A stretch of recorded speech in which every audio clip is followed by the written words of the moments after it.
The beautiful setting sun illuminated the evening Konoha. And at that very time, two people were sitting on the balcony and admiring the sunset, or so it might have seemed to an outside observer. They were a little boy in an orange jumpsuit with wheat-colored hair and mouse-colored hair, a chunin guy in their signature vest. Haruka is a strict teacher, but he is not your enemy. Then why? Why only me?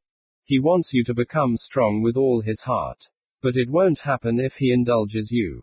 He has a similar fate. No parents, no relatives. I really wanted to pass the exam. Then I'll tell you something. The boy perked up. Hope, that's what was in his blue eyes. It's a secret, but you'll find out. Naruto POV. Really, I have a chance to become a ninja. Mizuki-sensei said there was a secret mission. I can definitely do it. Getting into the Hokage Tower was a piece of cake, since I go there almost every week anyway. But it's not my fault. So what if I just drew a little bit on the Hokage's face? Well, I'll surpass them all. Everything went perfectly from there. The lady at the counter immediately showed me where to go, as soon as I said that Grandpa himself sent me. Hey, now I'll definitely become a ninja. Here. I'm already here. Ugh. Why did I have to go all the way? Wasn't it possible to turn him in at the academy? Well, since Mizuki-sensei isn't here, why not learn a couple of cool techniques? Then I'll definitely become the coolest and Sakura-chan will love me. Nya. Oh. My mouth is watering. Okay, so what do we have here? Let's see. Our first one is the art of shadow body division or shadow cloning technique. Not that. I've never been able to do that. End POV. The root Anbu compound is rarely crowded. Most people in Konoha are convinced that such an organization does not exist, and the select few who have heard of it try not to even think about it, so bad is the reputation of this officially disbanded Anbu unit. But now, in the training room deep within the building, dozens of root operatives stand frozen in anticipation in front of their superior. All root shinobi of at least Tokubutsu Jonin rank, assembled, Danzo-sama. One of the faceless masked shinobi stepped forward and bowed. Okay, Raven. As you all already know, today is a very important and no less dangerous day for all of Konoha. He glanced at his ninja. Today, the events of 13 years ago may repeat themselves. The Jinchuriki will be tested and how he passes it will determine whether the nine-tailed demon fox will break free. Your task is to monitor Uzumaki and, if it is noticed that he is not coping and there is a chance of the seal being destroyed, immediately eliminate the carrier. He took a short break to make sure that the seriousness of the situation reached all of his subordinates. If the breakdown occurs, but the fox does not break free, then immediately bring the Jinchuriki here and place him under blocking seals. Go. Hi. Danzo-sama. In the forest sat that same boy. He was very short of breath.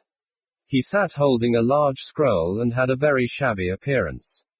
His jumpsuit, almost new in the morning, was very worn out. There were many holes and traces of dirt, obviously left after rolling on the ground. Sweat mixed with dirt was endlessly flowing from his face.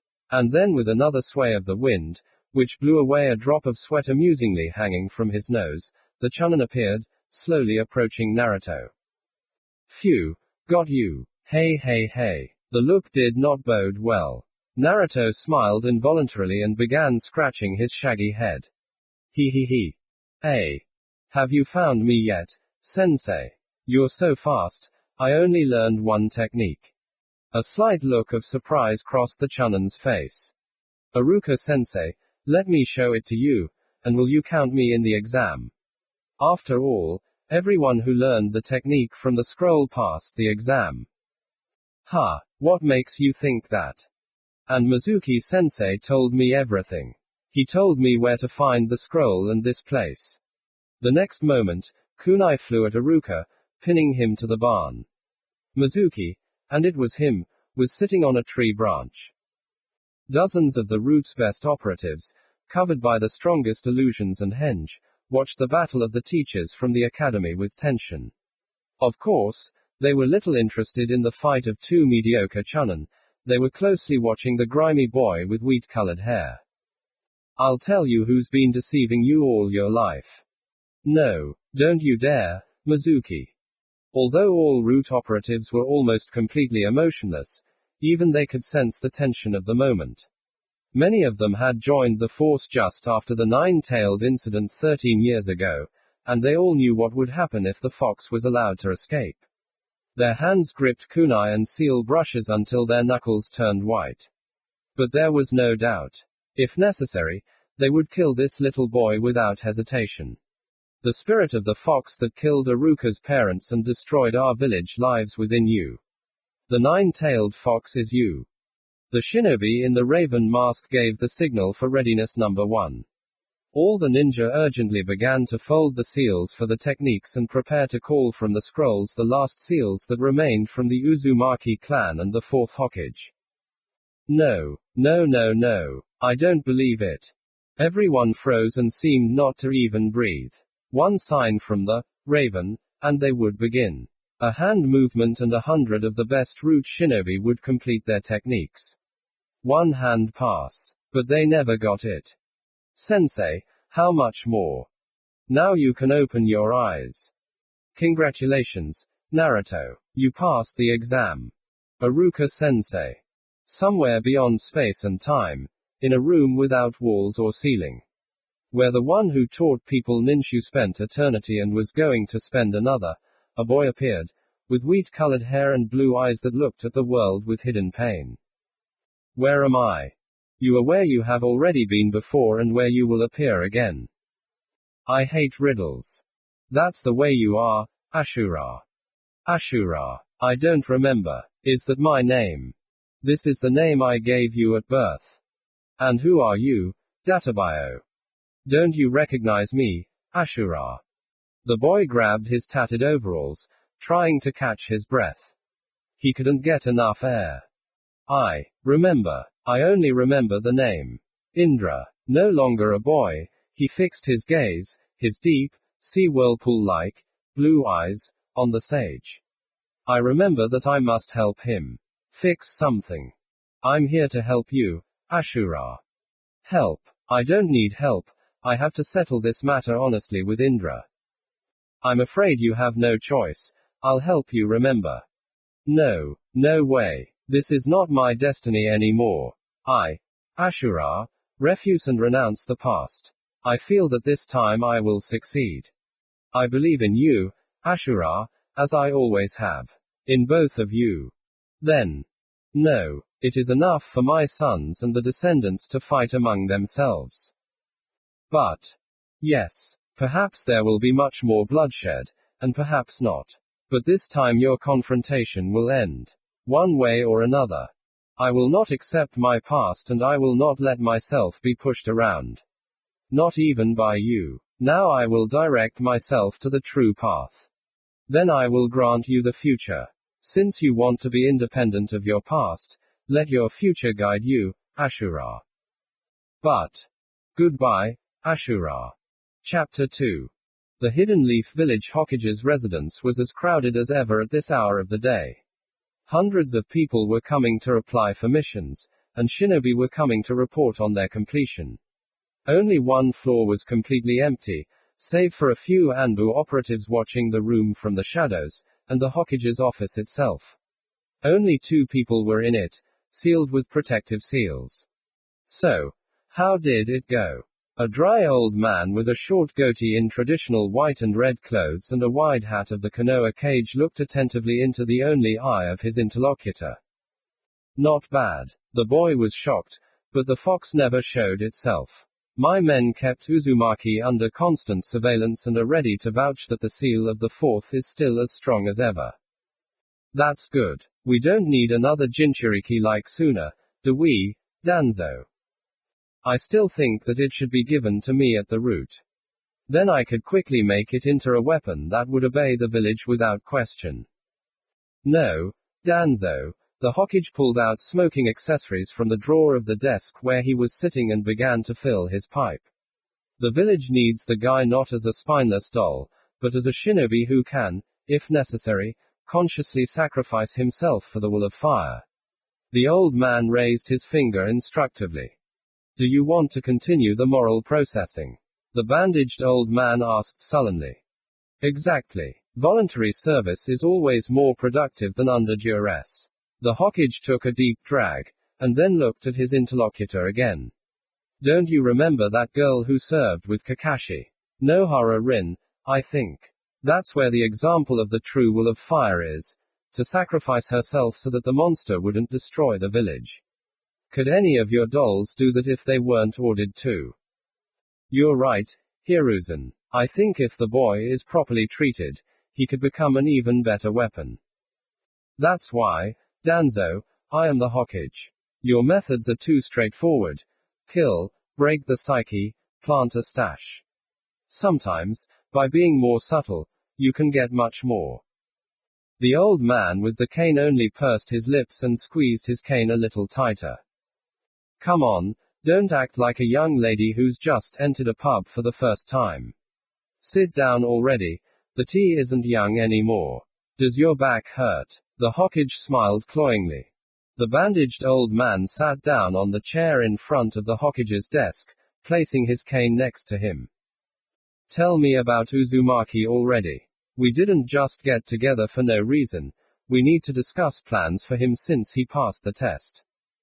Shimura pulled a scroll from somewhere in his sling and opened the folder with the dossier. Having put the scroll away, he placed the folder on the edge of the table in front of him and without opening it, began to speak.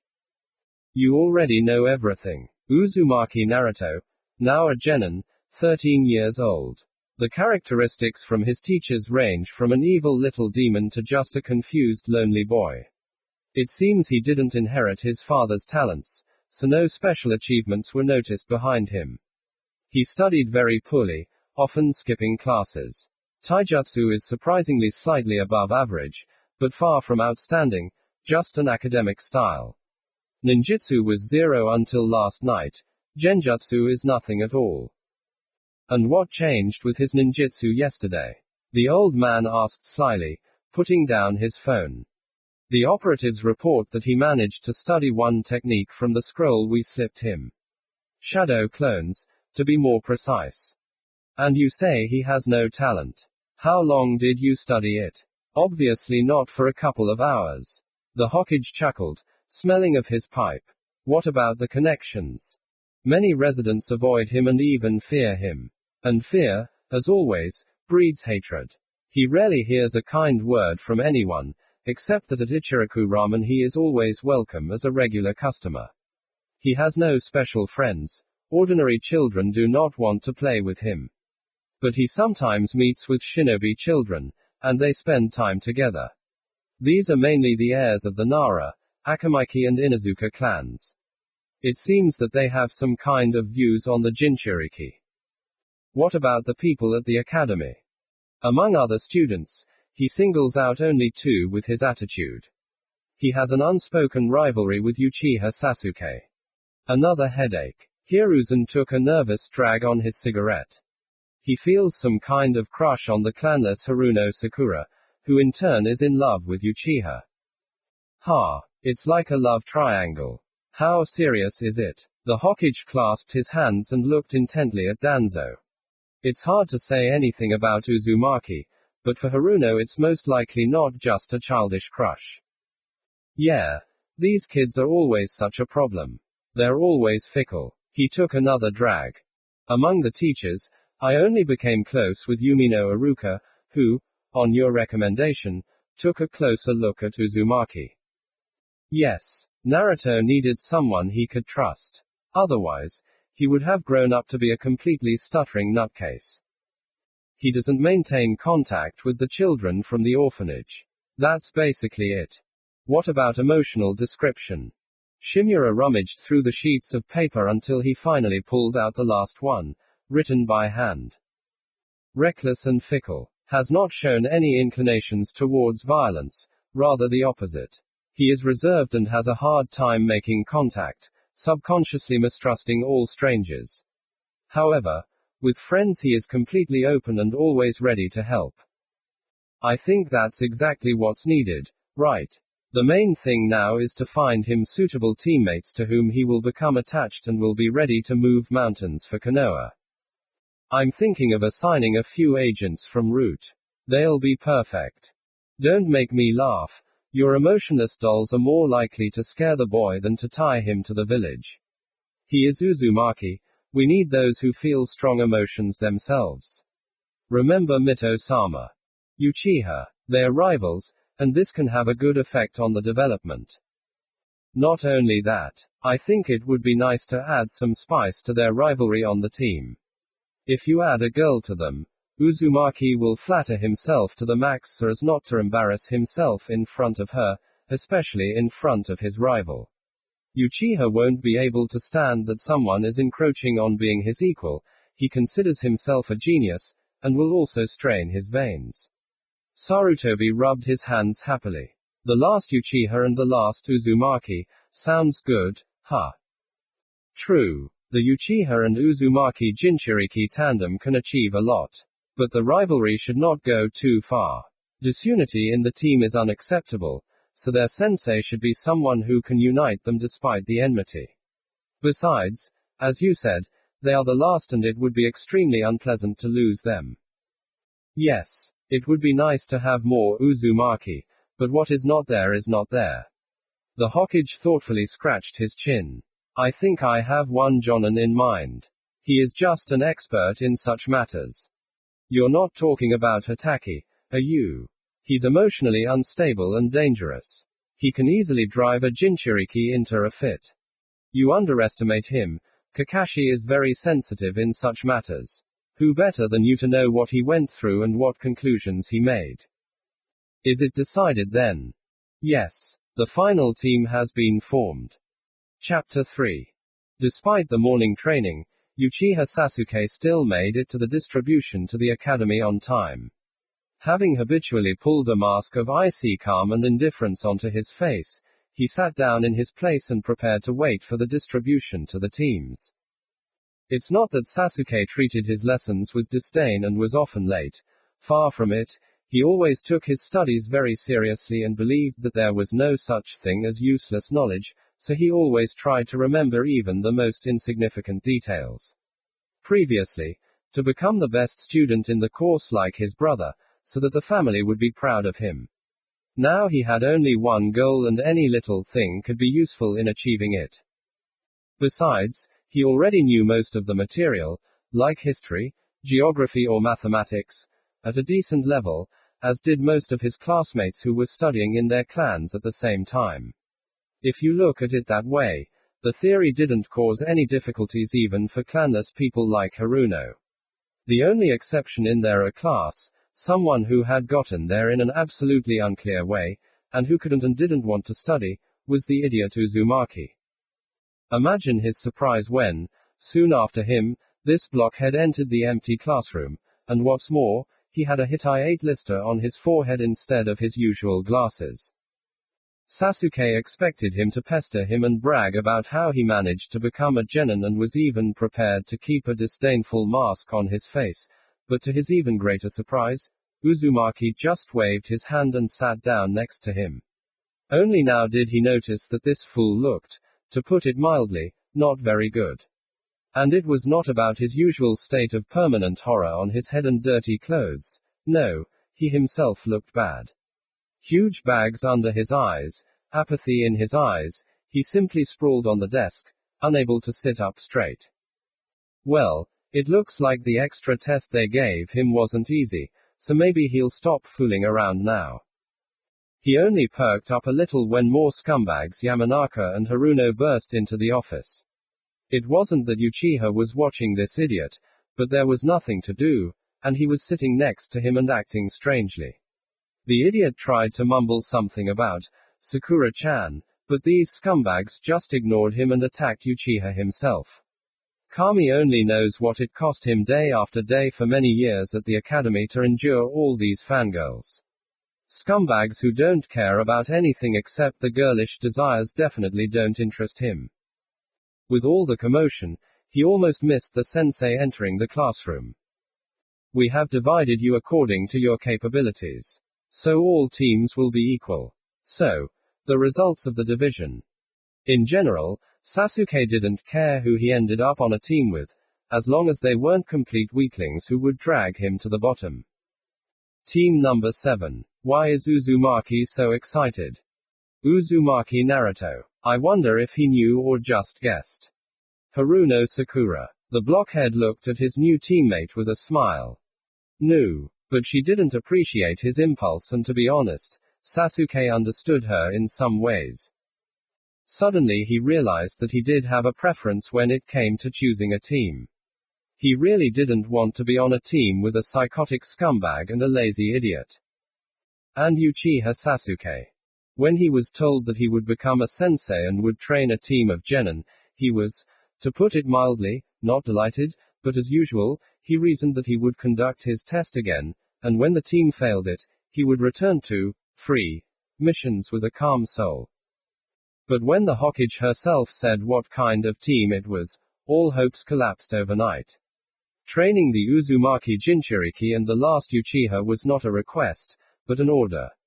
Apparently, the old man understood from his sour expression how happy he was about all this and still gave him a break. He was allowed to conduct a test, and if after it he still refused the team, then they would be given to another jonin. But the Hokage himself somehow didn't like the sugary smile. He began to understand the scale of the problem a little after watching them as they sat alone in the classroom. There was nothing resembling team spirit, or even simple cooperation. Haruno was making eyes at Uchiha and almost yelling at Uzumaki. Uchiha was making contemptuous faces at both of them, and Naruto was simply sprawled on his desk, only occasionally moving. Things were no better later, when he invited them to the roof. Tell us about yourself. What you like, what you don't like, what you dream about, your favorite activities and all that. I'm Haruno Sakura, 13 years old. I love to cook for my mom and dad.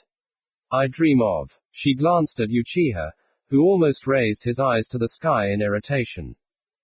Nothing unexpected. Uchiha Sasuke. I won't say that I have a dream, but I have a goal. It is for this that I live. I don't like the scum that prevent me from becoming stronger. How neglected everything is. With Uchiha everything will be difficult. Very difficult. Uzumaki Naruto. I have decided that I will become Hokage and protect the people dear to me. My goal is to break the cycle of hatred in the shinobi world. This is my ninja way. Databio. I like ramen and Sakura-chan. Naruto is an idiot. Haruno doesn't seem to share his sympathy. But his dreams are unexpected. Usually, it is the girls who hold the team together and unite the competing boys, but Haruno was clearly added here for the exact opposite effect, to fan the flames of competition even more. So the only one who has a chance to unite them can only be Naruto. The only question is, can he? Well, now that everyone has met, I can announce, tomorrow is your final test. Those who fail will be sent back to the academy. Chapter 4. Sasuke, Sakura-chan, wait. Uchiha slowed down, turning to Naruto. Sakura, who was hanging around Sasuke in an attempt to go on a date with him, was forced to stop as well. What do you want? Well, we're a team now, Databio. And I thought that since we're going to fight together for the first time tomorrow, maybe we should train together or something. The blonde boy just smiled sheepishly, putting his hands behind his head. Sensei didn't say anything about battles. He said there would be another test. Obviously it would test our knowledge. Naruto is an idiot. The girl snorted, not taking her eyes off the Uchiha. PFF. Sasuke's face expressed the highest degree of contempt. Uzumaki is right. Obviously, we will fight tomorrow. Naruto smiled from ear to ear, happy that someone agreed with him. Then how about training together? I refuse. A weakling like you will only get in the way. Uchiha chuckled and, putting his hands in his pockets, wandered off towards his quarter. Then, Sasuke, how about going on a date? Haruno closed her eyes and stood there blushing with embarrassment, waiting for the decision of the object of her affections. PFF. You're even more trash than Uzumaki. At least he thinks about training. The guy hissed angrily and left without turning around. It was as if all the air had been knocked out of Sakura. She stood silently, her hair hanging over her eyes, her whole body shaking. Sakura-chan. He tried to comfort her, but... Naruto, you idiot, don't come near me. The girl couldn't stand it and ran away from him in tears, not looking where she was going. For a few minutes, Uzumaki stood in the middle of the road, completely alone and silent. He grabbed his jumpsuit, trying to pull it away from his throat. He couldn't breathe, he was suffocating. Silently trying to swallow the lump in his throat and not notice how much pain the words of his new teammates caused him. And we'll still be friends, Databio. His broken cry echoed across the empty street. Kakashi, of course, expected that the children would look not the best on an empty stomach and a sleepless night, but like this. Uchiha stands apart from the others and clearly does not consider himself part of the team. He stands angry as a Kyuubi, and in anticipation tries to drill his sensei with his gaze. From his face it is clear that at night he did everything but sleep. Uzumaki doesn't look much better. It looks like he didn't sleep last night either. Except his gaze isn't angry, just empty and a little lost.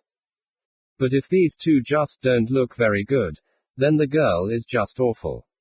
Large shadows under her eyes clumsily disguised with cream, streaks from recent tears, wrinkled clothes and the look of a beaten puppy. And these genin are going to pass his test. It would be easier for Guy to become a ninjutsu master. So, do you understand? All you have to do is take 2 bells from me. Released some chi to perk 'em up. Are you ready? All 3 of them pulled out a kunai and took a stance, just like in the textbook. And start. 2 blurred shadows and only one of the students remained in the clearing. Didn't you hear? I already gave the go. Let's start. Right here and now. It seems he overestimated his shinobi skills.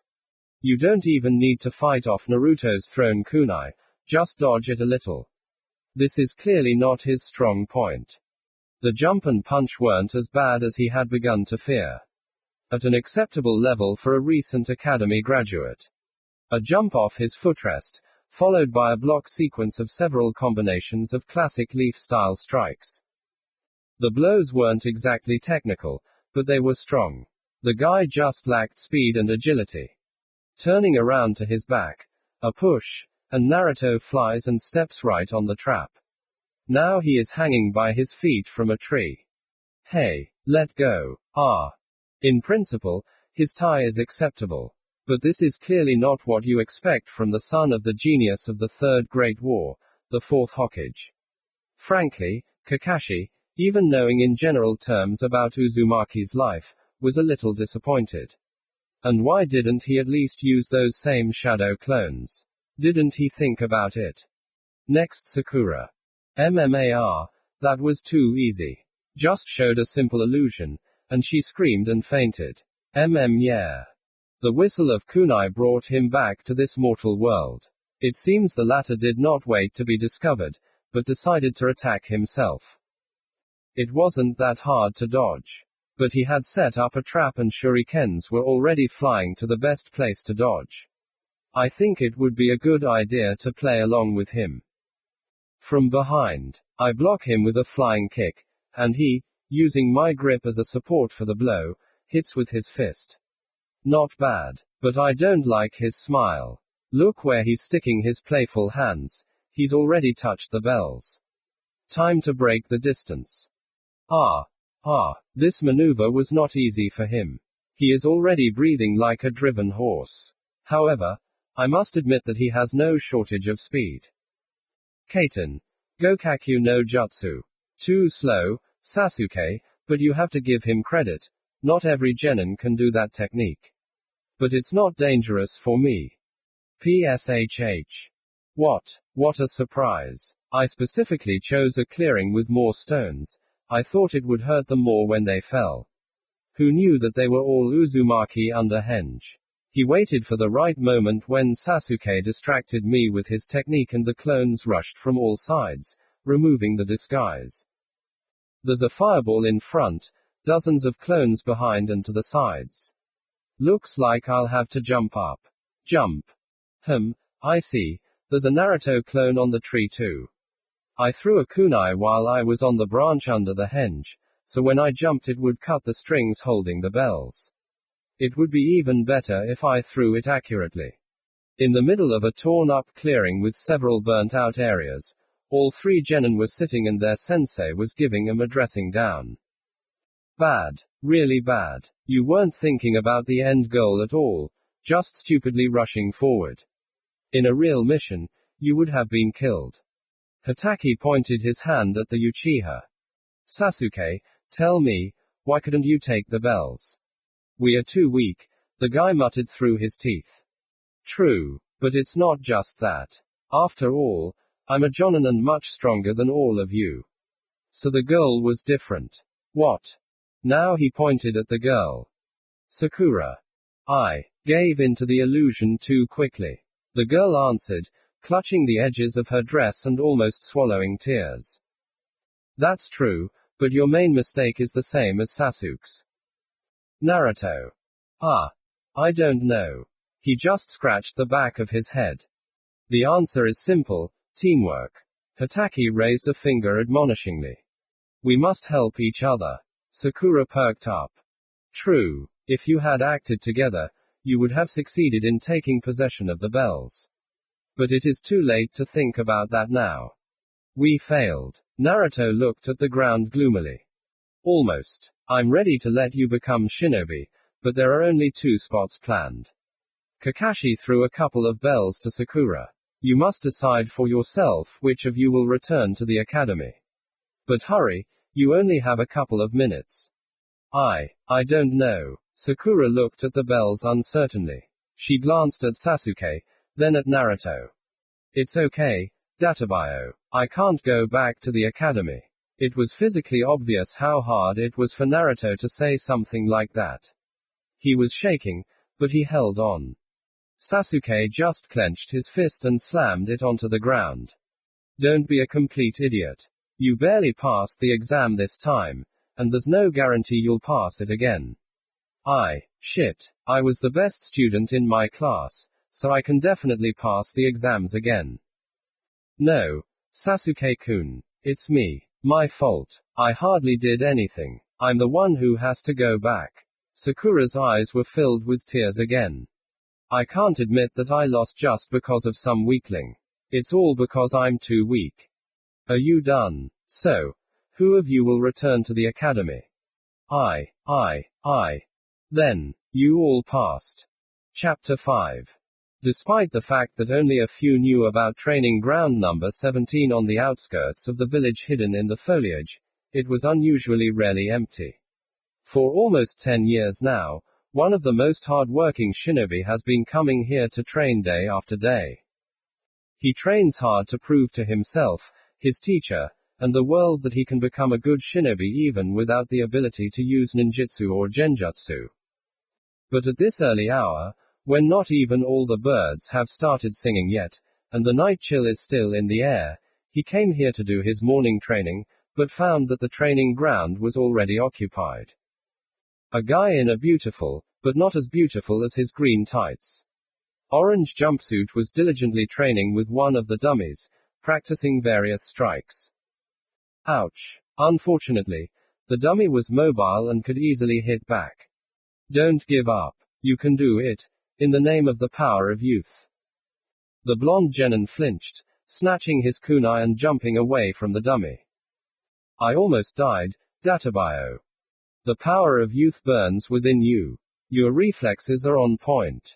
Lee raised his thumb and sent the stranger a dazzling smile. My name is Rock Lee and I train here every day. What brings you here? I am Uzumaki Naruto, and I am training to become stronger. Then how about running 300? No 400 laps to warm up. Let's show the strength of our youth. 400. Uzumaki looked stunned. The young man in tights did not wait for an answer and began running in circles right from the spot. Hey, wait. Naruto rushed to run after him. I definitely won't lose to you, he whispered. Whatever the guy's plans were, he had a hard time. Naruto had always been one of the most resilient in his age group at the academy, so he ran the first 50 laps easily, almost without noticing, and didn't even lag behind Lee. By the end of the first 100, he realized that something was wrong. His lungs were already starting to give in little by little, and it was becoming increasingly difficult for him to run on par with the guy in the green tights, and the guy seemed not to notice anything, only shouted something about the strength of youth and that they had to give it their all, 200, no, 300%. When the number of laps approached the 200 mark, it became almost unbearable to keep up the rhythm. His lungs were humming mercilessly, he was short of oxygen, and sweat seemed to soak through him, constantly pouring into his eyes. With the count reaching the 400, he had to forget about trying to keep up with the green monster. It wasn't just hard to run as fast, it was hard to move. It felt like his lungs were about to jump out of his mouth, his legs felt like cast iron, and every movement was a miracle. But Naruto held on. He couldn't help it. He swore that he would become stronger and save his friend from the pool of hatred and everyone else he could. On the last, 500, Naruto did the impossible. Having long since gone beyond all his capabilities, he ran. He did not know how and why. All that remained in his head was that he had to move his legs. And let him go, he had long since fallen behind Lee by a good 50 laps. He was not running for the sake of the competition, or rather not only for it. He ran because it was necessary. He ran despite the pain because he believed that if he stopped, it would be much worse. After completing the last 500th circle, Naruto simply fell. He fell, unable to move even a finger. Even just breathing was painful and very difficult. The power of youth burns within you, Naruto-kun. Lee seemed not to notice such a path. He was still actively running and jumping around his fallen comrade. You ran even more than we planned. You ignited the power of youth in me, and now I will run 100, no, 200 circles on my hands. And if I can't, then I will do 300 push-ups. Even more. The semi-conscious body croaked with pain in its voice. Despite many disasters and the residence of ninjas, who often need to destroy something to let off steam, Konoha has always been crowded. Life was in full swing in all quarters, day and night. Even the closed clan quarters were always seething with activity. All but one, the quarter of one of the founding clans, the Uchiha clan. In this large quarter, only one person has lived for many long years, Uchiha Sasuke. The daily routine of the last of the clan was surprisingly poor. From the very moment of the death of his family, all his thoughts and actions were directed only at one thing: to gain more power and kill the traitor. During his time at the academy, only training saved him from going crazy. When he returned home, passing through dozens of houses where he remembered by heart who lived in which building, and then living in an empty house where everything, down to the last piece of wood, reminded him of what he had lost because of his beloved brother.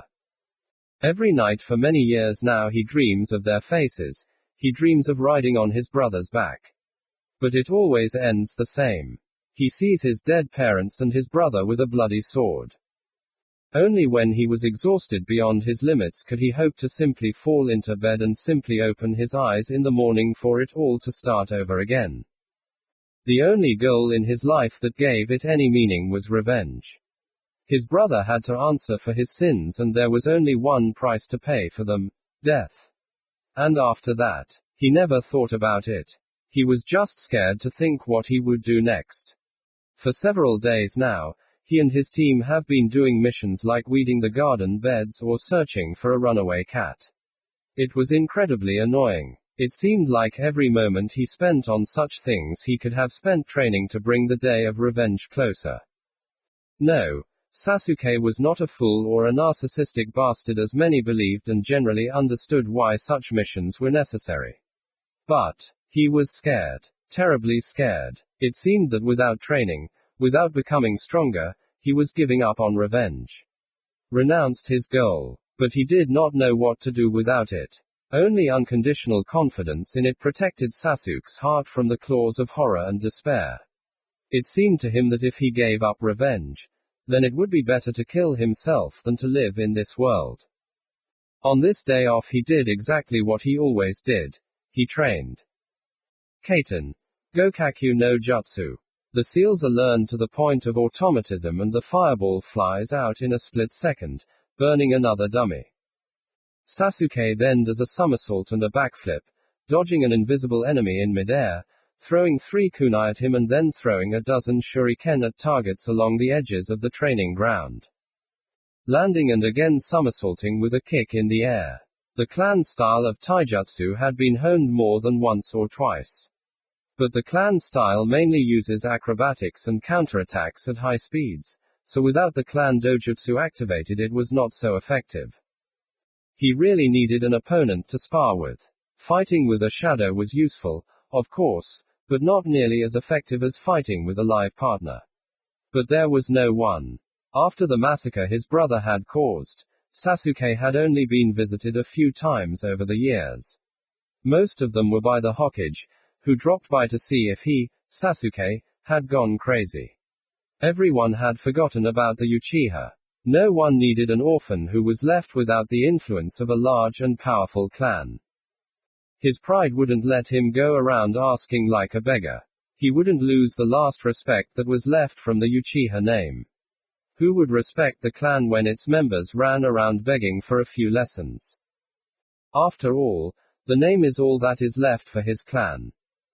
Another kick, sword with chakra, splits the dummy into pieces. Naruto also irritated him. Rather, he scared Sasuke. Scared him that he could deprive him of the meaning of existence. One blow and the new dummy flies towards the fence, with shurikens flying after it.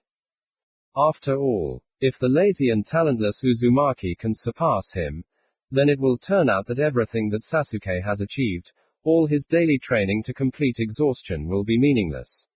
It will turn out that he never began to get closer to his brother. It will turn out that his revenge is even further than at the beginning of his path. And this will be worse than death. Chapter 6. The Hokage's floor is rarely empty, especially during the daytime when almost all of Konoha's services have some paperwork for him to sign. But not this time. The entire floor was cordoned off and dozens of Anbu agents were blocking all entrances and exits by placing special barrier seals on the entire floor. This didn't happen often, but it certainly wasn't rare. Many people came to the Hokage with secret reports. Report. The old man in the traditional red and white Hokage cape rubbed his eyes tiredly. The third day without sleep had taken its toll even on such a strong shinobi. Hi, Hokage-sama. A ninja in a white cloak and a dog-faced Anbu mask bowed before the village chief. Please forgive me, sir, the mission was almost a failure. I know that without you. The old man snapped at him in a voice creaking with irritation. Tell me the facts. Hi. Tetsune Edo, the commander-in-chief of the Daimyo Guards, was attacked by a group of shinobi. Tetsune-san and all his guards were killed, without the strength to put up a decent resistance. So from the entire Tetsune clan, only 2 remained, his own daughter Shizuka and nephew, the son of the previous commander-in-chief Hayate, but the guy is officially considered missing. Analysts predict a war of poison and pen among the aristocracy of the country. Sarutobi leaned back in his chair, unintentionally hiding his face in the shadow of his hat. Bad. Were you able to find out the identity of the attackers? Yes, Hokage-sama. It was a group of missing nin from the Bloody Mist, led by the A-rank Jonin Unmo Samadare. In total, the group included 2 more B-rank Jonin and 10 Chunin. Unfortunately, the nearest Anbu group was too far away, and to reach the Tetsune family estate at full speed, they had to make it for about 3 hours. Luckily, Kakashi Hatake was nearby, incognito on a mission, and he managed to intervene in the fight. Alone. Hi. Hatake held off the attackers and thanks to him, Tetsune Shizuka survived. But he had to use the full power of the Sharingan before the Anbu team arrived. The old man took off his hat and took smoking herbs from his table and began to fill his pipe. As a result, Kakashi managed to kill one of the Jonin and wound another one, and he also killed 3 Chunin. After that, the Nukanen did not wait for reinforcements to arrive and hastily retreated towards the land of hot springs. Unmo Samadare managed to escape. Now 4 elite Anbu groups are following in their footsteps, but the chances of catching up are not very high. They had a big head start. Clouds of tobacco smoke began to spread throughout the office. How many problems with these missing nin? He took another drag. Now Daimyo will eat my whole head. Hiruzen showed the bald spot by running his hand over his head. How is Kakashi? His condition is stable. Thanks to the Sharingan, he only received minor wounds, but he has severe chakra depletion and is strongly advised not to use chakra for the next 2 weeks. I see. Sarutobi fixed his heavy gaze on his still-bowed subordinate. Strengthen the security of the daimyo and the entire capital. Not a hair should fall from the family of the Lord of the Land of Fire. But don't send too many people from ANBU. Recruit some of the free Jonin and Chunin. I have other plans for you. Hi, Hokage-sama. Sarutobi Hiruzen rarely personally attended the issuance of missions. After all, the position of the village head and the management of the clan's affairs took up a lot of time. Usually, he only issued missions of rank A and above, since they were extremely dangerous, but what is no less important, brought the lion's share of the profit to the village budget. He had chosen only 3 exceptions for himself when he would be present. When it was important for the village, important for his clan, and when he couldn't stand the paperwork in his office. And today was such a day that 2 of his exclusions coincided. For 3 days he had been stuck in his office, constantly solving various, urgent, issues, so it seemed to him that he would send the next person who brought a document for signature to Danzo for experiments. Well, and the second thing. Hello, Grandpa.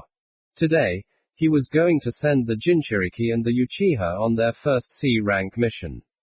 The loyalty of these genin had to be unwavering, not only as Jinchuriki and the last heir to the legendary dojutsu, but also as ordinary shinobi. No matter what anyone said, Hiruzen knew, unlike his stupid student, that he was mortal. The old man felt with some kind of 7th sense that the Shinigami was already nearby. He was breathing down his neck. Sarutobi did not fear death, not anymore. He had seen her bony hands too often in his long life to no longer fear her. He would greet the Shinigami as an old friend. But he was very concerned about who would stay and continue the work of his life, not only his, but thousands of other shinobi. Those who would not make the lives of thousands of shinobi, the lives of those who built Konoha and those who made it the strongest of the hidden villages, in vain were needed. Who would not devalue the work of their entire lives? That is why Hiruzen, despite his busy schedule, paid great attention to the upbringing of the new generation. To the development of the Will of Fire. He tried to visit the academy at least once every 6 months and give an inspiring speech there. He looked in on Uchiha Sasuke, showing that he had not been forgotten. He visited Naruto in the dorm. That's why he didn't let Danzo turn Uzumaki into an emotionless doll or Uchiha into a breeding bull. His old friend would have laughed at him, but he liked this loud and gloomy boy. Naruto's cheerfulness and kindness were like balm to the hardened heart of the shinobi who had ruled this snake pit for too long. Looking at him, he saw Kushina when she first arrived to the village. She also shouted that she would become Hokage and gifted everyone with a piece of her light. He saw Minato, the one who saved the village and lit a flame of hope in the souls of the Konoha ninja in the darkest moment of the Third Great War. But most importantly, he saw the future of the village in him. In Sasuke, he saw his teacher, Senju Tobarama. Just as gloomy in appearance, but fair and with an inner core of rules. Someone who would do everything for the village without fear of consequences. As the son of a genius, as an Uzumaki, and as the Jinchuriki of the strongest tailed beast, Naruto simply had no chance of growing up a weak ninja. Uchiha was already being called a genius, and Sasuke promised to surpass his brother in the future. To become the leader of thousands of ninjas, to make them acknowledge your right to power can only be done by someone of outstanding abilities. Such is the world of shinobi. In the current generation, there were too few who promised to grow into great ninjas, or rather, there were only two. And both of them were in this room. Hiruzen bitterly admitted that part of the blame for this demographic failure lay on his shoulders. In the past, he had taken his sensei's instructions too directly and had become too preoccupied with eliminating potential problems. Sensei had never been able to let go of Madara's betrayal and had bequeathed to his students to do everything to ensure that it would not happen again. And he and Danzo had done so.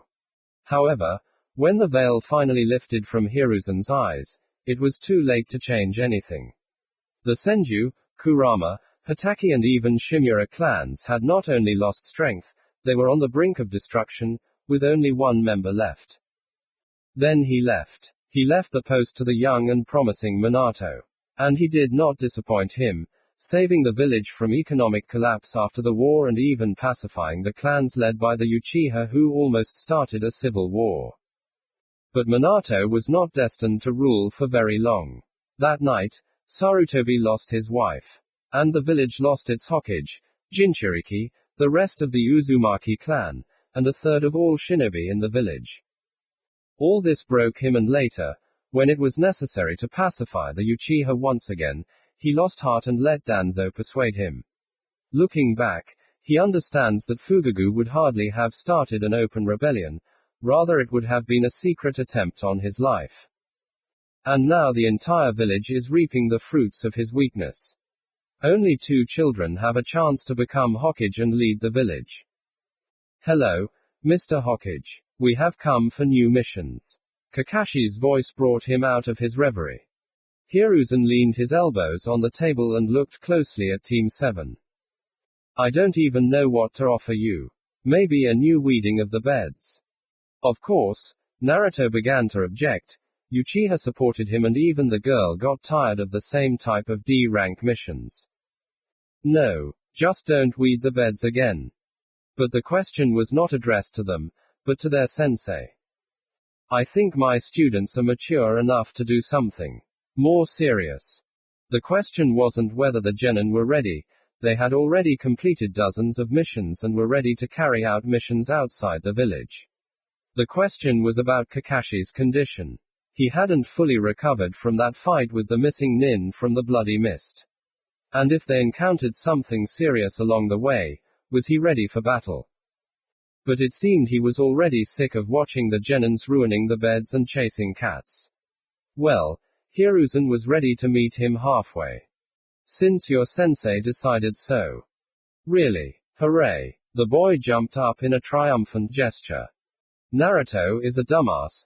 Hokage-sama hasn't said anything yet. Still, it wasn't for nothing that they added Haruno to this team.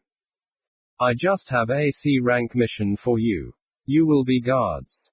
Really? Whose? The princesses are an important advisors. Perhaps Hiruzen would have been glad to send Uzumaki to the Heim of some clans, but all they needed were handsome jonin.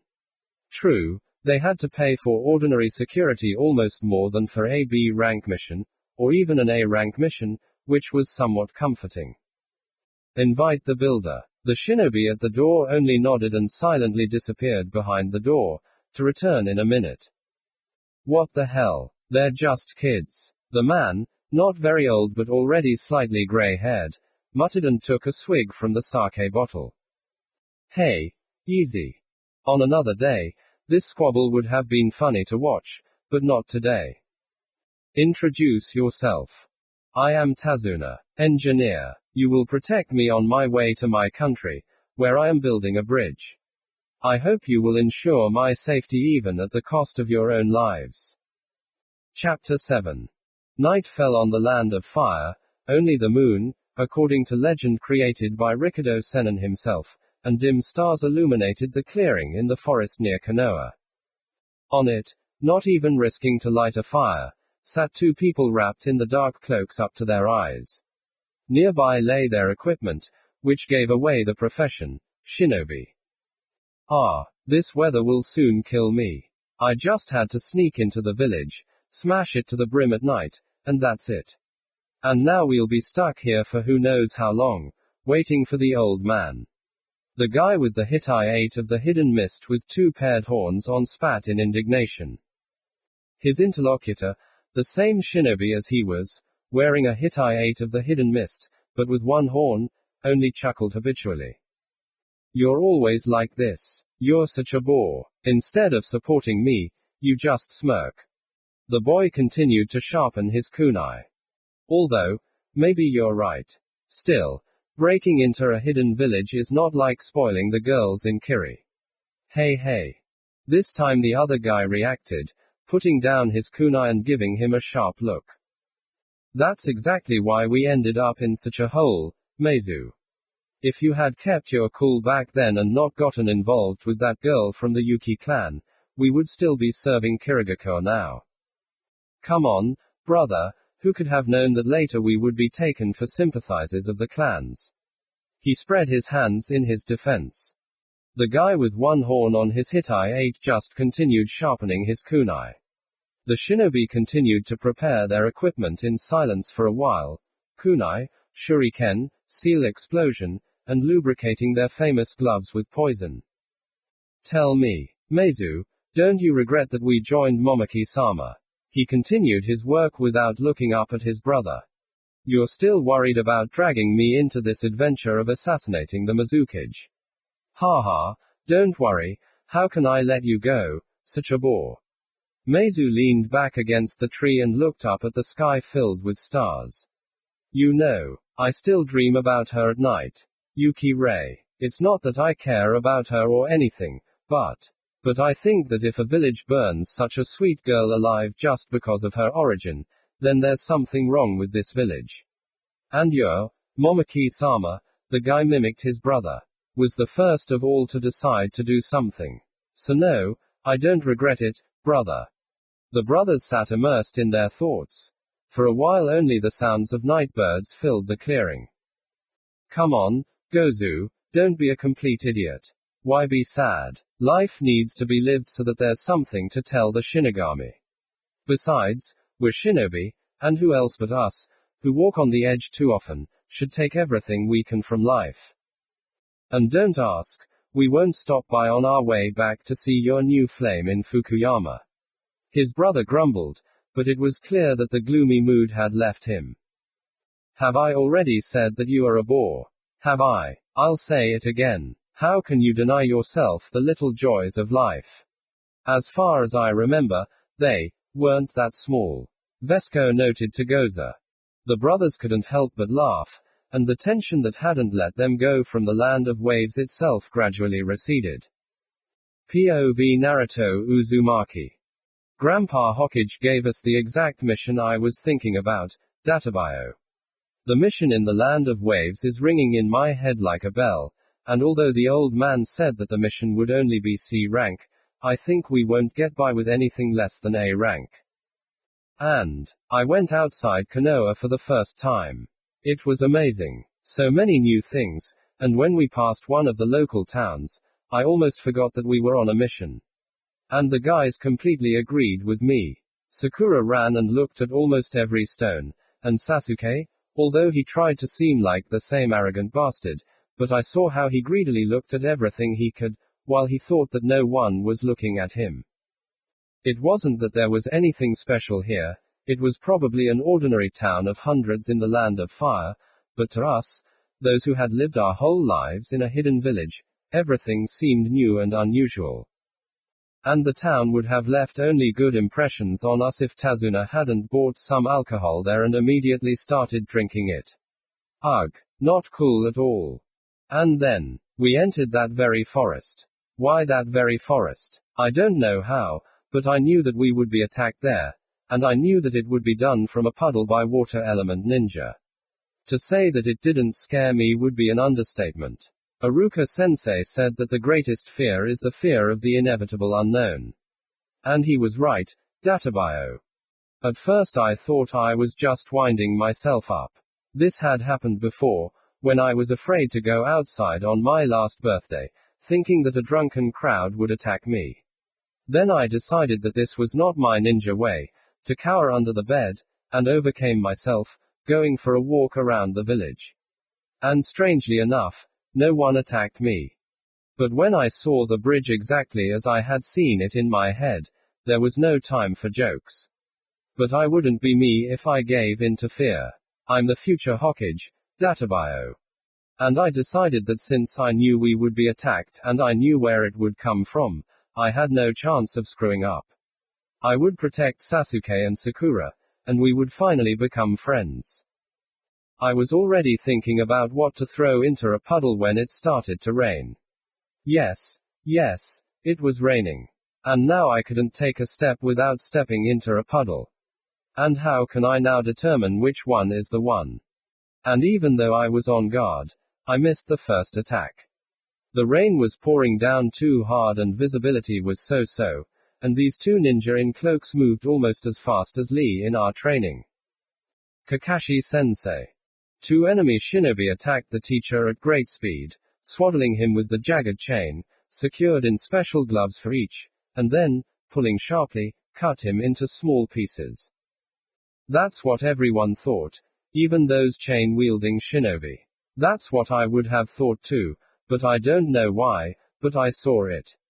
I saw with my own eyes how Sensei replaced himself with a log and flew off into the forest like a blurry shadow.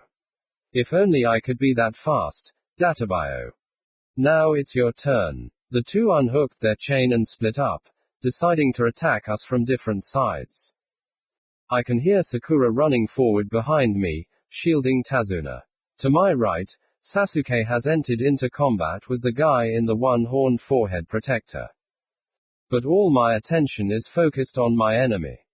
A guy in a Hitai 8 with two paired horns is rushing towards me. Die. With these words, he threw several kunai at me. Ding. Luckily for me, I already managed to grab my kunai, but I don't have enough speed to fight them all off. Ting. Ting. Ting. Ouch. Two kunai still managed to penetrate my defense. One of them only scratched my left cheek, but the second one hit me in the right shoulder, completely knocking my arm off. I can't feel it at all. I got distracted and almost paid for it right away, because this shinobi's running kick to my head couldn't have ended well for me. But I managed to block with my left hand. For the next couple of minutes I pretended to be a crazy monkey, rushing around the clearing, miraculously dodging blows. He was stronger than me, but not by much, so I could barely block his blow. The problem was speed. He would respond to my one blow with a series of blows, and thank God he only used taijutsu. Besides, fighting with one hand was not cool at all, databio. Suddenly he stopped and turned pale, and then turned towards Sasuke. Then I understood his surprise. Kaiten. Gokakyu no Jutsu. Damn, Sasuke has outdone himself. I've never seen such a force of fire. He simply roasted his opponent. Ah, Kami, can a person really make such sounds? Horrible, that guy screamed terribly. Brother, but the other one wasn't going to leave it like that. He instantly threw off his glove and folded the suit and seals. Suijinheki. A swift wave burst out of his mouth and covered both Sasuke and his enemy with a huge amount of water. I just didn't have time to do anything. This guy was too fast. Even faster than Lee. Sasuke only flew back a few meters under the pressure of the water, but that guy got hit hard. He lay there writhing in agony, badly burned. Bastards. The speed with which my opponent began to form seals was so great that I could hardly see the movements of his hands. Stop. I run to him, hoping to stop him. He's going to kill Sasuke.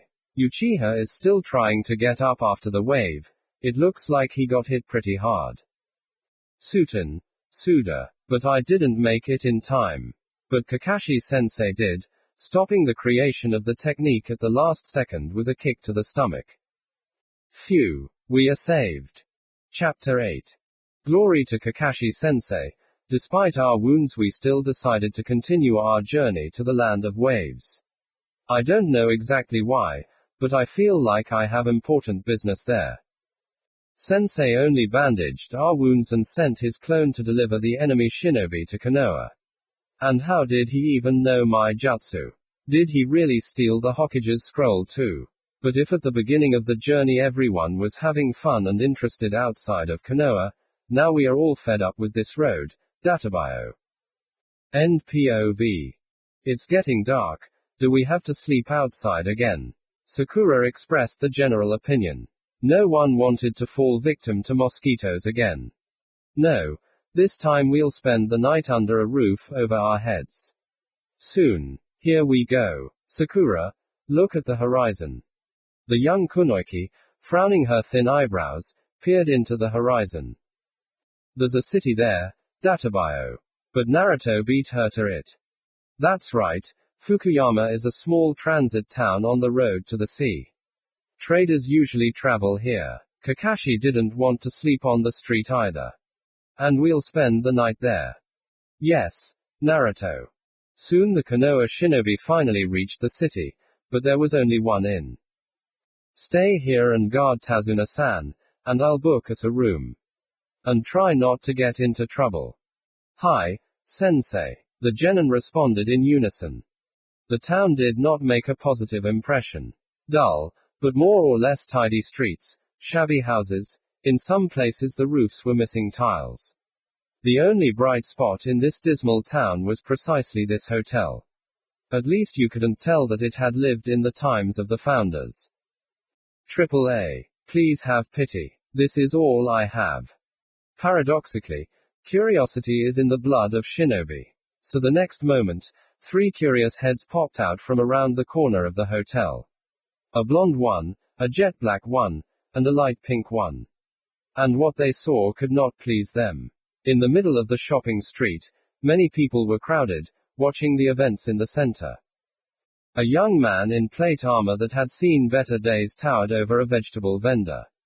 The young woman was barely in her 20s, but hard work and malnutrition had reduced the once attractive girl to skin and bones. Around them stood what appeared to be a dozen of the boy's friends, all dressed more pulley, but all holding various sticks, and the most desperate with what looked like swords. So, my good guys and I protect you from trouble, but you don't want to pay for protection.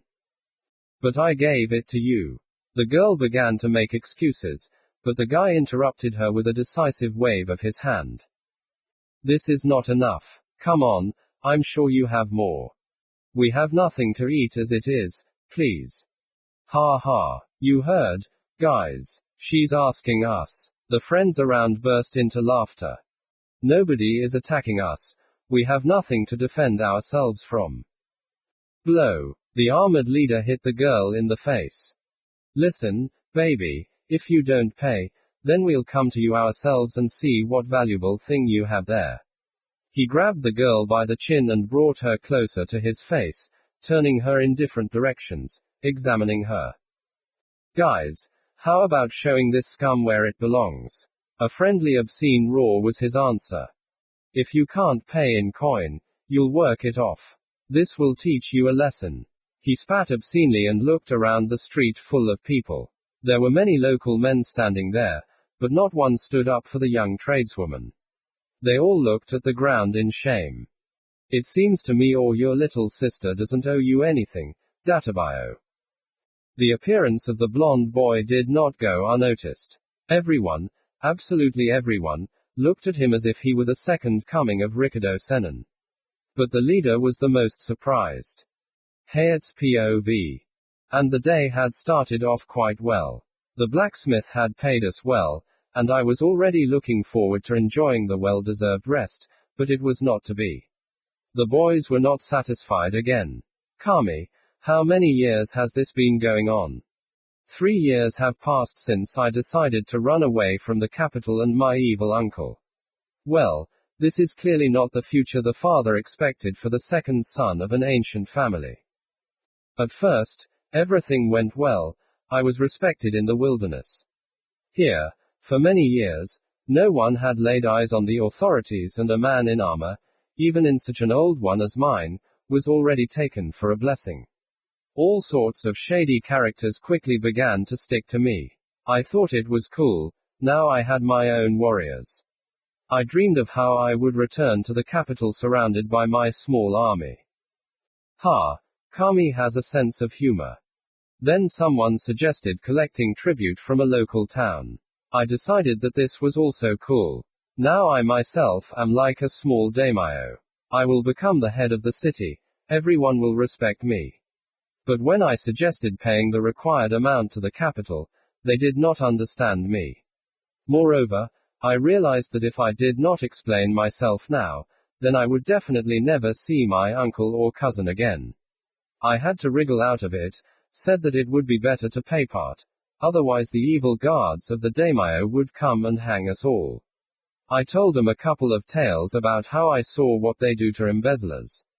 They seemed to believe me. Then I decided that I needed to somehow work it off, to do something for the city, and not just knock out money. I decided to start with the bandits.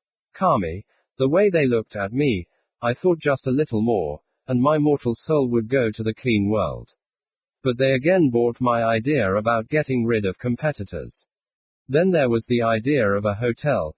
The city was dying and it needed new people, new money. We saved for 3 years and finally renovated the old building and converted it into a decent hotel. Answer, it would seem, rejoice, the money began to flow, so far only in a thin stream, but the fact itself. Even trade began to revive little by little. It was felt that soon they would have to build a bridge to the land of waves. My troubles began with that strange, huge shinobi.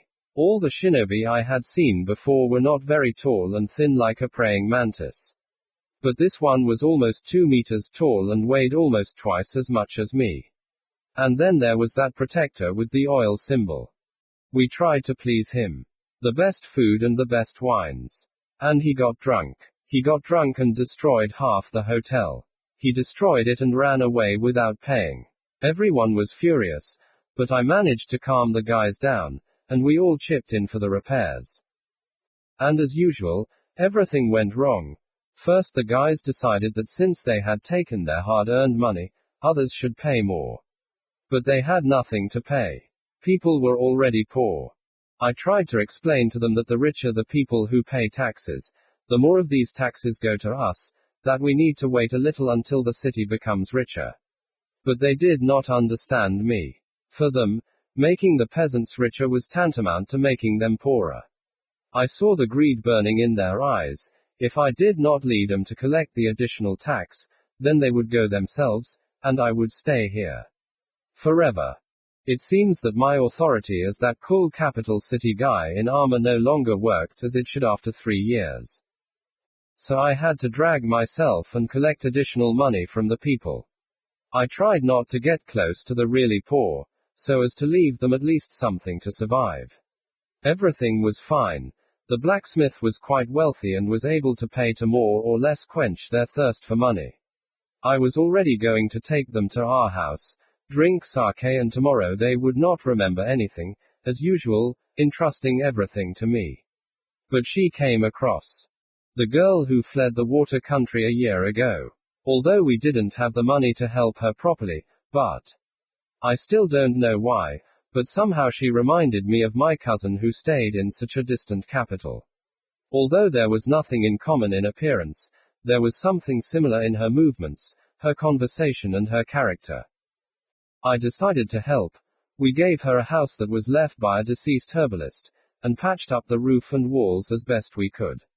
She didn't know how to do much, and there wasn't much work in the city, so she didn't have much food either. It was almost physically painful for me to watch her grow thinner day by day.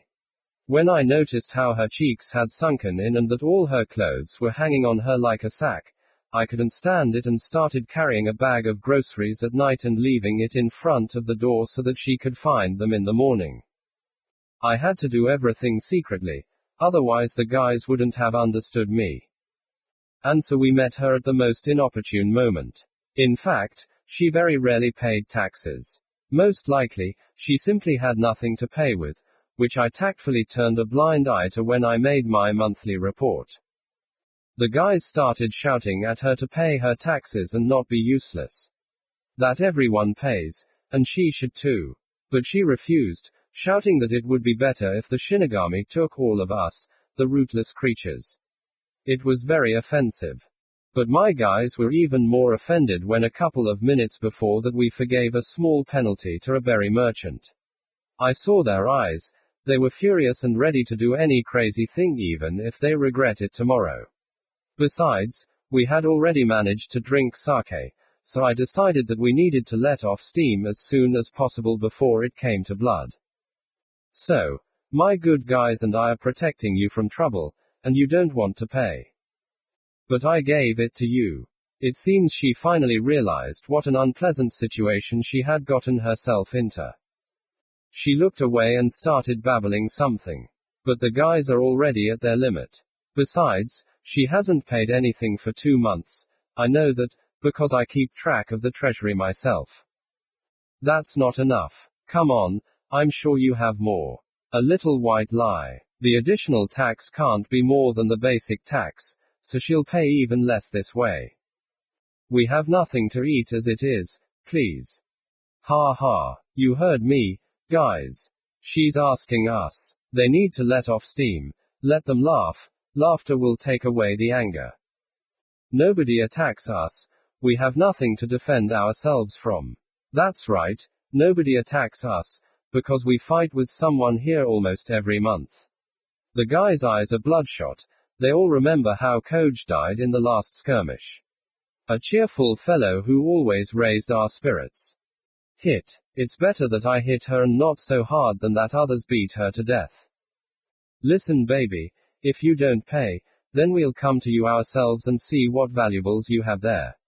I grabbed her by the chin and brought her closer to my face, trying to show with my facial expressions that, like, behave yourself and everything will be fine, but it seems that didn't work.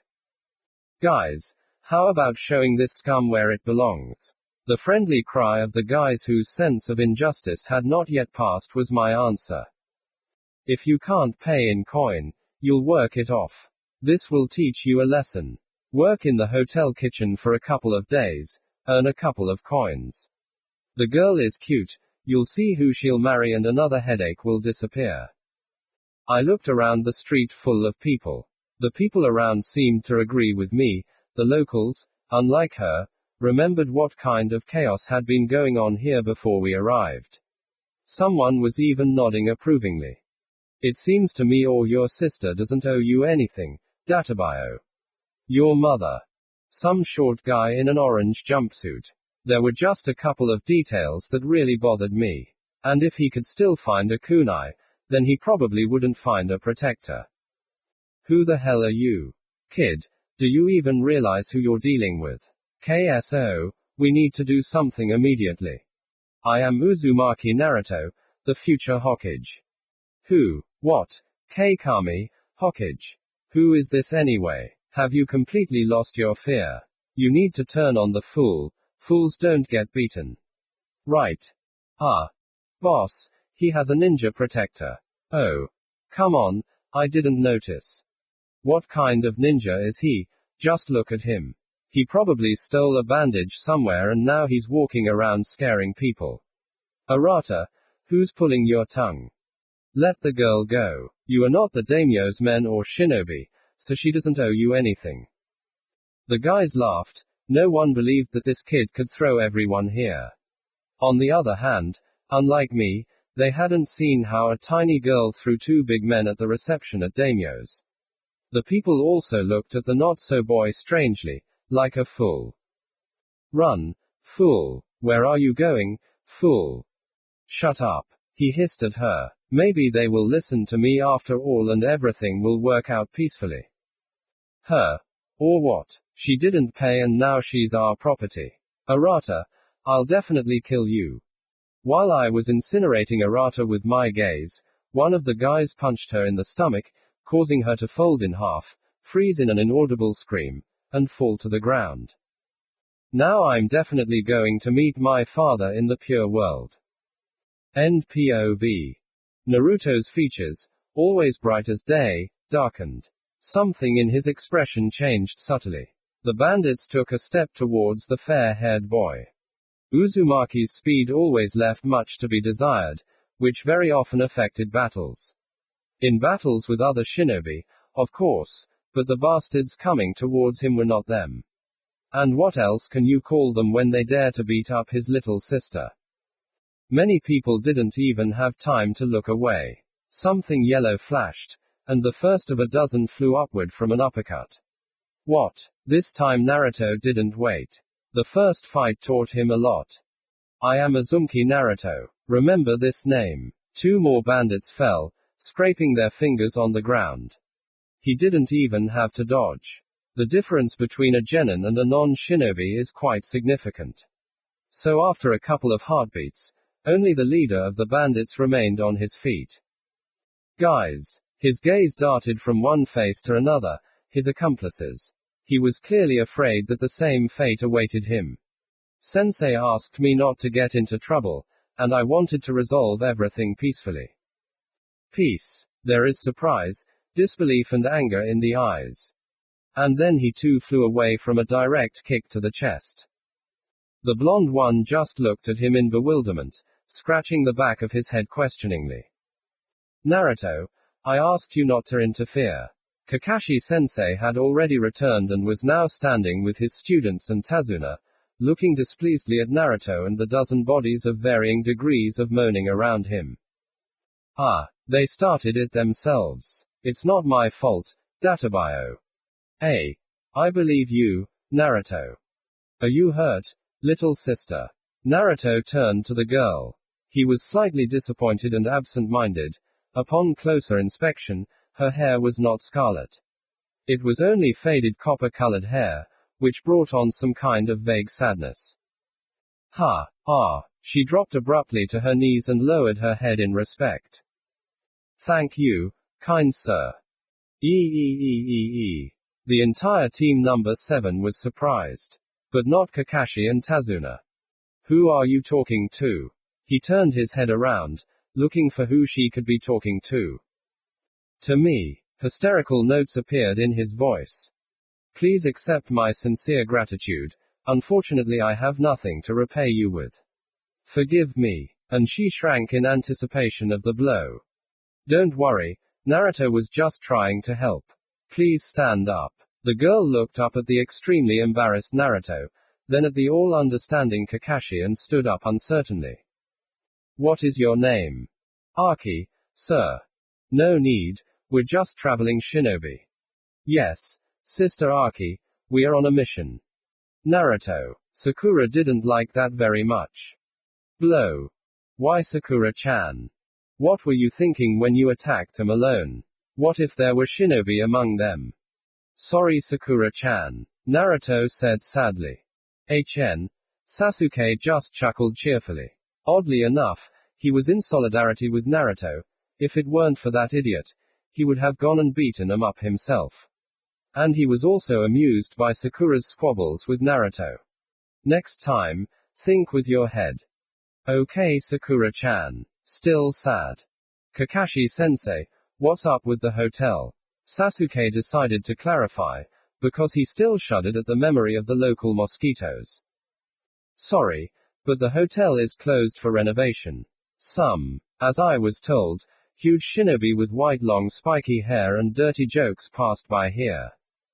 The student's faces lengthened, even Tazuna was sad. Although maybe it was because his alcohol supply had run out and he was indecently sober. Excuse me, do you have anywhere to stay? I could offer you to stay the night at my place. Really? Hooray. Kakashi-sensei, can we? Right. 3 pairs of demanding eyes stared at Hataki. Well, if Aki-san doesn't mind. No mosquitoes, Databio. Yeah. What are you going to do with these? Tazuna was more down to earth. Dilemma. Aki-san, are there daimyo guards in the city? No. These guys have been ripping the city off for years now. Daimyo's men haven't been here for years. There was an awkward silence. Kakashi didn't know what to do with them. Sending them to Konoha wasn't an option. They were already too far away. As far as I remember, there are always daimyo guards in the port city. We could take them there. Well, looks like we have no choice. Naruto will drag them. Hey, why me? And who did I ask not to get involved in the story? Seeing Uzumaki's incredibly sad face, Sakura cutely burst into laughter into her fist. Sasuke turned away, hiding his smile. Okay, now let's go to Aki-san. Yes, of course, let's go, it's not far. The house was actually quite close, and the Konoha team quickly arrived. Naruto had it the worst. He had to create several dozen clones to deal with the bandits, and they all grumbled as they dragged the tied-up bodies. The house matched the surroundings. Small and shabby, with tiles missing from the roof. Please come in. Leaving the tied-up bandits in the courtyard under the cover of the clones, the shinobi and Tazuna began to settle into the house. Sorry, I don't have much food, it probably won't be enough for everyone. Oh. Don't worry, we brought some supplies with us. Is there anything you can drink? Tazuna was disgustingly sober and wanted to fix it as soon as possible. I'm afraid not. Alcohol is quite expensive, and lately there's not enough money for food. Maybe it was for the best. Kakashi had little interest in defending a dead drunk construction worker. There was indeed quite a lot of food. They tried to eat economically, and the port was tomorrow, so there was no point in saving. Aki-san brought a whole basket of all sorts of food. Sakura, as the only one who could cook decently, volunteered to help the hostess. But now everything is ready and everyone is sitting at the table. Aki-san, how come this area was taken over by bandits? Why didn't the daimyo's men intervene? It's a long story. Seeing the same interested faces, she continued. It all started a few years ago. These lands used to be prosperous. A busy trade route passed through here.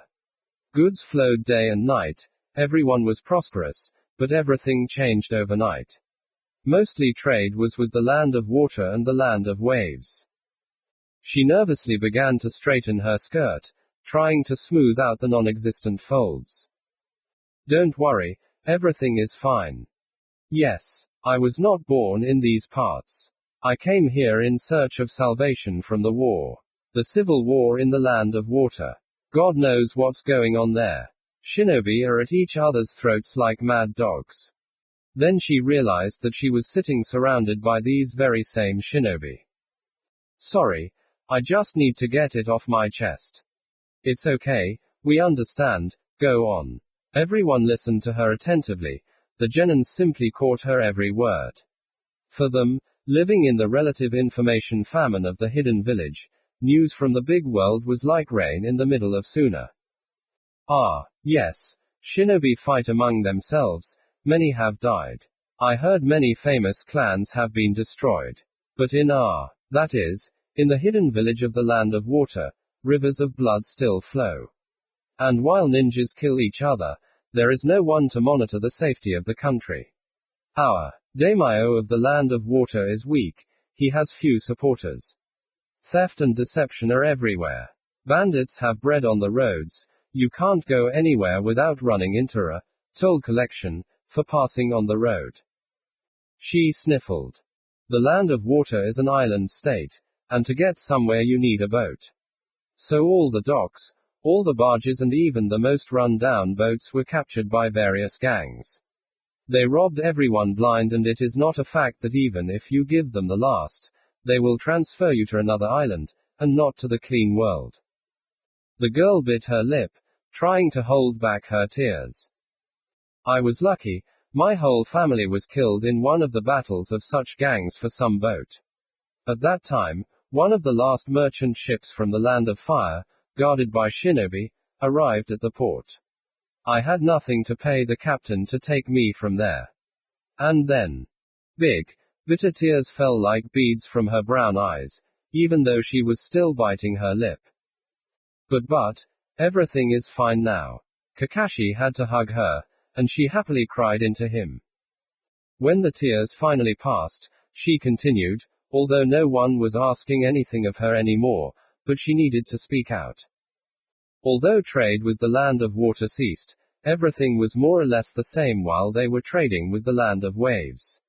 The highway was still alive, but everything changed not so long ago. Gato, damn that bastard, he started to take over the land of waves. Since then, ships have not been going there and the highway died. Rarely does anyone travel to the sea. All the locals lived by selling various things to passing merchants, but when they stopped appearing here, there was no money. There was nothing to pay taxes with, and the daimyo's people began to appear less and less often. And then these came. She looked blankly at the door, behind which the tied-up bandits lay. They began to give into the hands of the daimyo's officials, and he turned a blind eye to them.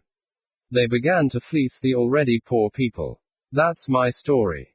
And we are also going to the land of waves. Naruto. Sakura hissed.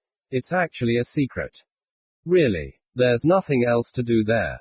The people there are almost poorer than us, and Gato's people are everywhere. There was a silence, in which Kakashi, still holding the girl's hand, looked attentively at Tazuna, who was nervously fidgeting under his gaze. Okay, I think it's time to tell you. Everyone's heads turned sharply towards him. Tell what? As you know, my name is Tazuna and I am an engineer. So that's why I hired you to guard you and why I am being pursued by Shinbi. The copper-haired girl gasped. I am building a bridge from the land of waves to the land of fire. When I finish it, trade will revive again and bring prosperity to my country. Gato does not want this, and he has sent his ninjas to stop me. To say that everyone was surprised would be an understatement. Sasuke and Sakura's eyes widened in surprise, and the hostess gasped again and covered her mouth with her hand. Only Naruto let his bangs fall over his face to hide his emotions. And who is this Gato? One of the richest men in the world, a ship owner and the head of a huge corporation, Kakashi explained. Gato is a very powerful man and is really famous. He ruthlessly takes over new markets and new countries. He deals in drugs and smuggling and has many ninjas serving him. So those ninjas we met were Gato's mercenaries. Wow. Then the conversation turned to other topics, but the genins had already begun to yawn and could hardly keep their eyes open for long. Yawn. I see you're tired, go to bed. I'll keep an eye on everything. Kakashi took pity on his students. Chapter 9. Hei's POV. It wasn't just bad. It couldn't have been worse. Not only did this guy throw us around like kittens, but they also took us for troublemakers. Of course, I'm a good guy. I could have done something when he started telling me he came in peace. But Bijou, he just beat my guys to death, with whom we've been shedding blood for 3 years. Of course, I was angry. I hope at least Aki-san will explain everything to them and everything will be sorted out. Hand these bastards over to the daimyo's people.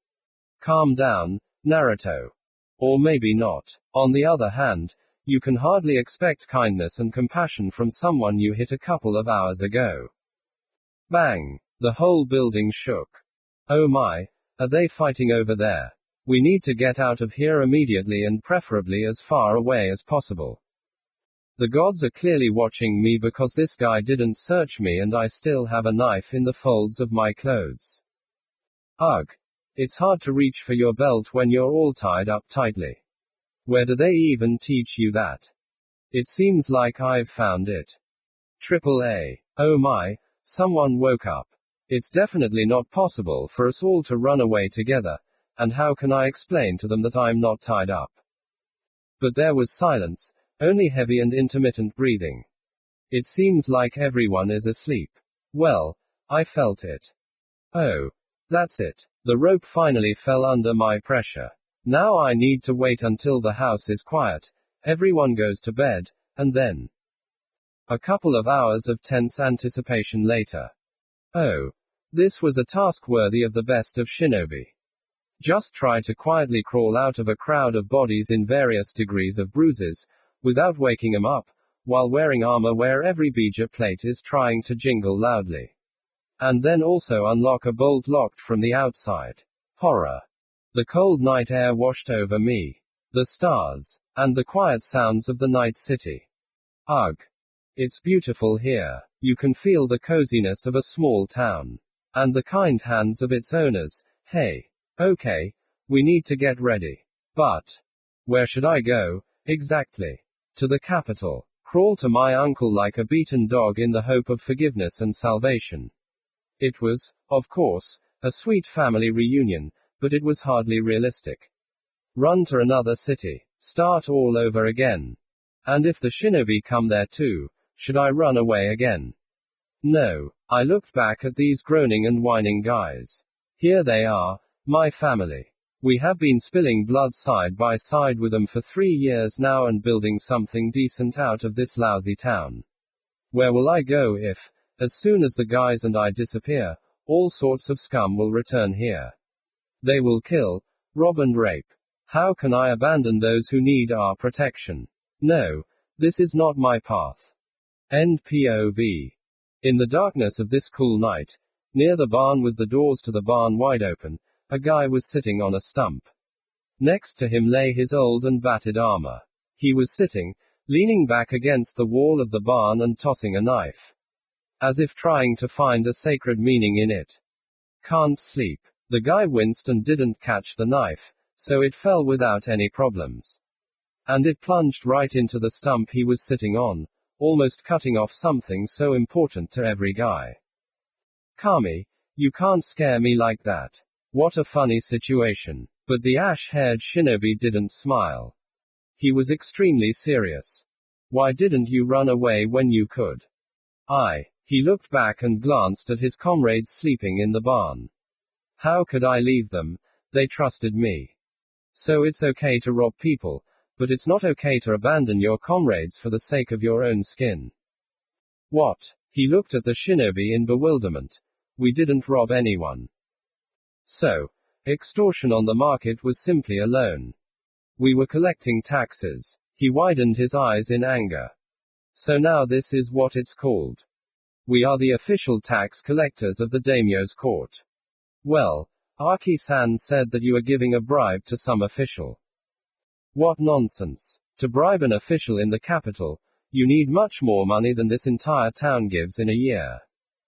MMA. The shinobi looked around the city vaguely, as if realizing that yes, collecting so much money from this town, even if all the residents were to be shaken out of all their property, would be unlikely. Do you have official papers too? Of course. We always show them to the people we collect taxes from. The guy, rummaging through the rags that were on him, pulled out a surprisingly smooth and neat scroll and pulled it to the shinobi. A quick glance from the shinobi was enough to see that the seal was genuine. I heard one of your guys yelling about an extra tax. Kakashi gave a questioning look. Bijou, we were collecting additional tax. Kakashi snorted contemptuously. It's all because of people like you, shinobi. Again a questioning look. You've probably already heard that the hotel was destroyed by one of your brothers. And the hotel is the only chance for this city to live. Enough. And why did you beat the girl? Were they beating her? She was only hit a couple of times. I'm waiting. Faster. It's all my fault. You probably think we're just spitting at the ceiling and spoiling girls, but never. Since we came here, we've been fighting off some bandits every month. Many die. It's our duty and the guys understand.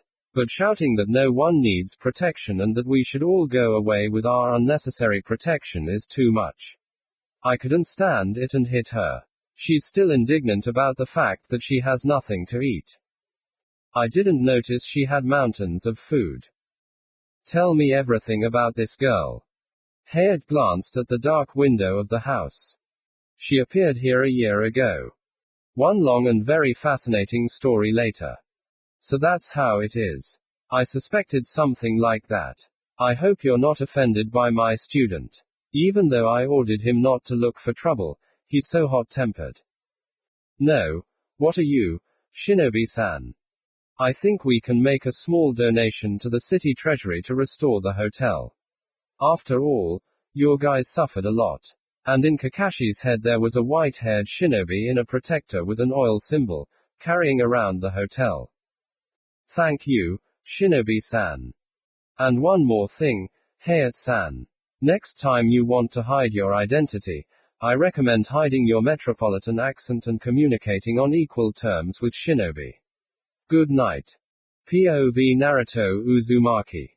To say that I was surprised when I saw that Kakashi-sensei let those idiots go would be an understatement. Anger filled me with both Sasuke and Sakura. How could Aki's little sister be left without protection? But then Kakashi-sensei gave us a slap on the back of the head and started telling us about them. It turned out that they weren't such idiots after all. They were quite normal guys. Seek the hidden in the hidden. This is what my teacher once told me. It sounded like something very smart. And something painfully familiar. But in any case, I threatened the locals, just in case, that if they offend Aki's little sister, I will come and restore order. Getting to the land of waves was a piece of cake. After all this story, we quickly sailed on a boat belonging to Tazuna's friend. But, only after arriving on the island did I suddenly realize who we would meet here. End POV. A massive sword shaped like a giant butcher's knife flew over the heads of Team 7. It must be admitted that if it had flown a little faster and a little lower, it would have been less than pleasant for the genin. Having flown over the clearing, the sword crashed into the tree and a moment later a shinobi was already standing on the handle. As if he was flying together with the sword. So, this is Momoki Zabuza, missing nin from Kirigakure. Kakashi decided to stall for time. After all, the enemy was not an easy one. Zabuza. Naruto. As if something heavy hit him on the head. He grabbed his jumpsuit, trying to pull it away from his throat. He gasped for air again. Kakashi, nicknamed Sharingan, I believe. What? Sasuke is stunned. Looks like I have no choice. Ha. Hatake lifted the protector from his left eye. I'm truly sorry, but the old man will have to go with me. Everyone, quickly get into a defensive position and cover Tazuna. 3 Tomo swirled in the red iris of Kakashi's eye. Only the rustling of leaves. Sasuke stood on the right side, Sakura on the left, and Naruto stood in the center, between Tazuna and Zabuza. He still couldn't move away from something, as evidenced by his lost look and uncharacteristic pallor. Chapter 10. I have nothing against you, but Grandpa will have to die a little. Only rapid breathing and nervous trembling answered him. What? You don't want to? Then. The wood cracked and Zabuza disappeared. He is there. Such an unusual, colorless and dead voice for such a happy child. Zabuza stood on the water in a nearby river. Kirigakure no jutsu. He summoned a fog, so thick that if you take a step away from your comrade, you risk losing him immediately. Sensei. Don't worry Sakura, he needs me now. Kakashi moved away from his students and Tazuna-san because he didn't want to involve them in the fight. But there was no sound of wind, no tramp of feet. Just one heartbeat, and a quiet whistle of cut air. Kakashi is considered an elite shinobi for a reason. He ducked just before the sword cut off his head. The huge sword flew over his head, cutting off only a few hairs. And that wasn't the end. Using a swing, Zabuza, without stopping the movement of the sword, spun it and struck diagonally. This time it was impossible to dodge and Kakashi only took the blow on the kunai. The energy of the sword was too great and Kakashi flew into the river. Suden no jutsu. A powerful stream of water, as if under great pressure, burst out from Zabuza's mouth, burying Kakashi under a huge thin water. Kakashi-sensei. Sakura and Sasuke's cry of grief and disbelief and only Naruto's stunned eyes. There was no sound of wind, no tramp of feet. Just one heartbeat. The old man should have been given to me. Ha! They realized he was behind them only when he spoke. And the quiet whistle of cut air. The blow cut Naruto in half from shoulder to hip and cut Sasuke's hand, who barely managed to put out a kunai. The Uchiha flew back a couple of meters and rolled on the ground like a sack. Naruto, Sasuke. PSHH. With a distinctive sound, Naruto disintegrated into a small cloud, which was almost invisible in the fog. Zabuza even opened his eyes in surprise. PSHH. The stone standing nearby dispersed and in its place appeared Uzumaki with a kunai in his hand. Crazy from his own impudence and audacity, he jumped on Zabuza in the hope that he would not have time to return his sword that was thrown back by inertia. But he didn't need it. A sharp blow knocked the wind out of the guy and broke a couple of ribs. R. The kunai fell from his weakened hands and Zabuza threw the guy to the ground like a small change. Puppy. Kubakiriboko, a massive broadsword in the shape of a giant butcher's knife, rose above the body of the boy who was now using all his strength to simply breathe air. Reiten, Reiju Choiga, the river literally exploded with lightning, dispelling the fog for a moment, as if a continuous wave of lightning reached Zabuza. And only he managed to see that a huge wolf made of lightning chakra was rushing towards him.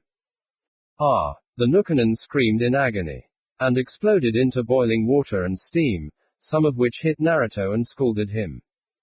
But only a weak groan sounded from the guy's lips because he still couldn't breathe. A moment later, a wet and angry Kakashi stands next to Naruto, holding Sasuke, who still doesn't even understand what happened. Silence. Only the heavy breathing of Kakashi, who had spent a lot of chakra on the wolf, the weak hissing through Sasuke's teeth as the wound began to bleed seriously, and the whining of Sakura, who had experienced more in the past couple of seconds than she would like to experience in her entire life. Well, you made it after all. That complicates everything. The voice came from nowhere and everywhere. As if the fog itself was speaking. Kakashi just frowned and formed a seal with his hands. A small hurricane of chakra rose around him, but in an instant it expanded, dispersing all the fog from the clearing. You play dirty, Momoki. Zabuza stood by the river, holding his decapitator at the ready. We are shinobi. Just tools in this cruel world and must always be ready to die. Even your children. Demon. Have you really heard about my glorious history? That's flattering. Many people have probably heard the story about how a person who was not even a student at the academy yet cut out the entire graduating class. Oh. Such words from the copy ninja himself. It would even be a shame to kill you. The shinobi fell silent, assessing their opponent and studying each other. Naruto was on all fours, trying not to cough up his lungs. Sasuke was hesitant about bandaging his wound or if it would distract him too much. Sakura was simply protecting Tazuna-san, who was almost paler than Sasuke. Everyone was shaking in fear. Don't be afraid, children. I'm with you now and I won't let anyone hurt you. Kakashi said, looking at Zabuza continuously. Kakashi-sensei. Ding. In an instant, the monstrous sword collided with the kunai. Kakashi and Zabuza were already standing in the middle between the river and the squad.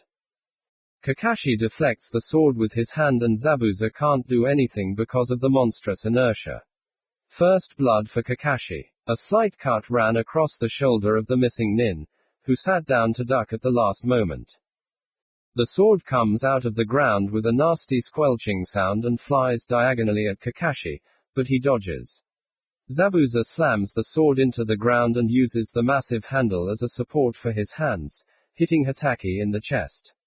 And it pierces through it because the clone could not withstand such abuse and burst, leaving behind only water.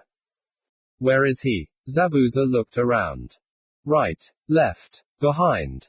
From below, Momoki sinks into the ground up to his head, as if it were not solid soil with grass, but only the sand of Suna. Kakashi immediately appears nearby. You lose, Momoki Zabuza. Maybe. But you too. What? Mig and Sakura, falling with 3 senbon in her throat. And in her place was a shinobi in a standard kirigako kimono with thin stripes and a mask with the symbol of the village hidden in the fog. Sakura. Naruto managed to react. He was the closest and had already managed to more or less come to his senses. Several of his kunai flew at the enemy. But they were all repelled in midair by senbon. Kaiten. Gokakyu no Jutsu. A meter-wide fire step erupted from Sasuke's mouth and rushed towards the enemy. PSHH. Fog covered the clearing. Don't get distracted. Dirt, blood and vest fabric in the air. Zabuza broke free and swung his sword. The deep wound on Kakashi's back was a witness to his success. AX. Swinging again, Momoki delivered another blow, but Kakashi blocked it. Another blow. Again and again. A straight lunge and Kakashi barely manages to jump to the left. Chidori. The chirping of 1,000 birds filled the air. Once again, Kakashi is keeping a bloody count. Chidori. Concentrated lightning chakra pierced Zabuza's shoulder. It wasn't fatal, after all, because he managed to dodge it, but it was enough to hurt his arm and significantly reduce his effectiveness. Momoki had to jump away from his sword. He managed to deflect the next Chidori attack. And the next. The third hit the tree, smashing it into splinters. Zabuza quickly took advantage of this by carrying out a series of counterattacks. A spinning kick. Kakashi managed to duck, but was unable to catch him because he was after using Chidori, which Zabuza took advantage of, continuing the swing and kicking Hataki in the side on the second circle. The blow was strong and Kakashi flew back a couple of meters, landing on his feet as if nothing had happened. Zabuza was already at the sword. Throwing it over his back, he began to form seals. Suten, Suiruden no Jutsu, the river became shallow, but from it, having collected a gigantic amount of water, a water dragon emerged. Ra. The dragon rushed towards Kakashi. Doten. Doru Heki. A wall of mud rose up in front of Kakashi almost instantly. Only to crumble away a moment later under the pressure of the water. The core that Kakashi had hidden behind remained intact. The water receded, but Zabuza was gone. He had escaped. Mig and Kakashi was already standing near Sakura. There were chunks of ice lying around and many were burnt. Sasuke and Naruto were lying nearby, breathing heavily. All pierced with senbon like a pillow for pins. Tazuna was sitting, leaning his back against a nearby tree, covering a bleeding wound on his shoulder with his hand. There was no enemy shinobi. But what about Sakura? Hataki quickly felt Sakura's pulse. Chapter 11. Sakura, how is she? Sasuke raised himself up, trying to support his body on his elbows. Naruto seemed unchanged, but his body, despite his wounds, was tense to the limit. He held his breath. Kakashi let out a well-concealed breath of horror and checked again in desperation. He just couldn't tell them. With sensei. Don't worry, she's fine. The senbons didn't hit anything vital, so everything will be fine. He was lying. He couldn't help but lie. Naruto and Sasuke believed him. Uchiha wanted to believe. Uzumaki couldn't help but believe. Exo. Kakashi dropped to one knee. He had spent too much chakra and suffered too many injuries. So a bunch of abrasions and bruises were the least of his problems. The wound on his back was still bleeding and his vision was already starting to darken. The blurry vision and ringing in his ears told him too much to ignore. To Kakashi, Sasuke tried to get up, but overexerted himself and fell, losing consciousness. Sensei. Naruto still had trouble speaking, but he had still achieved more than the Uchiha. Now he was on all fours, trying to calm the twinkling stars in his eyes. Hataki reached for the life-saving pills that he had left over from the previous mission, but he didn't have time. The darkness in his eyes caught up with him too quickly, and he fell into unconsciousness, heavily collapsing face down in the grass. Now for sure. Ha ha ha. Now for sure we're all going to die. Shut up, old man. Naruto managed to get up, although he was swaying like a drunken sailor in a strong pitching motion. Trying to walk carefully, he approached Kakashi and sat down next to him. Kakashi-sensei. Ha! Naruto's hand that he touched behind his teacher's back was red with blood. The vest was thoroughly soaked with it. His blue eyes became like saucers. His hand was shaking nervously in disbelief. It seemed like he was about to scream in horror, but only a whisper escaped his lips. It's not because of me. Is it? So, he hit himself hard in the face with his palms, smearing blood and dirt along the way. The guy picked up his old backpack lying nearby and began to dig around in it. Well, where are they? I clearly remember taking them. A couple of buns, a bunch of kunai, and even a tent flew to the ground. There are none. No bandages. He always approached the issue of equipment lightly. Why carry so many things if in a fight he would beat everyone up? But now everything was not quite as he imagined. Or rather, not at all. But if he gave up, it would no longer be his path as a shinobi. Never mind, Databio. The little shinobi tore off his already rather shabby favorite orange jumpsuit. And without hesitation or thought, he cut it into strips with one of the kunai he had just pulled out of his backpack, and then came the turn of Sensei's vest.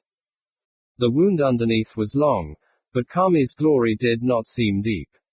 However, a lot of blood had managed to flow out.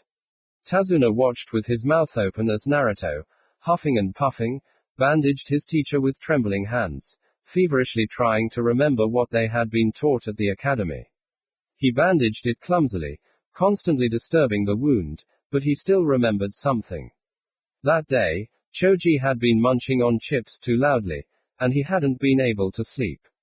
Thank you, Choji. Ha! Ha! Large beads of sweat were running down his forehead when he finished, and his heart was beating in his chest like a bird in a cage. Sakura-chan. Naruto didn't know how he could help. He only tried to feel her pulse, but he couldn't. Actually, it didn't mean anything, because he never knew how to do it. It couldn't be otherwise. The little ninja could do little and only gently bandaged her neck, trying not to harm her. For some reason, he was sure that the shinobi in the mask would not kill her. Sasuke. Moving towards him, he began to extract senbons from his friend, but as he began to pull out another one, he touched something wet. Blood. Sasuke's entire hand was covered in blood, and a good puddle had already formed under him. Sasuke. Uchiha was even paler than his sensei. You're not going to die here, moron. He grabbed the remaining ribbons from the jumpsuit, disappointed to realize that it wouldn't be enough. Without a second thought, the t-shirt followed its orange predecessor. He still managed to stop the bleeding by tightly bandaging almost his entire arm. Naruto tried to wipe his face, but only smeared more of Sasuke and Kakashi's blood with dirt and sweat on his face. Old man, are you okay? Kami. Uzumaki's blue eyes glowed no worse than flashlights in the shadows of the approaching twilight. Yes, better than. He fell silent, not daring to continue. How far is it to your house? Not good. Let's go there. Tazuna, gritting his bones and holding his wound, rose. Of course, I'll lead, but what are we going to do with them? Naruto was still breathing heavily. Ugh. The seal formed itself, as if he had repeated it hundreds, maybe even thousands of times. Kage Bunshin no Jutsu. About 10 clones appeared nearby. You know what to do, guys. We can do it, Databio. A 10-voiced cry rang out over the clearing. The clones scattered, breaking branches and tearing fabric to create a stretcher. Tazuna's house a few hours later. Tsunami, as usual, was preparing dinner, humming to herself a simple song about brave sailors who were not afraid to challenge the sea, but it so happened that they got caught in a whirlpool. There were few joys in her life. Both her husbands were dead, her son had still not recovered from the death of his stepfather, and her father was unknown where, but today for some reason it seemed to her that everything would work out and everything would be fine. Even the death of her husband did not seem like something to die of grief over. She tried to throw these blasphemous thoughts out of her head, but she could not. The thoughts and the song kept coming back to her head. The simple tune stirred her consciousness and dropped seeds of hope. It was already pitch black outside, and her father was planning to return just this morning. But it wasn't very reasonable to worry about it, because the middle of the land of fire was far away and anything could happen. For example, he might stumble upon another pub and get drunk. Knock knock. Tsunami. Open up. It's me, Tazuna. Father has come. The girl took the food off and ran to the door like a doe. She hesitated a bit with the lock, but then the door opened. Father. All the food spilled out of her hands, and her mouth opened impermissibly wide in surprise. In front of her stood her father, indeed. Only next to him were a dozen blonde guys who looked exactly alike. They were all naked to the waist and so skinny that you could count all their ribs, and they were all smeared with blood and dirt, almost completely. And next to them lay 3 bodies on some kind of stretcher made of branches. And to the accompaniment of the guys breathing heavily. Tsunami, I'm back. Chapter 12. Sasuke-kun, Naruto, Kakashi-sensei, come down for breakfast. The girl's melodious voice spread throughout the house. Actually, as did the smell of the freshest pastries straight from the oven. At the stove, working miracles from not the best products, stood the owner of this house and none other than Sakura. Although she was able to stand up on her own only a few days ago, she did not want to be a burden to the team that had done so much for her. And she tried her best to be useful. Baked goods from Sakura-chan. Shut up already and help. Naruto and Sasuke, and that was them, supported their teacher while he was struggling to get through the most difficult obstacle in the form of steps to the cherished breakfast. Kakashi-san, are you allowed to get up yet? I think I've been lying around too long already, and I also need to look after my students. Hey, Sasuke, did you hear that? As if it wasn't because he already read that book. Ouch. A blow to the head with that same book interrupted his undoubtedly important thought. Finally everyone sat down. How are you feeling, Sakura? Well, I still have a little difficulty moving, but other than that I'm fine. You're lucky that Ninja decided to attack with Senbon and didn't hit anything vital. If it had been Kunai, you'd be dead. Cool, Databio. Now we can all train together. Hey, don't you want to train with Sakura-chan? Such a weakling will only slow me down. Naruto jumped up from the table. Yes too. Naruto, there's no need. I'm really too weak to do anything. I was just a burden in the fight with Zabuza. But I promise, Sasuke-kun, I'll become stronger, and you won't be disappointed in me. More out of habit than contempt. An awkward silence fell, which only Kakashi dared to break. Don't beat yourself up too much, Sakura. No one expects Genin to be able to fight one of the 7 ninja swordsmen of the mist. It's beyond your capabilities right now. The same words evoke different emotions in different people. Sasuke clenched his fists in impotent rage until his knuckles turned white. He hated being weak. Naruto just stared sadly into space, lost in thought about the hatred of shinobi towards each other. Sakura's gaze was filled with determination to become stronger and in turn protect her friends. Silence filled the dining room, only the sound of the meal interrupted the sounds of the sea outside the window. So, how about training, Databio? What are we all going to do? Don't rush, Naruto. I'm still too weak to show you anything. Besides, Sakura won't be able to train with you now.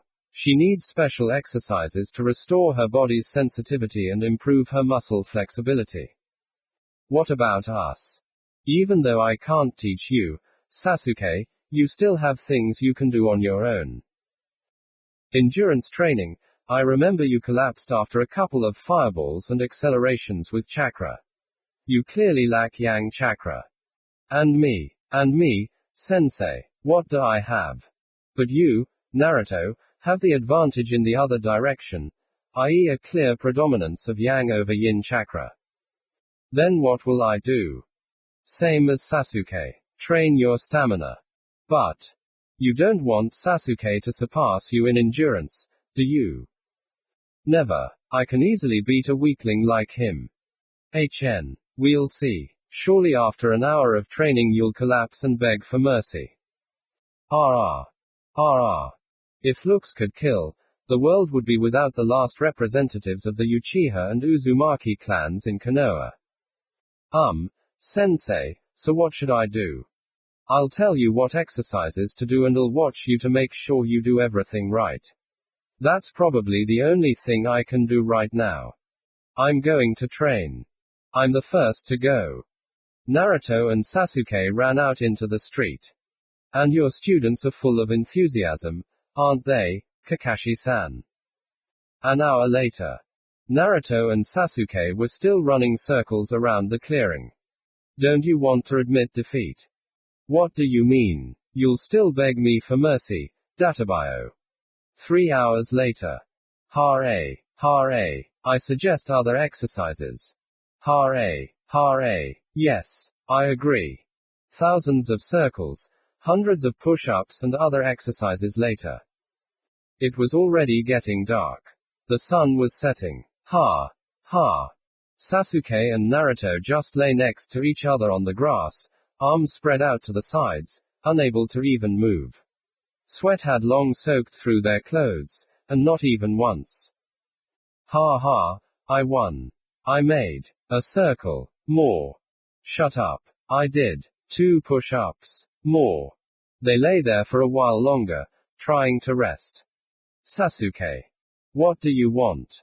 I was thinking, since sensei can't, then how about we study something ourselves? And how so? He turned his head towards Naruto. Well, I mean something simple, but something that can help us in battle. Tree walking. Couldn't you think of anything better? Well, that's only until sensei gets better. And then he'll show us that cool technique. Do you know how to walk on trees correctly? Of course, Databio. Uchiha's eyebrows shot up. And from where? I don't know. Iruka-sensei probably told me. I'm not lying, Databio. Sasuke turned away and stared at the evening sky, rubbing his arm as if he could still feel the remains of Naruto's shirt that had saved his life. Ugh. Sasuke stood up with some difficulty. Well, what are you lying around for? I bet I'll be the first to learn how to walk on trees, weakling. The next day. Didn't you die there? You won't get it, idiot. The sun had long since reached its zenith and was already threatening to soon begin its fall towards the horizon. And at that glorious moment, at the top of the tallest trees in the forest, there were 2 guys. Uchiha sitting on the branch of the left tree and Uzumaki, dead weight, drooping on the branch of the right. What are you laughing at? We did it. We were able to learn to walk on trees ourselves. For a few minutes they simply rested after almost a day of continuous training. Hey, are you hungry, Sasuke? Shut up. And as for you? It's lunchtime now. Yes. I bet I can get to the old man's house faster. A weakling like you. Don't make me laugh. A couple of minutes later at Tazuna's house. It was time for lunch and everyone except the boys gathered at the table. Sakura, all worn out and tired, was handing out food. These days she had been training hard under Kakashi's supervision and could barely stand on her feet from fatigue. In return, her body's sensitivity had returned completely, and she had even improved her flexibility. Kakashi-sensei said that this was an outstanding result. After all, after an apparent death from senbon, people usually cannot regain their former sensitivity for several weeks. Regardless, she was proud of herself. Isn't it time for your students to come back? After all, they've been training for a long time. They'll be fine. The boys sometimes need to release some excess energy, and training will help with that. Besides, Inari-kun brought them food. This doesn't look like Sasuke-kun. I'm first. I'm first. Two exhausted guys, breathing so hard that it seemed like their lungs were about to be spat out, burst into the house at the same time, with the only difference being that Sasuke went through the door and Naruto through the window. I think I overdid it a bit. In the evening of the same day. Naruto's POV. Many days have passed since that battle by the river, but I still have nightmares where Sensei, Sakura-chan and even that idiot Sasuke die. Because of me. I don't know why, but I like being with them. It's probably the first time in a long time that someone treats me like a normal guy. No one calls me a monster. No one trembles with fear when I appear. Sasuke is a real ass, but he's fun to be around and you can always rely on him. Sakura-chan may hit me and yell at me all the time, but deep down she's kind and really cares about Sasuke and me. For the first time, I found people I could call my friends. Maybe even my family. No more empty stares, no more aimless existence. I will never be lonely again when they are around. And because of my indecisiveness, my weakness and stupidity, they almost died. After all, I knew who we were up against. I knew Databio. I even knew how to defeat him. But Zabuza and Haku didn't act the way I thought. There was a strange pressure in my chest. My hand automatically reached for my collar to loosen it, but only grabbed the edge of my t-shirt. Ugh. I'm too weak. How can I expect to become Hokage if I can't even protect my friends? In fact, Zabuza and Haku are not bad. They're just confused guys. I don't know why, but I am sure of it. Back then, by the river, I didn't feel any anger or hatred in them. Maybe they can be convinced. Surely they are not working for this Gato of their own free will. Then they can be saved too. But I'm too weak. I barely managed to save my team. Sister Tsunami said that if I had waited a few more hours or if I had bandaged them a little worse, they could have died. I need some kind of technology so I can fight. Walking through trees isn't enough. The head hung down by itself. Sensei can't teach us anything. He only recently started walking without us. Then I'll come up with the technique myself, Databio. The cry echoed across the clearing, frightening the birds and giving me confidence. I just need something really cool and strong. Something. I don't know. What is the coolest and most powerful piece of equipment I remember? Ouch. Fox. Why do I see a fox? Enormous. I can hardly swallow the lump in my throat. There he stands opposite, fluffing up all his 9 tails. Fiery red fur and red coals of eyes, and all around there is only water and walls. Am I in a dungeon? The fox brushes against the huge wide open gates. He says something, but I can't hear him. His grin is scary. It scares me to the point of shaking in my knees. A colossal amount of chakra begins to form around the muzzle. Dark and light, chaotically mixing in incomprehensible proportions and condensing. This chakra twists and gathers into a ball. The ball contracts and then very quickly flies at me, and the water on its way flies apart. Ah! But the ball flew through me as if it didn't notice and exploded in a stunning blast behind me. The light clouded my eyes and I blinked involuntarily, and when I opened them I was back in the clearing, still lying under the shade of the pine tree. Ugh. Wow. I wouldn't want to run into a creature like that, Databio. I jumped to my feet with ease. Hey, but now I know what technique'll make. Sasuke will be surprised. I'll call it rasengan. A few hours and one ruined clearing later. Hooray. For some reason it seemed to me that it would be simple. It seemed that I would twist the chakra, compact it and give it more power and start spinning. It seems that's what that fox did. Come on. I put my palm forward, Release the chakra, twisting it in different directions. An unstable blue ball of chakra appeared above the palm. Hara. So. Now I strengthened the chakra with my other hand.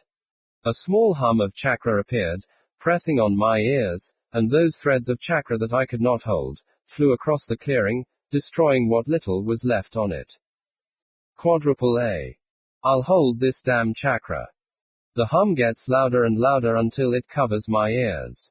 I feel the chakra flowing out of me, holding the technique. Now all that remains is to maintain the rotation in the form of a ball. Boom. The ball lasted only a moment and then scattered across the clearing in a blast wave. Just a little more. But, why do I want to sleep so much? My eyes are sticking together. End POV. Some time later. A guy entered the clearing, long hair loose and a pink sleeveless kimono with pale red edges and small purple swirls. That's what he looked like. Approaching the prostrate Konoha shinobi, he looked at him silently for a while, trying to decide something for himself. But then a moment passed, and he decided. Wake up. You will catch a cold if you sleep on the bare ground. Ha, ha. The guy in the kimono just smiled, looking at the blonde's disheveled and sleep-crumpled face. What are you doing here? I collect herbs to treat illnesses and wounds. This is. But I've never met anyone sleeping on the ground here before. He looked around the clearing. In the middle of such a mess. Hey, I was practicing. So you're a shinobi. I saw your headband, but I thought it was just toys. Ha ha, of course I'm a real shinobi. So, you're mastering something dangerous. I train to become stronger. The interlocutor looked at him carefully, as if looking for a clue. Once you become a shinobi, it means you are not weak now. Why do you need to become even stronger? I want to be so strong that my friends don't have to die. That's right, that's why I want to become Hokage. So you have someone to protect, right? Certainly. The guy turned his gaze somewhere into the distance. When you have something to protect, you become truly strong, right? Naruto frowned. Then you will become strong. Very strong. The guy in the kimono just nodded as if agreeing with himself and stood up, getting ready to go, but. Stop. Yes. Why are you here, Haku? The guy in the kimono's eyes narrowed and he visibly tensed up. What are you talking about? Yeah, you're the ninja who was with Zabuza. Haku's hand reached into the hidden pockets of his kimono for his senbon. Stop. Naruto grabbed his hand halfway. The air became noticeably colder. Small ice floes and snowflakes began to swirl around. I just want to talk. Naruto slowly let go of Haku. The eyes of the one Naruto called Haku narrowed suspiciously. And what about? Why did you attack the old man? Haku's eyes widened slightly in surprise. Because we are shinobi and only tools. We were ordered, and we will do it.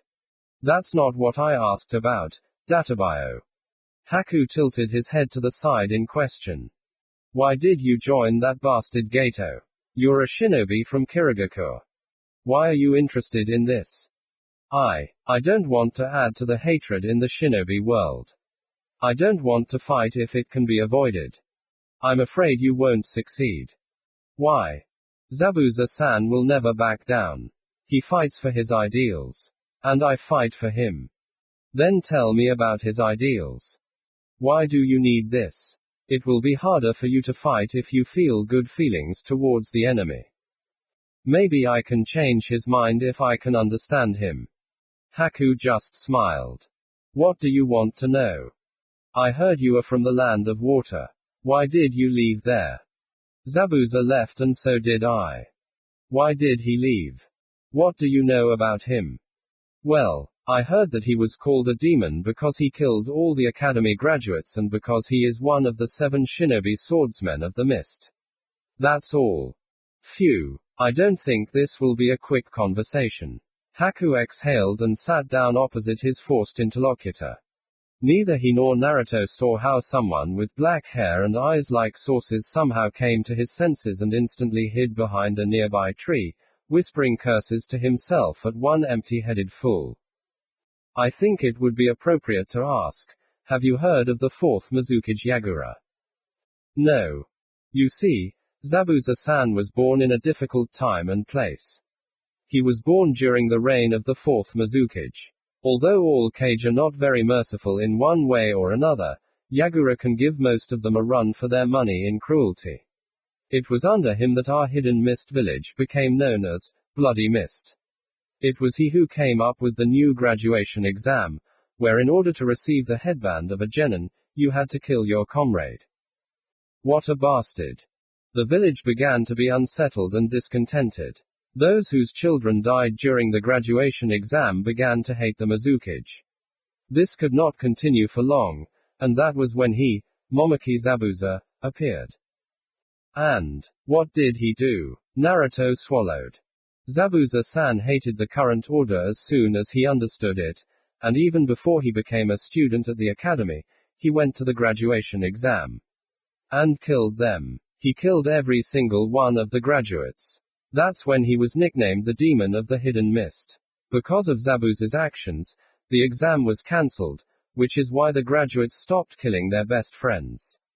Haku looked at Naruto but didn't see him. He was there, in the land of water. Yagura was always distinguished by his special suspiciousness. For any suspicion of betrayal, a person was immediately dragged to the dungeons of the special department.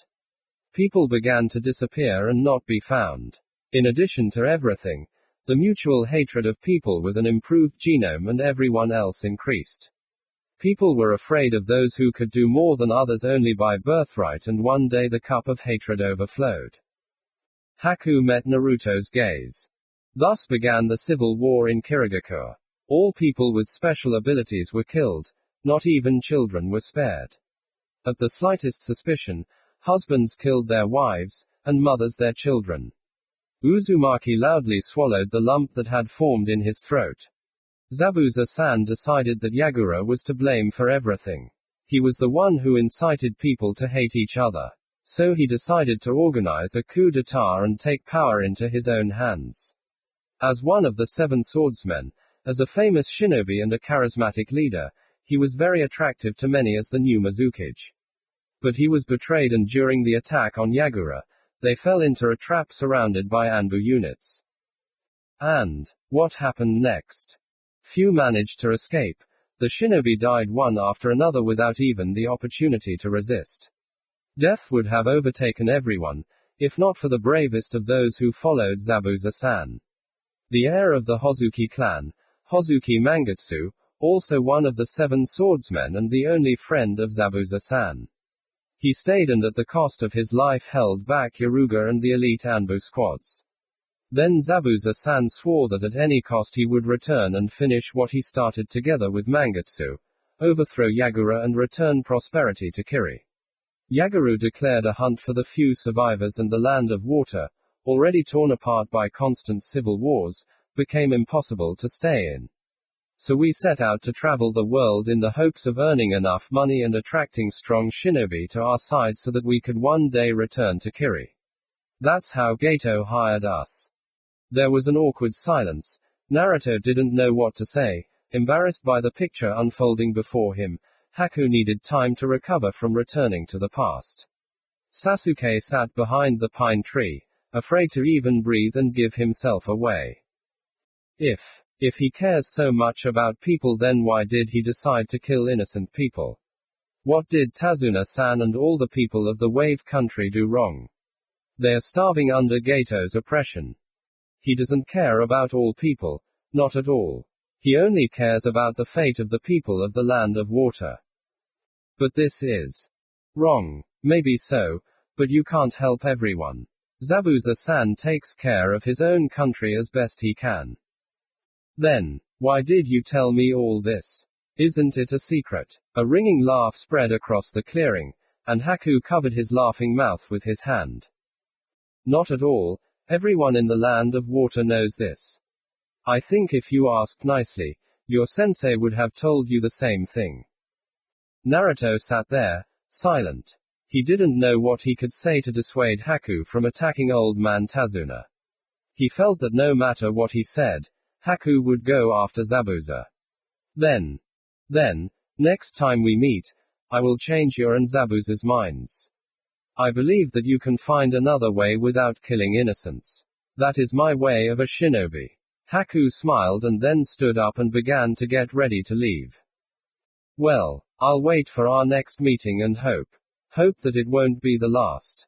Haku slowly left the clearing. Naruto looked at him thoughtfully for a few minutes after he left, until... Ow. For what? Before I get a good slap on the back of the head. Naruto, you're a complete idiot. Until Sasuke stopped hiding. Chapter 13. Commentary on Chapter 13. So, a new chapter. I recommend that everyone who drops by for the next installment skim through the old chapters. I think I've rewritten them significantly. The sun's rays shimmered in myriad colors through the mosaic window, giving a feeling of warmth and coziness, which hardly matched the ascetic atmosphere in this room.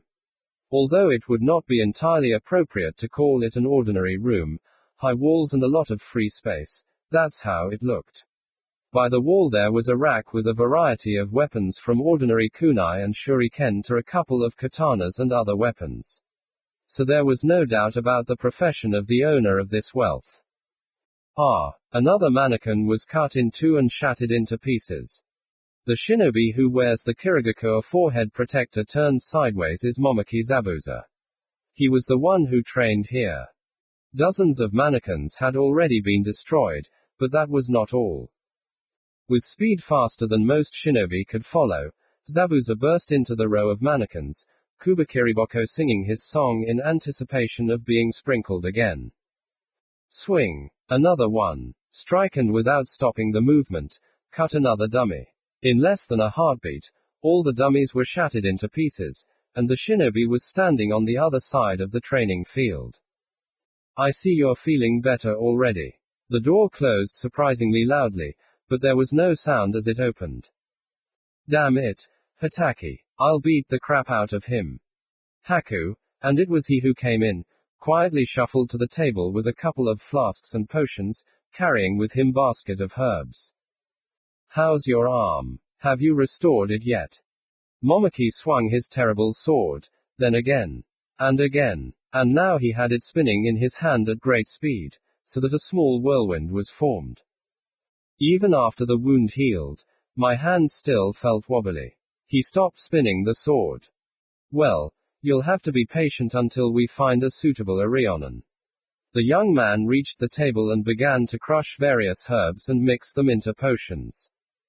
You're lucky that I know how to make wound healing pills. What would I do without you? His medical test subject answered venomously. They sat in silence for a few minutes, Haku making the pills and Zabuza rubbing his still aching shoulder. You know, Zabuza-san. Today I met those genin from the Leaf who were protecting the old builder. Momoki was distracted and looked at him. That blonde ninja recognized me. Recognized? I thought you were wearing a mask. He didn't just recognize me. He called me by name. Yes. Zabuza scratched his chin thoughtfully. It's strange, only a few people know your name. He asked me about us. About us. He asked why we attacked the builder, because the people of the Land of Waves are starving under the oppression of Gato. Who does this brat think he is? As if I like working for this bastard. Zabuza sat down in the chair, placing his sword next to him. And what did you tell him? He carefully watched his weapon. Haku turned to him and replied with a smile. That in the shinobi world, either you use others or you are used, but he replied that he did not want to increase hatred in the shinobi world and wanted to dissuade us from attacking the old man. Fool. Fools like him are the first to die. Zabuza fell silent again, lost in his memories, and Haku did not dare interrupt him. That's not all, is it? Yes. I told him about you, about the attempted coup and the escape from the Land of Water. You're too kind, Haku. You shouldn't bare your soul to your enemies. It could end badly. Here are the pills. Haku handed him the new pills. And again it tastes like it would be easier to die from wounds. Ha. Momoki began to chew them with a sour expression. Zabuza-san, can I ask you a question? Don't take this as rude or that I don't want to be your weapon anymore, but that guy got me thinking. Don't you think we've been outside the land of water for too long? After all, your goal is to overthrow Yagura, right? But the longer we wander and live off the likes of Gato, the fewer people will follow you. And the further away Kirigakure is from us. Zabuza stared out the window for a moment. His thoughts were back there in the Mizukage's throne room, when he left his friend to die for him. For his dream. He would not let his sacrifice be in vain. Maybe you're right, Haku. I think we've licked our wounds and collected enough money. It's time to head back to Kiri and kick that little Yagura's turtle ass. Then. Yes, this matter with Gato will be the last. Let's finish it and go to the land of water. We need to gather all of our people. That would be problematic since we don't even know where many of them are. Those grim twins, Gozu and Meizu, are obviously in Konoha and at best as prisoners. Yeah, we need to try to get 'em out. It seems Unmo is hanging around somewhere near the capital of the Fire Nation. I should write to him to get the guys out, if they're still alive. There are already unforgivably few of us left. That pompous idiot, Gengo, took many of them and ran away, as far away as he could. Bastard. Zabuza slammed his fist hard into the armrest. Ganru, still in the land of water, will need to inform him that we are returning. Tsurugi would rather deliver my head to Yagura himself than join me. At best he can be persuaded to remain neutral. What about the other swordsmen? Of those who will definitely follow me, only Kurosuke Reiga can be named. But I hate even the sight of that moron and whiner. I don't know how I didn't kill him. What a pity that Amayuri Ringo died so young. She was an outstanding shinobi. Zabuza-san. Yes, I know. I'll write to this weakling. Who else is there? Kushimaru Kuriarare and Akebino Jinin are dead, and their swords are nowhere to be found. I could send a message to Munashi Jinpachi, but who the hell knows if that bastard is still alive. So there's only one left. The one who killed Fuguki Tsukazan and took his sword Samehada. Yes, Hoshigaki Kisame. Killed that traitor Fuguki. But now he's on the run and seems to have completely broken with Mizu no Kuni. Besides, we had a slight argument the last time we met, so now he might try to kill me if the opportunity arises. I heard that Mangetsu-san's younger brother, Hozuki Sugetsu, is now in the land of fire. I don't want to hear anything about brother Mangetsu. Sorry, Zabuza-san. Then, how about contacting Terumi Mei? With this arrogant crybaby. Don't make me laugh. As far as I know, she is a very strong shinobi. She's not the only one. We are extremely short of people, Zabuza-san. There are hardly 100 shinobi not weaker than Chunin who will follow you, and she is the heir of 2 Kekkei Genkai, and all the oppressed clans and all those who are subject to persecution will follow her. In addition, she is a woman and much softer in the politics of the current Mizukage. People are tired of persecution, they are tired of seeing only enemies around them and will follow someone like Terumi Mei. Kind and sympathetic. And even Yagura would not dare call the demon of the hidden mist kind and sympathetic. This, kind and sympathetic, woman has quite a few corpses on her account. Maybe so, but for people this is exactly what she is. Damn. Okay, I'll think about her. This is all. Yes, there are still a couple of people in Kiri, but we can tell them when we return to the land of water. Then I'll send a message to Samadare-san, Ganru, Reiga and leave a message in a secret place for Munashi Jinpachi. Yes, go ahead. They should all arrive just as we're finishing with Gato. Chapter 14. Deep down, I knew that Zabuza and Haku would not give up. I knew that they would return to finish what they started. kill old man Tazuna and bring starvation to the land of waves. I was equally clear that it would be very difficult to convince them. Moreover, there is no doubt that in order for Zabuza to start listening, he first needs to be beaten up, because he believes that you can only talk to the strong. But that could be a big problem. Even though I thought Sasuke, Sakura-chan, and I could beat Haku, there were problems with Zabuza. Even though the three of us had been training hard for the last 2 weeks, we definitely wouldn't be able to match Zabuza for a few more years. The only one who could beat him was Kakashi-sensei, but he was just no good. Although the teacher had begun to walk on his own, he was still very pale and often wobbled on level ground. The fact that he would be able to summon lightning if necessary was already questionable, not to mention such a chakra-consuming thing as the Sharingan. I think Sensei himself understood this, because he sent several ravens to Konoha when he thought no one was watching. Actually, the fact that he didn't notice me says a lot about his state. And judging by how Sensei's face becomes gloomier with each passing day, he still hasn't received an answer. It's good that Sasuke and Sakura-chan don't notice this. Especially Sakura-chan. The days flew by like leaves in autumn, and in my efforts to finally master my new technique, I began to think that Zabuza's injury was more serious than we thought and that Sensei's Chidori would buy us time until Kakashi-sensei recovered. But it seems it was not meant to be.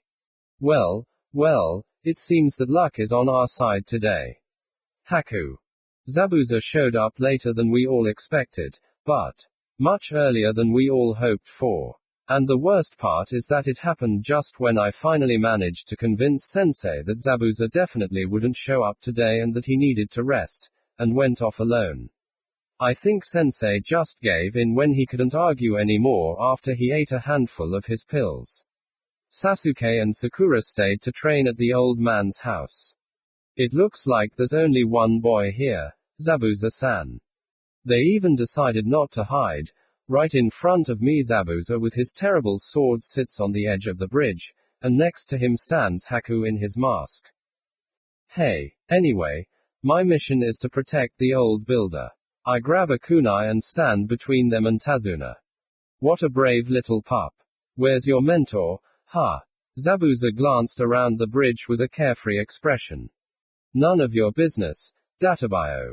Without Sensei, I definitely don't have a chance and the seals are forming even faster than I thought. Kage Bunshin no Jutsu. 10 clones appear nearby. Shadow clones. Not bad. But that's not enough. Haku jumped and released dozens of senbon in midair. PSHH. And of course, almost all the clones disintegrated, but that wasn't the plan. Under cover of the smoke screen that was left by the clones, I created 3 more and they, trying not to make any noise, jumped off the bridge into the river. I hope Zabuza won't get enough of me before the clones bring the team. To hide the splash from the clones falling. So, then what do you say to this? Kage Bunshin no Jutsu. Concentrating as much chakra as I can. Damn, this is harder than I thought. I can feel the chakra flying out aimlessly, which is actually clearly hinted at by the almost force field of chakra around me. There is no sensor here, only the blind and deaf would not notice it. Luckily for me, the clones, with the characteristic pop, were created almost at the same moment when their earlier brothers collided with the river. And although the pop is usually not very loud, but when there are several hundred of such pops. I won't let you harm the innocent, Databio. My voice, multiplied by hundreds of clones, spread across the bridge. They seem surprised. Of course, they'll know better than to underestimate Uzumaki Naruto, the future Hokage, Databio. Zabuza-san, may I? Haku turned his head. Go ahead. The swordsman nodded and disappeared. Well, more precisely, he very quickly moved to the bridge support. Forgive me, Naruto-kun, but I must carry out an order, Zabuza-san. And he began his way through my clones. He moved too fast, so I could hardly keep track of him. Dozens of senbon flew from him in all directions, killing my clones in batches. But it was in vain that he ran into the depths of my clones. After all, when your clones are not living teammates, you don't need to be afraid of harming them. When 100 clones from all sides throw 3 kunai at you each, it's almost impossible to dodge. Take that, databio. The clones and I had already decided that that was it, but Hyoten, Hyogen Domu, before I could blink, an ice dome formed around Haku, and all the thrown kunai crashed into it. What was especially annoying was that some of them couldn't even scratch him. Hyoten, Sensatsu Susho, this is the first time I've seen such a technique. Senbon made of ice appear out of thin air. Dozens, no, hundreds of senbon. And then they flew at us with clones at a stunning speed. There was no need to try to dodge. Compared to this technique, I was like a fly in honey. AAA. Luckily for me, one of the clones sacrifices himself by covering me with his body. So only one of those senbon hit me. It hurts, databio. Why? You don't have to obey that bastard Gato. We are shinobi, Naruto-kun, and it is our duty to carry out orders. That is how our world works. Those who have money and power will always do whatever they want with those who are less fortunate. In the shinobi world, those who are stronger will always rule over those who are weaker. Haku slowly walks towards me across the ice-pocked bridge.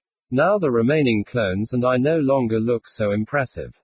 That's not true. You told me that your goal is to achieve peace in your village.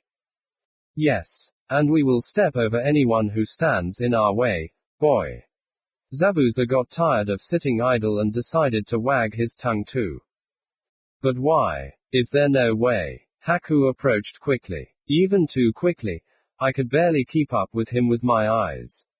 And then followed a blow with a blade of ice. PSHH. I even feel sorry for the clone somehow. But Zabuza's face is funny. Nothing to say. It's a pity you can't see Haku's face behind the mask. But it seems that Haku is serious now. The clearing near Tazuna's house has been bustling with activity for many days now, as it has been chosen as a training ground for the shinobi of Team 7. Be more active, Sakura. Don't be afraid to hurt him, Sasuke. I think he can easily survive a couple of your blows. Kakashi said, not even looking up from rereading his favorite book. Now he was sitting under the shade of a small tree and enjoying the weather, but his thoughts were tormented by anxiety. He had already sent several letters. First to the village, after a while to the nearest Anbu office, then, when there was no response from him either, he sent a message to Guy, in a secret place, but even his rival friend maintained an uneasy silence. After all, he himself never fully recovered. After that fight with Unmo Samada and his accomplices, he was forbidden to use chakra for 2 weeks, and after that, not to overexert himself for 2 months. Who knew that on a simple C-rank mission they would encounter one of the strongest shinobi of Kirigakure, who also happens to be one of the 7 shinobi swordsmen. Kakashi still thanked Kami that everything ended more or less well, although if it weren't for Naruto and his timely help, they all could have bled out there. I'm trying. Ow. Sasuke threw a punch and knocked Sakura to the ground. You're too distracted, Uchiha reproached darkly. Everything was so bad that he even had to overcome himself and start to somehow train his negligent students. There was still a week left until Kakashi estimated that Zabuza would finally show up. After all, his wound from the Chidori was quite serious. That was why he had let Naruto talk him into it. He needed to prepare well for that time. Sakura and Sasuke met in sparring again. Unfortunately for him, Uchiha, he had to seriously restrain himself. Still, the difference in the level of taijutsu between Sasuke and Sakura was, frankly speaking, not small. On the other hand, comparing the heir of an ancient clan, who has been training since early childhood, and a common girl is not very correct. It's a pity Zabuza won't ask who of them trained for how long. At first, Kakashi expected the Uchiha to start getting indignant and calling Sakura a weakling, but to his great surprise, he only became even more gloomy and began training. It seems he also understands the seriousness of their situation.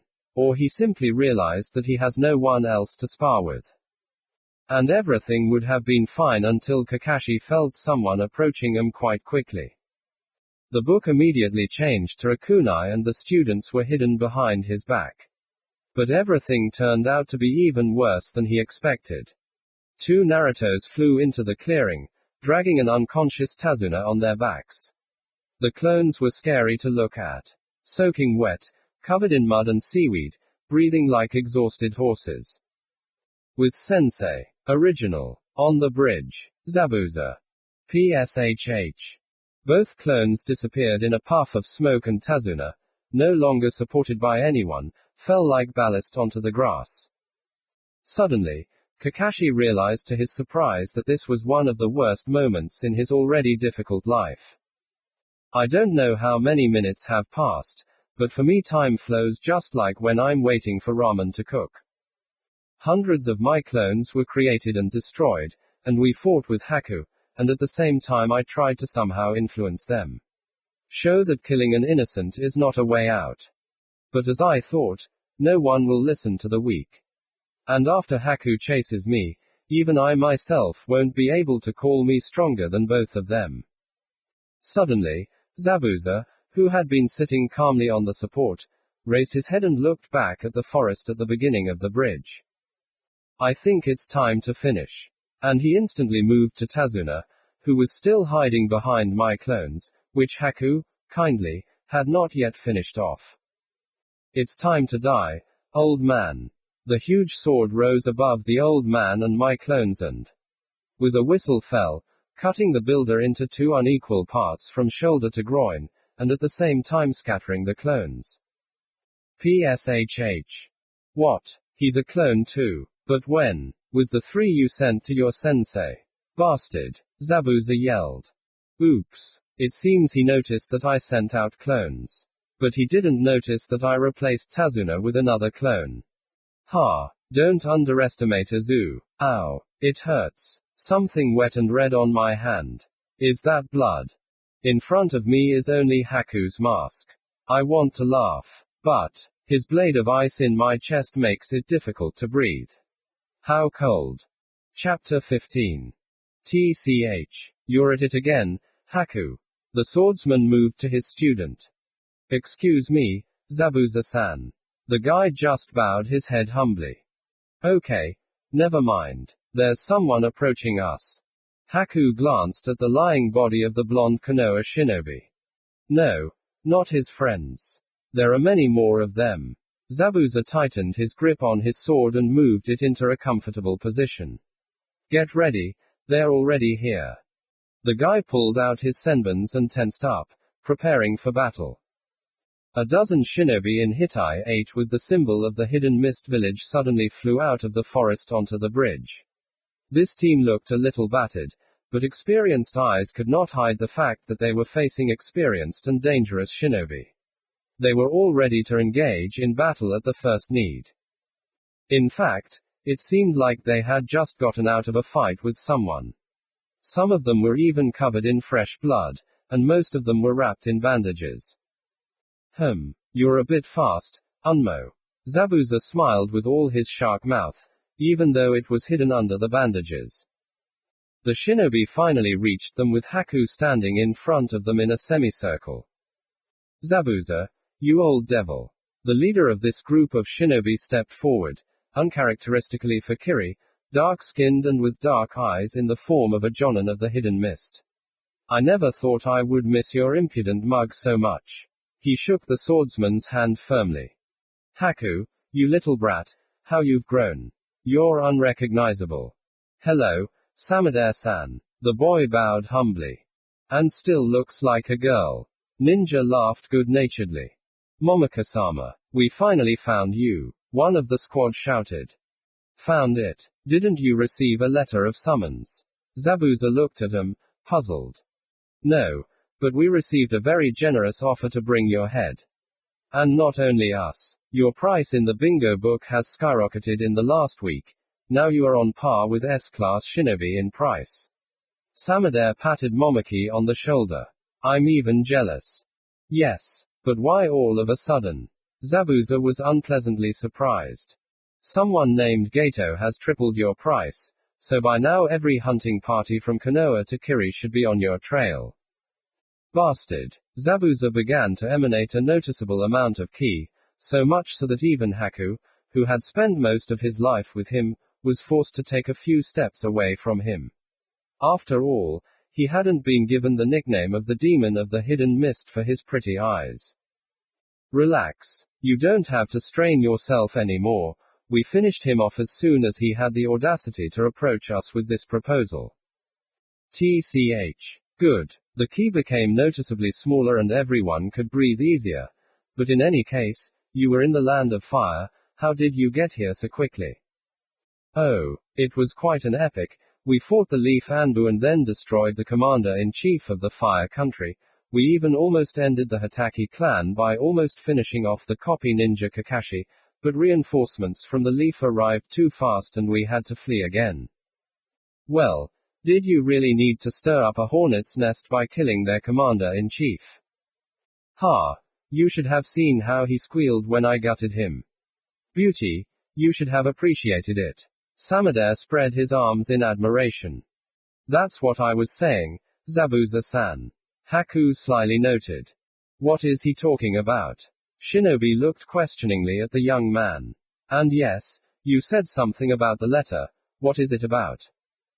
Haku convinced me it was time to return to Kiri and take down Yagura. Zabuza leaned on his sword. So I sent out letters to everyone with orders for a general assembly. Ha, so this goldfinch can be useful too. Samadare ruffled Haku's hair. Well done, little fellow. I've been telling you for a long time that it's time to finish off our glorious Mizukage. Who has already managed to get ready? You are the first, Samadare-san.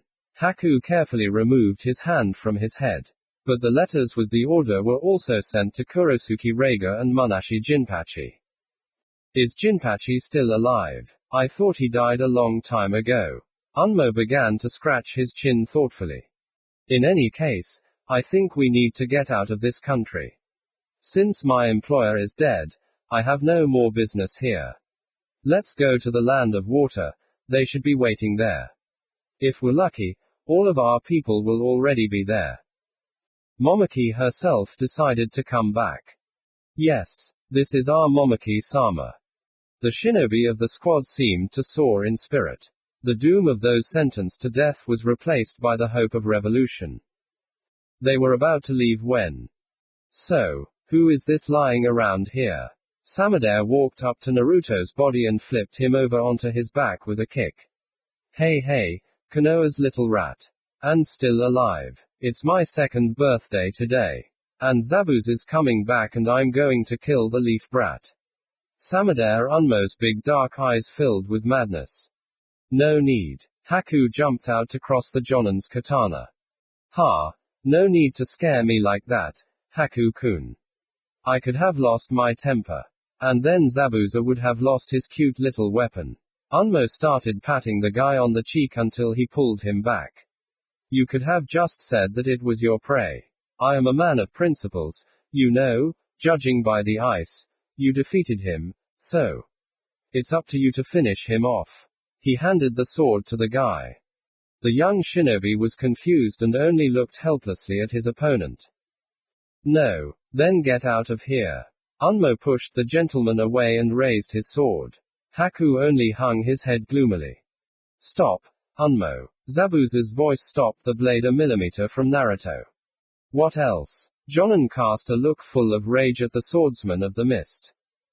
Don't forget yourself, Samadare.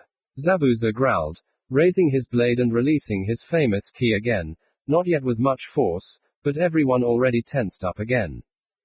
The dark-skinned Jonan struggled with himself for a few seconds, trying to suppress his hatred. Phew. Samadare exhaled. Sorry, I just can't wait to finish him off. So why should I stop? We'll still need him. Judging by the surprised faces of everyone present, they didn't really understand how an enemy genin could be useful to them. Gozu and Meizu are now with Konoha. Unmo cursed foully. I was hoping that you would get 'em out after receiving my letter, but since you are already here, the only way to get 'em out later would be to exchange them for this puppy. Zabuza threw his sword over his shoulder. Why would Konoha exchange one genin for 2 chunin? Sparks of madness lit up his dark eyes again. Shinobi from the Leaf always treated their comrades with great reverence. Everyone still looked at Zabuza in bewilderment, but he only grinned even more, and he managed to tell us his name. He is from the Uzumaki clan. The last one in Konoha as far as I know. Your Samadare spat and walked away from the body. You too. Zabuza pointed at the chunin in the squad. Hi, Momaki-sama. The 2 ninjas who had the least amount of wounds came forward, kneeling. Take turns dragging this puppy. Hi, sir. Zabuza chuckled and threw his decapitator over his back, looking around at his small army. I see you're already tired of the life of a vagabond, huh? The shinobi just smirked, already knowing where their leader was leading them. I can't stand it. What do you think? It's time for Yagura to stop wearing that cute Mizukage hat, huh? Yes. For Momaki-sama. All the shinobi shouted in joy. Even Samadare, Unmo and Haku. They had all waited too long for this day. They had lost too many to simply abandon the goal. When the clones vanished, Kakashi took a second to assess the situation and a minute to hide Tazuna and head for the bridge as fast as he could. The students followed him. They spent the entire journey in complete silence, trying not to slow down. Kakashi didn't look back, but he could hear Sasuke grinding his teeth, but Sakura just calmly kept up the pace. Which couldn't help but surprise. It wasn't even a matter of minutes. Every second of the journey could be fatal for Naruto. The very thought that because of him, his student, whom he was supposed to protect, the son of Minato-sensei and Kushina-san, would die for no reason, was unbearable. Not to mention that he was the only Jinchuriki of the village and his loss was unacceptable. So, although Kakashi tried to save their strength for the fight and keep a moderate pace, even he himself was constantly trying to run forward. But, no matter how much they hurried to the battle on the bridge, they were late. When they finally reached the bridge, there was no one there. No one, except for the holes, the ruts, the scattered kunai here and there, and the huge amount of ice. Naruto didn't give up without a fight. Naruto, Naruto, come out, Sakura screamed, hoping to hear him respond. Naruto, Sasuke too. They didn't look for him for long among this battlefield. He wasn't there. Kakashi-sensei, there's blood here, Sakura said in a hoarse voice. She was the first to discover a red puddle at the edge of the bridge. Of course, it was still unclear whose blood it was, but doubts evaporated with each passing second. Uchiha stood there, clenching his fists until they cracked. Sakura turned very pale and stared at the puddle in a stupor. It must be said that Kakashi felt no better. He bit his thumb and made seals. Summoning technique. A small cloud appeared from which a miniature pug emerged and looked at Hatake in surprise. I need your help, Pakken. He pulled out a piece of cloth that was left over from Naruto's jumpsuit. Tell me, is this his blood? The pug first sniffed the fabric and then carefully examined the blood. The verdict was positive. The dog nodded and sat down next to the puddle. Naruto, Sakura whispered in disbelief. Looks like Zabuza took it with him. See, there are traces here, indicating that. But how? Naruto. The girl, trying to stop trembling, walked away, turning away from them.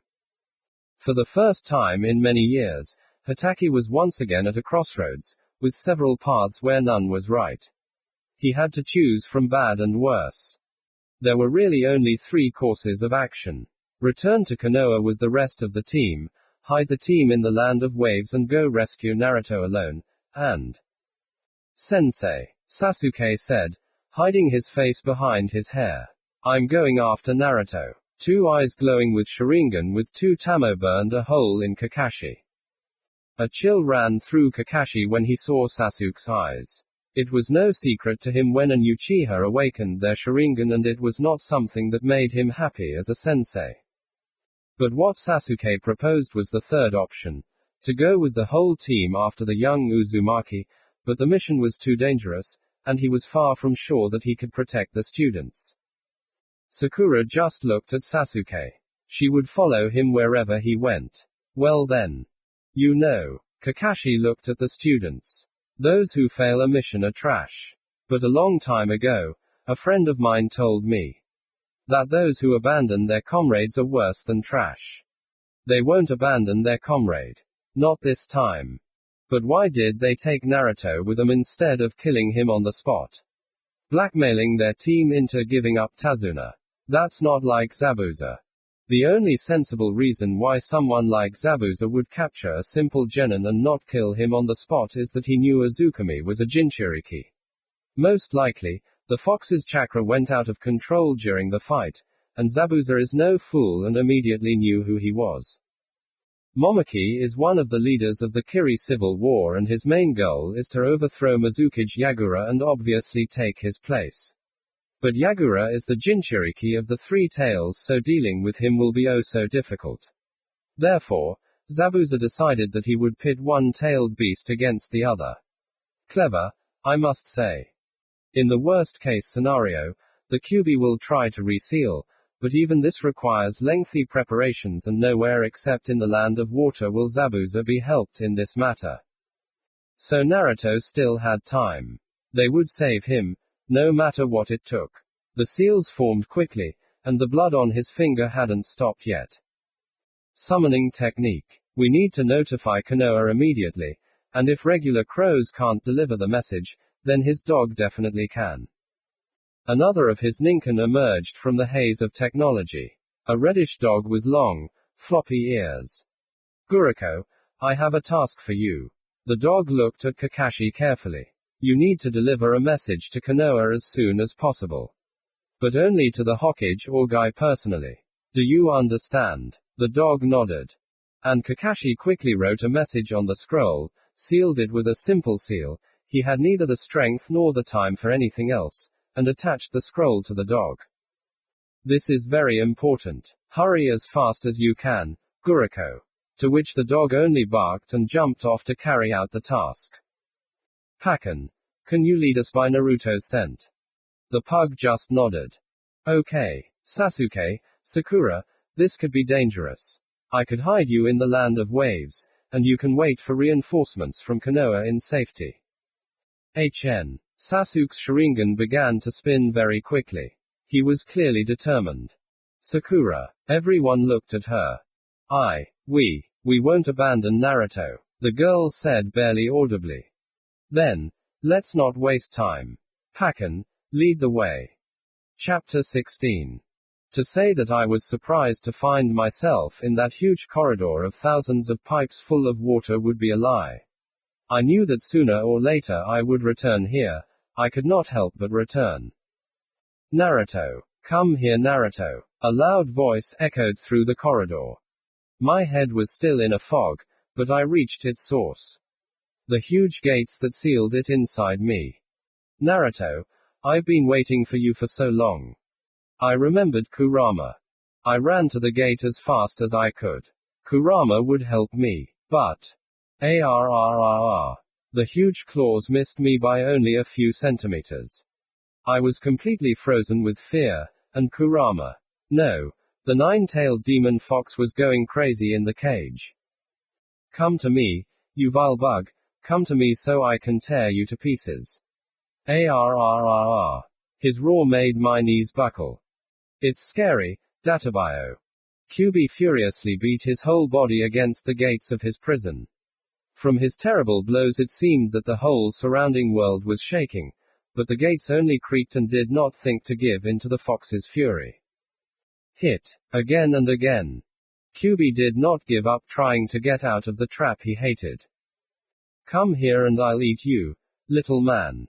The fox, in impotent rage, crushingly struck the gate with his paw. You, a fox demon. I still can't believe it. I'll kill you. All 9 of the fox's tails shot up. Arrrrrr. Even I, who never really knew how to sense chakra, felt all the power that the fox was gathering in full. No. The demon fox concentrated so much chakra that it seemed like reality was cracking under its pressure. Bayudama, the strongest ability of the tailed beasts. I was still in complete shock from meeting my old friend, but the huge ball of chakra finally made me come to my senses. I'm not sure if the gate would hold such a force inside the cage, but I certainly wasn't going to test it while staying here. Databio. So I ran as fast as I could from that room with the cage somewhere far away. Preferably as quickly as possible. Databio. Already at the exit I couldn't resist and turned around, meeting eyes full of pure and unclouded hatred. The fox grinned, if you can call his grin that, and then the whole world turned upside down, and my consciousness was flooded with light from the tailed one's bombshell that had exploded. Actually, my awakening can't be called particularly good. There was no smell of ramen, and it was somehow harsh. Databio. And it rocked quite a bit from side to side. I didn't notice any seasickness, but now even I felt very nauseous. As it turned out, I was lying in some kind of cell on a ship. Why in a cell? Because I was in a cage made of iron bars as thick as my arm, surrounded by several more of the same. To my surprise, all of them were empty except mine. Databio. Well, except for one, opposite. There, on a wooden board that served as a bed in the cells, lay a tall, cough cough, guy with chestnut hair, dressed in some scraps of a kimono. Hey, are you sleeping? The guy didn't even move. Don't pretend, I can hear you breathing. He just turned away and faced the wall. Hey, don't ignore me. Ow. And I forgot about the wounds. I didn't even notice that I was bandaged quite tightly, only the bandage at the wound site was slightly soaked with blood. How good it was while you were lying unconscious, grumbled the cellmate. So you understand. What a bastard. Who are you anyway? A prisoner just like you, idiot. What a bastard. Tell me, Bor-san, where are we sailing? Don't you remember where you are? The guy even turned to face me. Well, I scratched my head thoughtfully. The last thing I remember was a blade of ice piercing my chest. Made of ice. Then you met someone from the Yuki clan, I suppose. Yuki. Never heard of them. And it's not surprising. They were all slaughtered many years ago by order of the Mizukage. But it seems there are still some lucky ones who escaped the fate of their relatives. I still don't understand where I am and where we're going. Databio. You can speak like a human. Where else could Momaki sail to the land of water with Samadare? We are their captives. And as for where we are, I think somewhere in the middle of the Kanzoku Sea, halfway to the islands. It's scary. Of course, I wanted to convince Zabuza and Haku, but I definitely wanted to become their prisoner with an unclear future. Databio. And Sasuke and Sakura-chan. And Kakashi-sensei. What's wrong with them? The guy who had already managed to turn away turned his head. This is the first time I've heard of them, but in any case, you were dragged here alone. Now shut up and let me finally get some sleep. So most likely everything is fine with them. Shit-sensei won't let anyone hurt them. Probably. They will return safely to Konoha and everything will be fine. And I need to somehow get out of this mess. Chapter 17. But it's not that easy to do. Databio. My neighbor just chuckled and turned to the wall when I tried to get out, so after half an hour and a bunch of abrasions from trying to break the bars, I finally had to admit that it would be difficult to get out of here. The particular problem was that these strange grids blocked the chakra, so I couldn't even summon shadow clones. Add to all this the sometimes unbearable pitching, constant dampness and muddy soup that was brought to us twice a day by the not at all talkative shinobi from Kiri, and you can understand that my determination fell below the baseboard. My only outlet was trying to get my neighbor to talk, but he turned out to be an unusually silent and grumpy guy. All I got out of him was that his name was Utakata and that he used to be a shinobi from Kiri. Nothing interesting. Although his name stirred a spark of recognition in me, it disappeared too quickly. In fact, I've noticed for a long time that I know too much. Frankly, I even had thoughts that I'm so cool that I can predict the future, databio. But my predictions did not always come true. So I had legitimate doubts about this, and a meeting with a fox illegally occupying the living space convinced me even more that these were not predictions. These were memories. But they're not mine, databio. I've definitely never seen Zabuza before, much less this scary fox. But I do know that Zabuza isn't really a bad guy, and the fox is my friend named Kurama. Is it just me, or are these the memories of a madman? Who in their right mind can call this giant monster a friend, databio? And how could I almost give in to them and almost enter his cage? Besides, there is nothing in it except hatred. I felt it very well. By the way, here is another oddity. Lately I began to feel emotions. True, not all, but I almost always began to feel when a person is in pain, lonely, scared, when someone is angry or furious. In general, all the negative emotions that people around experience. Which also did not give me a good mood. For example, my neighbor, although he didn't show it, was scared, which is not surprising. After all, we are on the ship of the demon of the hidden mist. And I'm scared too, databio. Since there was nothing special to do in the cell, I entertained myself as best I could. At first, I was going to do physical exercises, well, push-ups, squats, and everything in the spirit of Lee's precepts. In my mind I was already imagining how I would become stronger than everyone else, but my wounds were against it and I had to moderate my ardor. Then I had to step over myself and do what I had terribly disliked since the boring lessons of the traitor Mizuki. With meditation. On the other hand, what else is there to do in this damp, dirty and boring cage?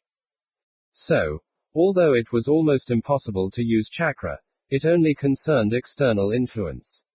So, you can't use cool technology in the chamber, but inside the body, the chakra, although it was very slow in my opinion, could be controlled. Change flows and everything in that spirit. Taking all my will into a fist, remembering the covenants of Lee and the will of fire of my grandfather, I began to work with the chakra. I had no idea how to work with it, so I did everything according to the meager memories from the academy. Very meager, as it turned out. Tried to accelerate the source first, then stop it. First slowly and then faster and faster. Drive chakra from one limb to another, sharply change the flow of chakra and strength. To my surprise, it was damn hard, databio. After half an hour, I was sweating and breathing heavily. And everything was itchy. And not just my skin, no, it felt like something inside was itching. As if I had thousands of ants running around in my body. I felt like I lasted for 3/4 of an hour, and then I collapsed, exhausted and with an incredible desire to scratch myself all over. Maybe even to the flesh. I had already decided that you, Naruto, are a fool, and it would be better not to do incomprehensible things without sensei.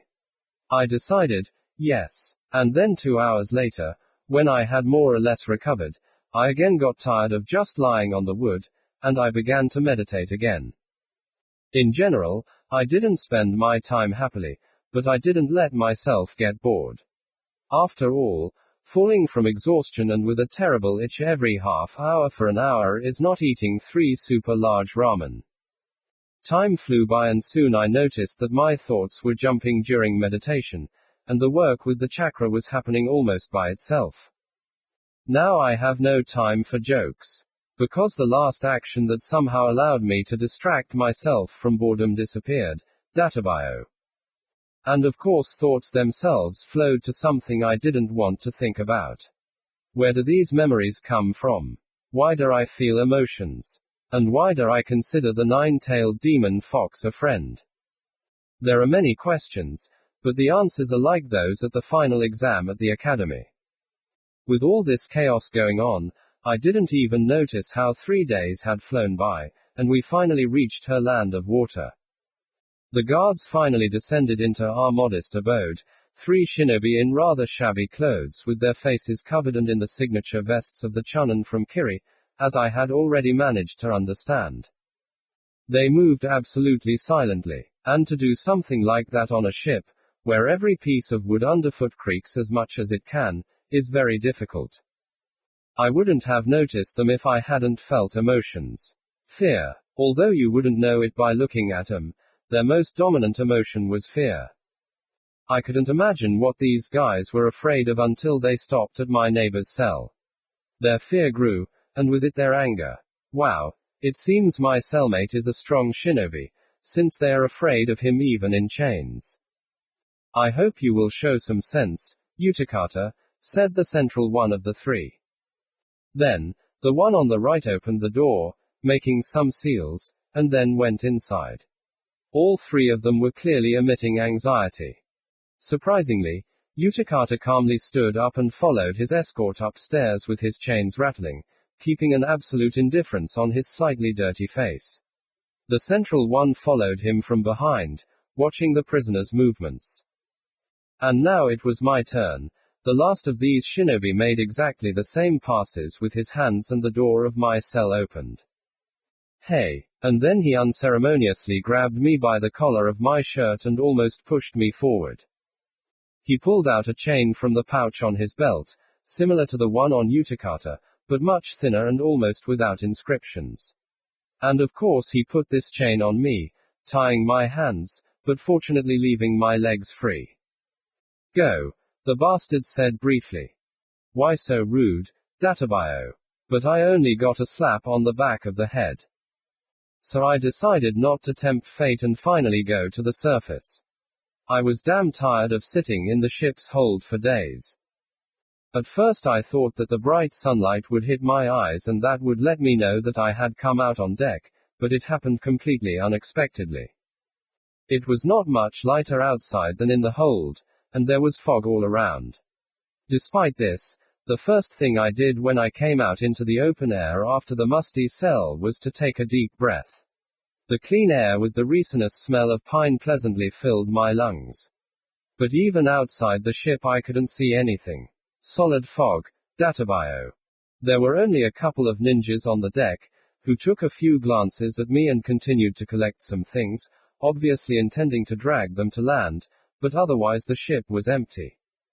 Move. There was no need to try to escape, because the chain completely paralyzed my chakra, and besides, I had no idea where I actually was. I didn't have to walk very far, but I tripped in that fog a couple of times for sure, and the guy who was leading me just snorted cheerfully. Right by the gangway there was a gloomy pine forest, the aroma of which I had already managed to sense, covered in fog even more than the ship, and I must say there was something frightening about it, although maybe it was just my imagination. And of course they led me into it. We didn't walk for long, but along some unknown paths in almost absolute silence, broken only by the usual sounds of the forest. And then, suddenly the bushes parted and a whole ninja camp emerged from the fog. And a couple of meters away from the camp one didn't hear any sounds from it at all. It consisted of a bunch of small houses, tents of all kinds and dozens of shinobi hurrying somewhere on their business. In the distance, you could even see a training ground where there were some rather battered dummies, pierced with kunai and shuriken. Welcome to the revolutionary camp of Momoki-sama, dandy. My escort grinned, and although I did not feel positive emotions, I felt how the tension that had been tormenting him for a long time was slowly but surely receding. This guy came home. Thinking about his emotions, I slowed down again and again got a slap on the back of the head, and then he led me somewhere into the depths of this camp. I must say I expected the worst from a shinobi from a village known as the Bloody Mist.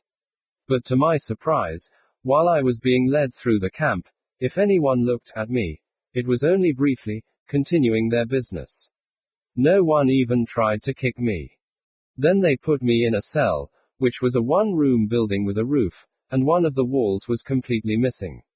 Instead, there was the same lattice as in the ship. So, when they let me in there, they even took off my chains and gave me some pretty good rice to eat. There was immediate relief, both from the fact that they finally gave me something better than the crap they gave me on the ship and from the fact that the chakra began to function as it should. It was like when you lie on your hand for a long time and finally feel that sensitivity is returning to it. Divine. But as soon as I approached the grate, the chakra began to go numb again. Sad. Actually, while I was waiting for night to try to get out of the camp, the day could not boast of any variety. I was still sitting and meditating periodically, falling with an attack of itching. At such moments, I just lay and watched as unfamiliar shinobi swarmed around the camp. It was funny. In the evening, in the last rays of the sun, someone I did not expect to see appeared to me. "Hello, Naruto-kun," a soft voice sounded. This time I finally managed to dive deep enough into myself that I was so surprised when he appeared that I even fell to the floor from the bed I was meditating on. Ouch. And he hit the back of his head painfully. Haku. Haku stood behind the bars and smiled, his smile, seeing which even Sakura-chan would have died of envy. "I hope the journey didn't cause you too much trouble." "Ha, I'm a ninja and I have to endure hardships, Databio. But why do you ask? Aren't I your prisoner?" "That's right, Naruto-kun. But you're not our enemy and you're not a danger to Zabuza-san, so there's no need for unnecessary cruelty." "Yeah, then why did you even grab me? You could have just left me on the bridge, Databio." Haku smiled guiltily. "I'm afraid it's not that simple. Your village has captured several of our comrades, and after defeating Yagura, we're going to exchange you for them." "Comrades?" "Yes, Gozu and Meizu, two brothers wielding a chain." "Ah, I remember them. They attacked us when we went to the land of waves." "Yes, and what happened to them?" he asked deceptively calmly, but I felt a surge of tension. "Well, they were strong guys and if it wasn't for Kakashi-sensei we would have lost. As far as I remember after the fight they were indeed sent to Konoha." Haku again showed no emotion in his face or behavior, but I felt his tension ease. "But, there are two brothers, and only one of me. How are you going to save the second one? Did they really catch someone else?" My interlocutor only laughed at this with his ringing laugh. "As much as we value our comrades, they're just ordinary chunin. Your village would gladly trade them for you." "Me? You mean you're cooler than two chunin at once?" "Sure. I'm strong and all, but Databio." I wasn't talking about your strength, Naruto-kun. Of course, someday in the future you have a chance to become a strong shinobi, but right now you're just a genin." "Hey, what a shame. Denying reality is dangerous, Naruto-kun. Underestimating an opponent because of one's prejudices or overestimating one's own strength has led many a shinobi to the death." He looked at me carefully. Okay. Then what did you mean if I'm not strong enough for one?" You told us your name yourself, didn't you?" "Name? My name is Naruto." "No, your clan name." Seeing my completely uncomprehending face, he continued. "Your last name, Naruto-kun." "Uzumaki. My last name is Uzumaki, but what does that have to do with it?" Now even Haku couldn't keep his face emotionless. His eyes widened a little and his eyebrows rose. "Have you never heard of your clan?" "No, but should I have? For some reason even my memories are silent." "Since you bear the surname Uzumaki and are also a shinobi of the leaf, then you, Naruto-kun, are a descendant of one of the powerful clans, the Uzumaki clan." "Am I a descendant of some clan?" "It can't be. I've been alone all my life." "Never heard of them. But then, if they left me alone, they probably don't need me.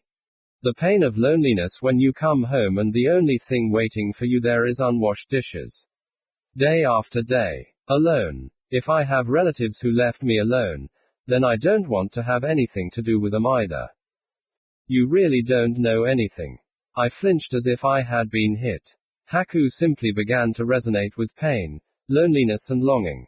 You don't even need my abilities to feel it. Your clan has been destroyed, Naruto-kun. What? Destroyed? The words echo like a bell in my head. Something from the memories is bursting out, trying to tell me something, but can't. In the last great shinobi war, the Uzumaki were wiped out by the combined forces of several great hidden villages, and all the survivors were scattered across the world, becoming unwanted outcasts. You have nothing to blame your clan for, Naruto-kun. All its last representatives drag out a miserable existence every day, fighting for life. Haku took a deep breath and, without taking his thoughtful gaze off the piece of ice that began to dance above his raised palm, continued. Forgive me for telling you this, but I considered it my duty. He nodded and, without showing his eyes, hiding them under his hair, he left, leaving me in thought. Uzumaki. This is not just my last name, this name hides the ancient history of my family. Somewhere far away, my relatives suffer in solitude, those whom I am obliged to protect simply by the fact of birth. I will definitely find them and save everyone I can. Databio. This is my ninja way. Chapter 18. Haku sat leaning against the wall, watching the shimmer of thousands of stars in the pristine sky. The cold pine air pleasantly cooled his lungs, but stirred up dark memories and bad thoughts. He remembered his home, his family, his mother and father. In other lands, he was occupied with other thoughts, other accomplishments and new faces. And too many years had passed. Memories were clouded by the onslaught of new and vivid emotions. But not today. The conversation with Naruto touched some elusive string in his soul, and now, despite the fact that he no longer even remembers his parents' faces, he was there in his thoughts. In the north of the country, in a small snowy village, where the bodies of his father and mother were frozen in ice. That was when he first learned that he was different. The power to control ice, an enhanced genome that was only passed down through the bloodline of parent and child. Haku remembered how in the early years he wanted to find them. His family. Those for whom he would not be a freak and a mutant. Those who would accept him as he was and show him the way in the world. But time passed, and his thirst for life weakened. He was already thinking about leaving the world that did not need him, but Zabuza-san found him. He recognized in him someone who could be useful. Become needed by someone. For many months he followed his master without question, finding joy in service. Joy in the company of someone. But after many years, even his terrible fear that Zabuza-san would dispose of him as useless succumbed to the pressure of the very desire that was born in him on the day he killed his father. Then, after the first battle with Hitaki, he couldn't stand it any longer and asked Zabuza-san. The first question in almost 10 years was about his relatives. About what happened to them and whether they could be found. The snowflakes that swirled around him gave away his sad mood, for which Zabuza-san would have slapped him. He got his answer. The Yuki clan, these are his relatives. And they are all dead. Haku swallowed hard. It had been a long time, and he had almost gotten used to the idea that he was the last one. But, that conversation with Naruto, a week ago I stirred up my memories. All week he was running around the neighborhood with various tasks and he basically had no time to think, and then he had a free day. Now, he only has Zabuza-san left. He exists in this world only because of him. And, he, Haku, the last of the Yuki clan, will not let his master die. The fight with Yagura was inevitable, and Haku was almost certain. Zabuza-san could not win this war. Yagura was too strong, and he had too many ninja under his command, and too few of them. And the only chance for victory was to quickly kill Yagura before the fight dragged on. Only then would the shinobi, stunned by the death of their leader, surrender to the mercy of the winner. But, defeating Yagura means defeating the Jinchuriki of the three-tailed beast, who has completely subjugated his Beiyu. defeating a genius who, at not quite 14, managed to become so strong that he seized power in the village hidden in the mist. And has held it for many years now. Zabuza-san can't. No one in their revolutionary army can. Only he, Haku, has a chance. With that secret ice-based technique that he's been developing for years, even in secret from Zabuza-san, he can kill even a Jinchuriki, or at worst weaken him enough to be finished off without any problems. But everything has a price.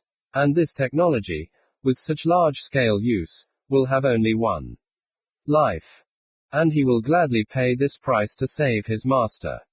Ah, enough. Enough of this. The senbons dove into his hand, and Haku was ready to throw them, but only then did he realize what Naruto was shouting from his cell.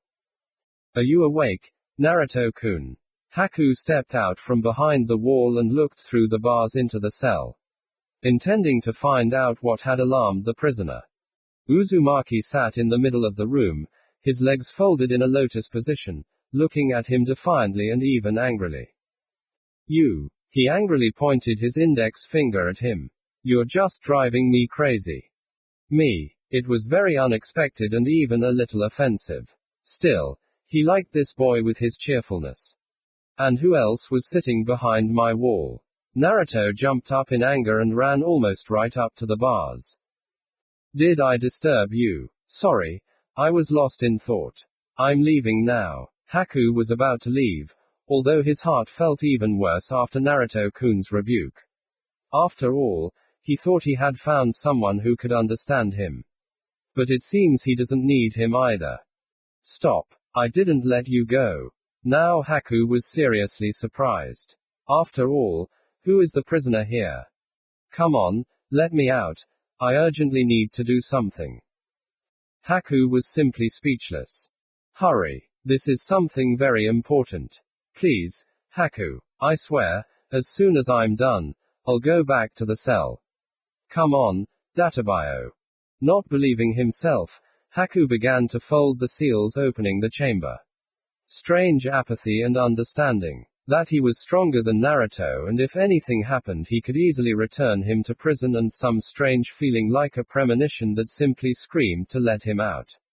Another time, Haku might have decided that this was genjutsu, but today he didn't care anymore. The seals folded automatically and with a characteristic creak the doors to the cage opened. And the first thing Haku felt was Uzumaki's fist flying into his face, and then he flew back several meters. Ha! Ha! Happy! Databayo! Naruto stood over him, breathing heavily. Haku lay there and watched apathetically, only wiping the blood from his face with his sleeve. You want to kill me? Ah, your aura just makes me sick. Naruto extended his hand. Get up. Haku watched Uzumaki in stupor for a few seconds.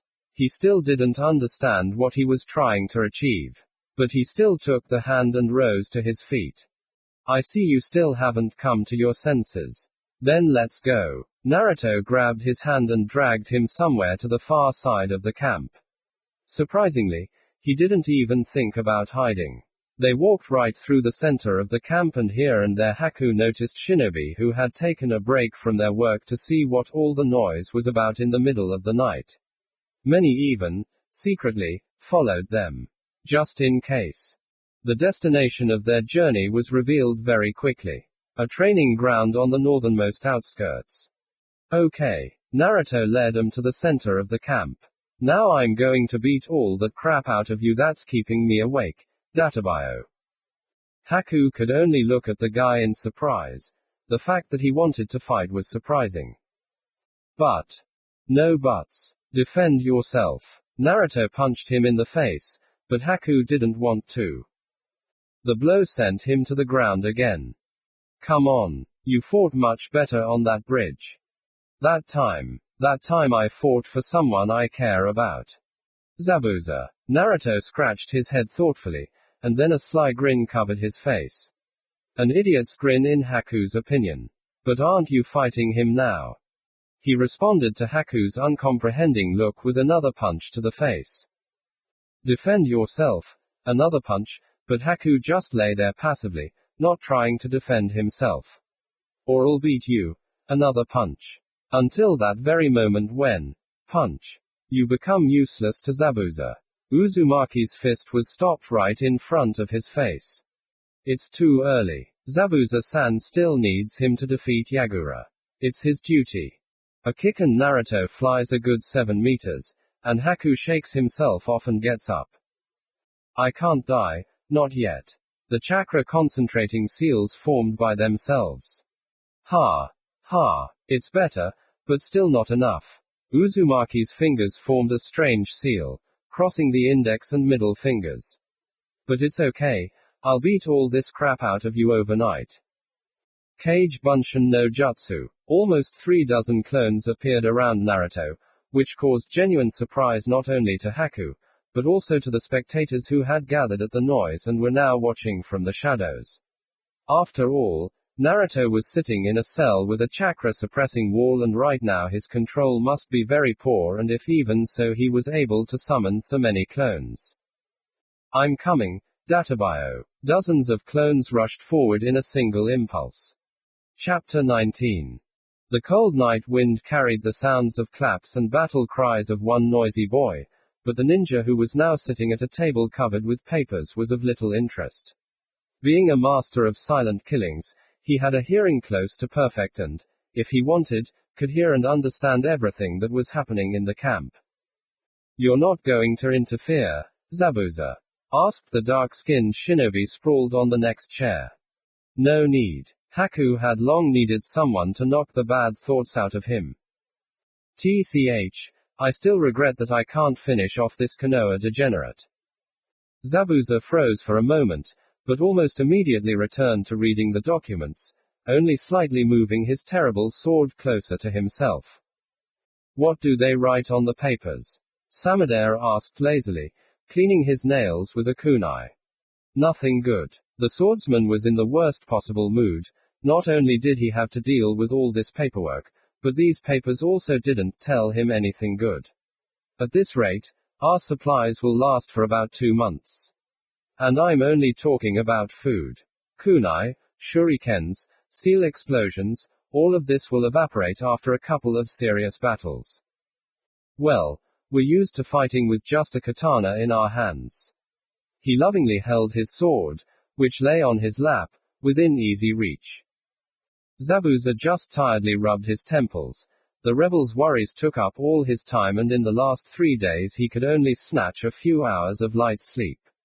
He knew that this was wrong and that it could lead to his hand shaking at the most inopportune moment, but there was no one who could replace him in such matters. And there was no one he could trust enough to devote to all his plans. Maybe Haku, but his weapon itself was not very interested in this, leaving everything to its master. Yeah. Well, Momoki wasn't averse to reminiscing about the time when he wasn't a rebel yet. Everything was simple then. Here's your sword and the enemy is in front of you, you just need to strike. But for every one of our jonin there are 3 loyal yagas, and the difference in the number of chunin is only 1 to 5. Unmo just snorted and continued playing with the kunai. And I was wondering why our indomitable Zabuza decided to invite Terumi Mei to a meeting. Looks like I just lost 500 ryo. And what did you bet on? Betting among his subordinates was not something unusual. Momoki did not approve of it, but did not prevent it either, understanding that everyone needed a release. I just remembered when you were on the same team. If my memory serves me right, you were pretty close. Samadera smiled smugly with just the corners of his lips. And you thought I'd call this snotty woman out of sentimentality. You disappoint me. Though he would never admit it, Samadera almost hit the nail on the head. Momoki Zabuza had been through a lot in his life, and he had seen darkness more often than light. He wasn't just covered in blood, sometimes he thought the world around him was one big mess of violence and betrayal. There were only a few bright spots in his life as a shinobi, which he had begun when he was only 5 years old. 3 to be exact. They were the ones that kept him from breaking down when it seemed like there was no way out and the best solution for everyone was to throw themselves on their sword. When Zabuza was ready to howl in grief and despair, almost physically feeling the blood of his best and only friend, Mangetsu on his hands, and when all hope of overthrowing Yagura was lost, he met Haku. The boy who had lost everything and more. The boy who was like a beacon of kindness that lit up his world. When Momoki first became one of the 7 great swordsmen, it was Mangetsu who always kept him from falling into a bloody frenzy with jokes and kind words.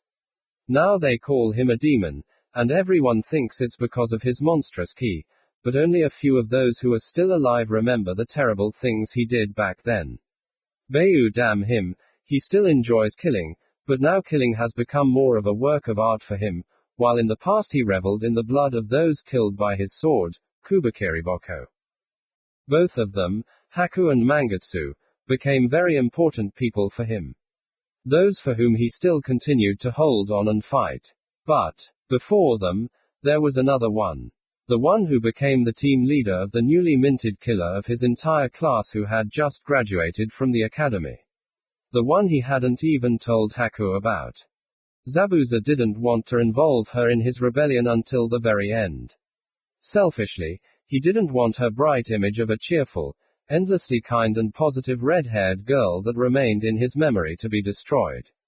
Perhaps that's why he delayed the moment of returning to the land of water, because he always understood that without her help he would not see victory. But now he has no choice. For the sake of all his fallen comrades he will do what must be done. Okay, I was just joking. Shinobi raised his free hand in a conciliatory manner and looked at Zabuza with some apprehension. I heard the meeting is tomorrow. Yes, I didn't want to meet her, but without her, nothing will work out. As Haku said, all the remaining clans and many clanless who joined her in the hope of peace will follow her. PFF, peace. A shinobi can only see peace in the grave, not before. The dark shinobi smartly adjusted his slightly slipped bandana protector with a kunai.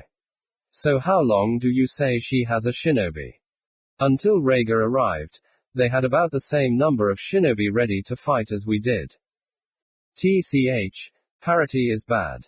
We certainly need allies, but how could such an ally stab us in the back after victory? Terumi. In the back. Don't make me laugh, Samadare.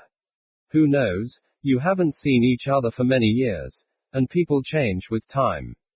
Unmo noted philosophically. However, it is still too early to divide the skin of an uncaught turtle. For a couple of minutes, both shinobi were silent, each thinking about their own, until a creaky voice interrupted them, causing Samadare to jump up, pulling his tanto out of its sheath. So, Momoki, Zabuza and Samadare Unmo are sitting there carelessly and chatting about women. Maybe it would be more merciful to blow you up now than to watch you soften even more. The shinobi, and this man in Kiri's protector could not be anyone else, licked his lips predatorily, showing sharp teeth like a shark's. Jinpachi. Unmo relaxed slightly when he recognized the visitor, but he didn't lower his tanto, watching his every step. You've been sneaking around Jinpachi's camp for too long. I heard you about 10 minutes ago. Is the last of the heartless pair losing his grip? The one-eyed shinobi only smirked at this attack, moving his explosive sword, Shibuki, to his shoulder. My seals are still enough to send your entire lovely camp to meet the Shinigami. The grin smoothly grew into a grin. Although I came to kill not you, but your enemies, but if you insist. Bastard. Samadare's knuckles, gripping the handle of his short katana, turned pale with tension. The atmosphere in the tent was quickly becoming too aggressive. That's enough. The sound of a fist hitting the table echoed around the area. Zabuza was too tired to play with his subordinates any longer. TCH. Unmo gritted his teeth and put the tanto back into its sheath behind his back. Faithful dog. Jinpachi said with a chuckle, but also put his sword behind his back. So the glorious demon of the hidden mist has finally decided to return. I can't wait to fight and see that gorgeous red color on your sword again. Hey. You'll have your chance, and maybe sooner than you think. Jinpachi smiled at this, a smile that was more like a grin. I have an important meeting with potential allies tomorrow, but Samadair has doubts about their intentions, and since you've come, you'll come with me. Hey, I really hope they give me a reason to blow someone up. He said in a voice that left no doubt that if there was no reason, he would create one himself. Even in the dead of night, life in the Hokage Tower did not stop. The village hidden in the leaves was one of the great villages, and their shinobi had a surplus of work, often urgent, so various clerks, department heads and other workers often stayed late, or even stayed overnight. The Hokage was not much different from his subordinates in this regard and often stayed late in his office. Sarutobi had always set an example for everyone, with his hard work and dedication to his work. But not today. Today was his beloved grandson's birthday, which he could not and did not want to miss. Deciding that this day did not promise to bring anything important, he strictly ordered not to be distracted unless it was an extremely important message, and for once he went home to the clan quarter, where the celebration was to take place. Seeing his grandson, his flesh and blood, Konohamaru, rejoice with tears in his eyes that his grandfather had taken time off from work and would be with him on his birthday, the old man's heart could not help but rejoice. After all, he loved his noisy grandson madly. Even his son Asuma came, saying that he couldn't miss his dear nephew's celebration. Thus, they gathered as a family and, probably, for the first time, spent a happy time together. But what birthday without gifts? Sarutobi gave his grandson a beautiful book with biographies of all the Hokage with personal comments. Konohamaru saw the book at first was slightly upset, but after realizing what it was about, he happily grabbed it and began to jump around his grandfather thanking him. Asuma also did not remain in response by giving him small chakra blades, just like him, making Konohamaru squeal with delight. Then, probably for the first time since the death of his wife, Sarutobi Hiruzen was truly happy. And in the morning, when he finally got to the tower, slightly late for work, the Anbu report was already waiting for him. Having wisely decided that it could wait a couple more minutes, he sat down at his desk and reached for his pipe. Only after he finally lit up and habitually exhaled the smoke from his lungs, he decided that he was ready to get back to business. Report. Hi. A girl in a standard Anbu uniform and a porcelain mask resembling a cat with 3 red stripes, from under which purple hair was visible, stepped forward and knelt. Several pieces of news have accumulated over the past 24 hours. The full report is on your desk. Hiruzen blew a smoke ring out of his mouth and looked with interest at the folders neatly laid out on the table. But if you allow me, Hokage-sama, I would like you to first pay attention to one Ninken. Ninkana. The old man raised an eyebrow questioningly.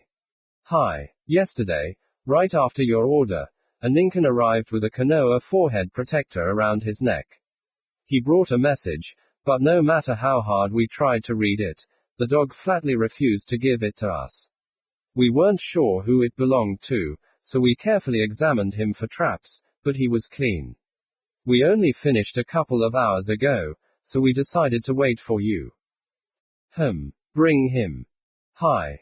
She disappeared from the room almost instantly, only to re-enter a few heartbeats later, this time letting the Ninken in ahead of her. The dog looked frankly bad. It was obvious that, despite almost a day of rest, he still hadn't recovered from running. But that wasn't what made the old monkey's back break out in a cold sweat. He would have been a bad Hokage if he hadn't recognized the Ninken Kakashi Hatake, and if the copy ninja had decided to send his dog from the land of waves itself, things were definitely going to get ugly. He felt cold inside and almost tore the scroll out of the dog's mouth, which didn't even think of resisting. As soon as he took it in his hands, he recognized the characteristic chakra of Hatake, so there was no doubt that the information was true. It took him only a few seconds to run his eyes over the text, and then almost a minute to memorize the scroll.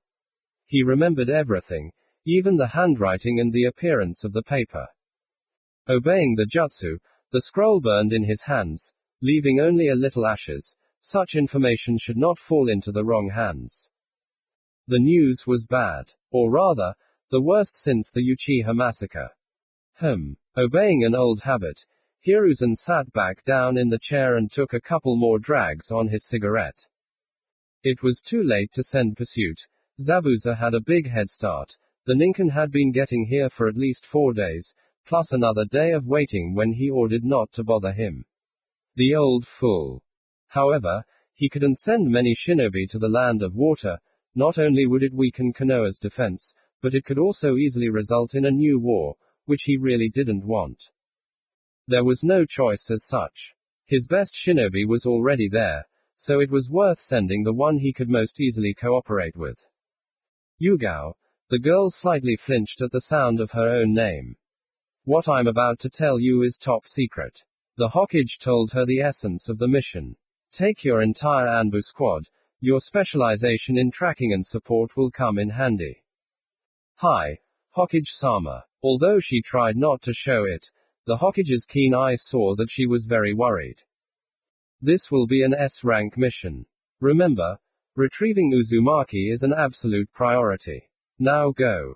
Hi. The girl disappeared using Shunshin. Hiruzen, left alone, immediately took out a scroll and began to write a message in his sweeping handwriting. Looks like it's time for my lazy student to stop fooling around. Uchiha Sasuke hadn't felt this bad in a long time. A very long time. Probably since that cursed day, as he had nicknamed the day of his clan's death. This loud fool and lazybones, Sasuke didn't know why, and he would never admit it, but he liked his company. He liked to pick on him, he liked to compete. Besides, calling Uzumaki a lazybones was becoming increasingly difficult for him, because the blonde had trained just as hard for this mission. And no matter what anyone said, Sasuke was no stranger to gratitude. It was Uzumaki who saved them on that very day of their first meeting with Zabuza. If he had been saved because of his weakness and Naruto's strength, Sasuke knew he would have hated the blonde, because it would have deprived him of the feeling that he was moving forward towards his goal. But Kami decided otherwise, and the blonde dragged the three of them several dozen kilometers on his back, while being wounded himself. It is difficult to consider someone who, risking himself, saved you as scum. Being on this team was the first time Sasuke had spent so much time with someone, the first time he sometimes forgot about that bloody day that had always been in front of his eyes. Having fun and getting stronger with Naruto was great. Maybe, just maybe, he could call him his friend. But he was kidnapped. Kidnapped when Sasuke was stupid enough to let Naruto go to that bridge alone. The moment he saw the blood of someone dear to him again, something changed in him. It wasn't just or even primarily because he had awakened his second Tomo. No, it was his attitude towards others that changed. He hadn't yet fully realized how, but now he was afraid of more than just the loss of meaning and revenge. Is this the land of water? A quiet girl's voice, almost a whisper, brought him out of his thoughts. They followed Naruto's scent from the bridge, but halfway to the land of water, a storm broke out that lasted for almost a day, and when it finally ended, even a Ninken like Pakken couldn't find the scent. So they had no choice but to continue swimming, hoping that Pakken would pick up the scent again on land. Yes, Sakura. Kakashi-sensei had finally recovered from the wound Zabuza had given him and was ready to fight. Or maybe he was trying to show his students that. When they stepped on the ground, the first thing he felt was the refreshing scent of pine needles. In the land of fire, pine trees are extremely rare, so it is rare to enjoy this scent. Do you feel anything, Pakken? The pug sniffed, only to shake his head. Sorry, Kakashi. There's nothing here. Sasuke just clenched his fists trying to overcome his impotent anger. It wasn't time yet. He would release his anger when they met the enemy shinobi. They didn't have much of a choice, so they simply decided to explore the forest for shinobi, and if they found one, interrogate him. But the plan only looked good at the very beginning. The further they went, the more surprisingly the forest became less and less passable. As far as Sasuke knew, There shouldn't be such a dense thicket in coniferous forests. In addition, if there was almost no fog near the shore, apparently the sea breeze dispersed it, then it was worth only moving a little into the forest as the field of vision narrowed to a few meters. Making their way through the thick fog in the dense forest was no easy task. They had only managed to walk a couple of kilometers when Kakashi-sensei became nervous and ordered them to turn back. Only after walking twice as far did they realize that they were completely lost. Kakashi-sensei, this fog is unusual, isn't it? Can't you disperse it? Sakura asked, and it must be said that Sasuke was also interested in this. Kakashi stopped and replied in a teaching tone. True, it is not a normal fog, but it is not a jutsu in the full sense of the word. The islands of the land of water themselves have always been covered in natural fog, but the Kiri shinobi came up with the idea of strengthening it, so this is a natural fog strengthened by special FUNN seals. In order to dispel it, you need to find and remove these seals, but this is far from easy. Kakashi sighed sadly. I must apologize for putting you in this situation. I did not expect that this island would have such a strong fog barrier. When I last visited it, all the FUNN seals had rotted away long ago. Kakashi suddenly turned to Sasuke and looked at him carefully. I think there's only one person in our squad who can get us out of here. Could you, Sasuke? Uchiha understood at a glance. Directing chakra into his eyes, he activated the Sharingan and the world around him immediately changed. Although the Sharingan could not see chakra as well as the Byakugan, it could do something. All the fog around was like a cloud of floating chakra. With difficulty and only by concentrating, Sasuke was able to see through it, but not very far. However, noticing his own tracks had now become much easier for him. Let's go. When they finally got out of this forest, it turned out that it was already deep night, and only the moon and the sadly dim stars illuminated the shore. They were all very tired, so having found a suitable place in the form of a small covered ravine, they immediately fell to the ground. The only rations they had were Sensei's vile pills, but after using the Sharingan for so long, Sasuke was terribly hungry and took them as if they were a culinary masterpiece.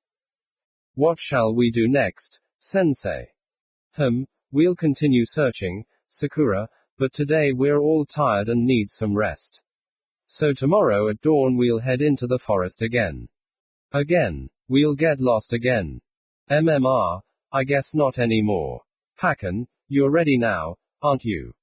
Yes. Pug nodded. This fog confused me by mixing all the smells, but I think I got used to it. While we were in the forest, I smelled other shinobi, a bit old, but still. Tomorrow I will lead you on their trail. Pakken, you're so amazing. Sakura exclaimed enthusiastically, to which the pug simply rubbed his nose with his paw in embarrassment. Sasuke, I'm sorry to ask this, but can you use the Sharingan tomorrow too? It'll be very useful to us. Uchiha was tired, very tired. His eyes ached mercilessly and all he wanted was to close them and not open them for at least a week, but he answered.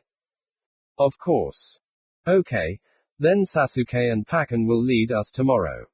They were silent for a few minutes, consuming the energy pills. Do you think Naruto is okay? Haruno asked, sniffling slightly. I'm sure he'll be fine, Sakura. We'll save him, and then we'll all return to Konoha together. Kakashi turned to Sakura and smiled at her with just one eye, the way only he can. Explosion. The Sharingan activated almost by itself a moment before the entire ravine exploded into a pile of earth. The body trained by countless training flew out with the speed of a thrown kunai.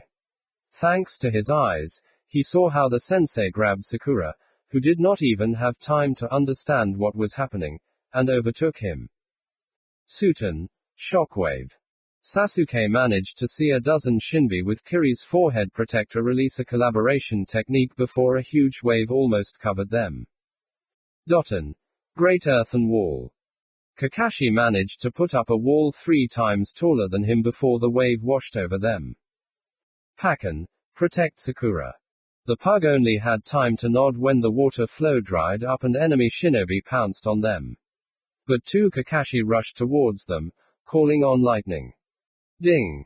The Sharingan allowed him to track the Kiri shinobi, who fainted past Kakashi and rushed towards them. Sasuke had been holding the kunai in his hand since the explosion. Ding ding ding. The blows of the short blade rained down on him incessantly, but Uchiha saw through all his movements. Judging by the vest, his opponent was a Chunin, which was not surprising because he was damn fast. But Sasuke was more agile, he used acrobatics, and dodged at the most incredible angles to avoid blows. However, despite this, Sasuke still received several scratches. Suddenly he saw recognition and approval in the enemy's eyes, a barely noticeable shadow that flashed faster than a lightning strike, but his clan's dojutsu saw everything. The enemy, not realizing that he was caught, rushed to attack, aiming the tip at him, to which the Uchiha abruptly ducked, letting another shinobi pass over his head, who wanted to pierce Sasuke in a jump. He saw the surprised eyes of the shinobi above him, but Sasuke didn't let him be surprised too much by throwing a kunai that pierced his stomach. Sasuke's plan was for the second enemy to collide with the first, stopping him, giving him time to finish them both off. But Kami had other plans today, so the shinobi flying above didn't hinder the other too much. Uchiha saw the blade approaching his heart as if in slow motion. He was now sitting in an awkward position and urgently trying to get a new kunai, but he understood that he was hopelessly behind. Sasuke-kun. In the heat of battle, he lost sight of his teammates, but now it was they who saved him. What his Sharingan saw and recorded in his head with photographic precision was Pakken jumping and biting into the arm of the shinobi who had been ready to kill him a second ago. The enemy ninja barely had time to open his eyes in surprise and pain, when Sakura flew into him almost in sync after the pug. He saw her frightened green eyes, threatening to burst into tears, when she plunged her kunai into the enemy's heart, just as they had taught her at the academy. Her flowing long pink hair was stained the red color of blood. Sasuke-kun, she said in confusion, looking at her blood-covered hands. Watch out, girl. Pug felt something in an instant, and grabbing Sakura's hand with his teeth tried to drag her away, but... Explosion. Someone threw a kunai with an explosive seal that exploded not far behind the girl. All that was left for Sasuke to do was to jump towards her and catch her. He felt that she was light as a feather, and for some reason this made his heart clench in horror. For a moment he panicked that he had lost another of his teammates, but soon his Sharingan caught her breath and the icy grip on his heart weakened. But in its place a fire of rage and hatred rose up for those who dared to encroach on his comrades. Carefully placing Sakura on the ground, he turned to the enemies who dared to do this. The explosion sent Pakken flying back to himself, leaving only a puff of white smoke, which actually bought him a few seconds, but now there were 3 more shinobi standing in front of him. Somewhere beyond the wall of dirt, screams and the crackle of lightning could be heard. Kakashi-sensei was busy and couldn't help them. But Sasuke didn't need help. Hatred and rage choked him, demanding release. Demanding the blood of those who attacked them.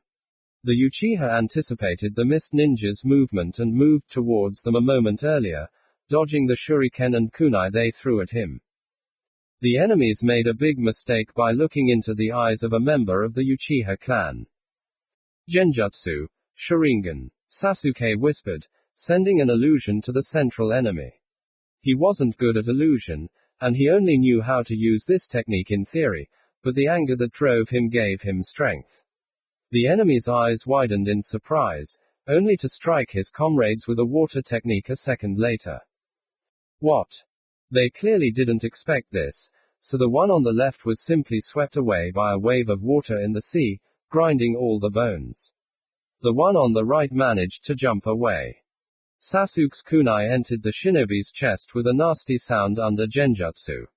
He didn't know how long he could keep it there, and he had no right to take risks.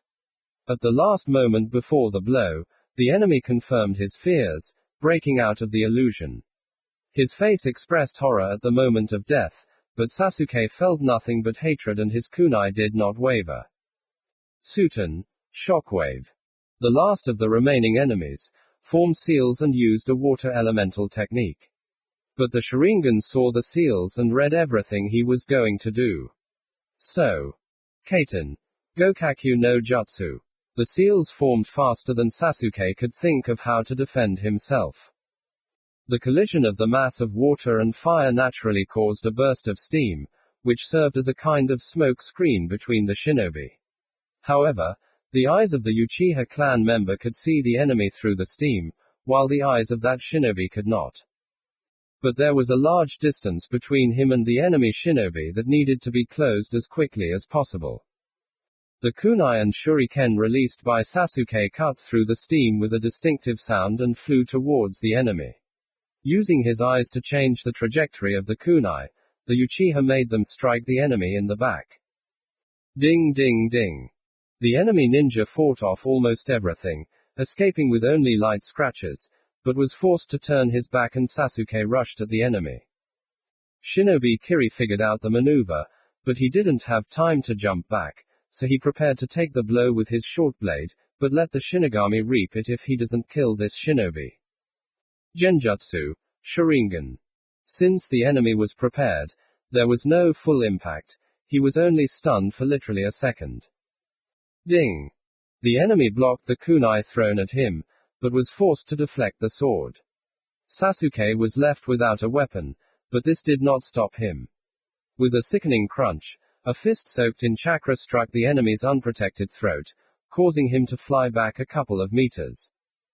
Cough. The enemy shinobi couldn't breathe and therefore, although he landed on his feet doing a backflip, he stopped. Kaiten. Gokakyu no Jutsu. A fireball 1.5 meters in diameter covered the enemy with his head. A terrible cry of pain and fear shook the entire area, only to freeze in a death throe a moment later. The enemy shinobi was dead. For some reason, Sasuke's vision was blurry, and his temples felt like they were being pounded with a jackhammer. His eyes stung so much that he wanted to scratch them out. But he didn't have the strength even for that. The dark shroud was rolling over him with the inexorability of a forest fire. The last thought Sasuke had before his consciousness failed him was that he needed to take care of Sakura. Commentary on Chapter 19. Jinpachi Munashi Grand.tv/_ph/266/2/464245192. GIF Heartless Couple Unmo Samadair. Chapter 20. POV Naruto Uzumaki. Chin up, Haku. When I tried to cheer him up, he responded with a base, empty look. Haku has been sitting in front of my camera for a long time, looking at his feet. Seriously, I haven't seen him move. Databio. Well, Zabuza didn't take you to meet that aunt. Big deal. Next time he'll ask you to go with him. You don't understand. Surely. From the outside his voice seems cold and absolutely empty, but since I directly feel his emotions, it was not difficult to catch notes of sadness and fear in his words. I am Zabuza-sama's weapon. If he does not take me into battle, then why does he need such a weapon? How difficult it is with him. Databio. It seems like he was in a good mood just this morning after he scattered me across the field, but as soon as Zabuza left alone, it happened again. What kind of woman is that? Maybe she's not important at all, and he didn't want to bother you with trifles. For the first time in a long time, Haku turned to me and looked at me with his dark brown eyes. He looked at me strangely. For the first time, I noticed something like anger in him. The master meets with Terumi Mei herself, the most influential kunoiki in the land of water. She, like Zabuza, is one of the leaders of the rebels, and since she herself is the heir to 2 improved genomes, many clans followed her. Having finally spoken out, he became slightly embarrassed and turned away again. I scratched my head thoughtfully. Terumi Mei, her name also caused a strange response in my memory. It's like when you forgot some word that you haven't used for a long time, and you seem to know it, but you can't pronounce it.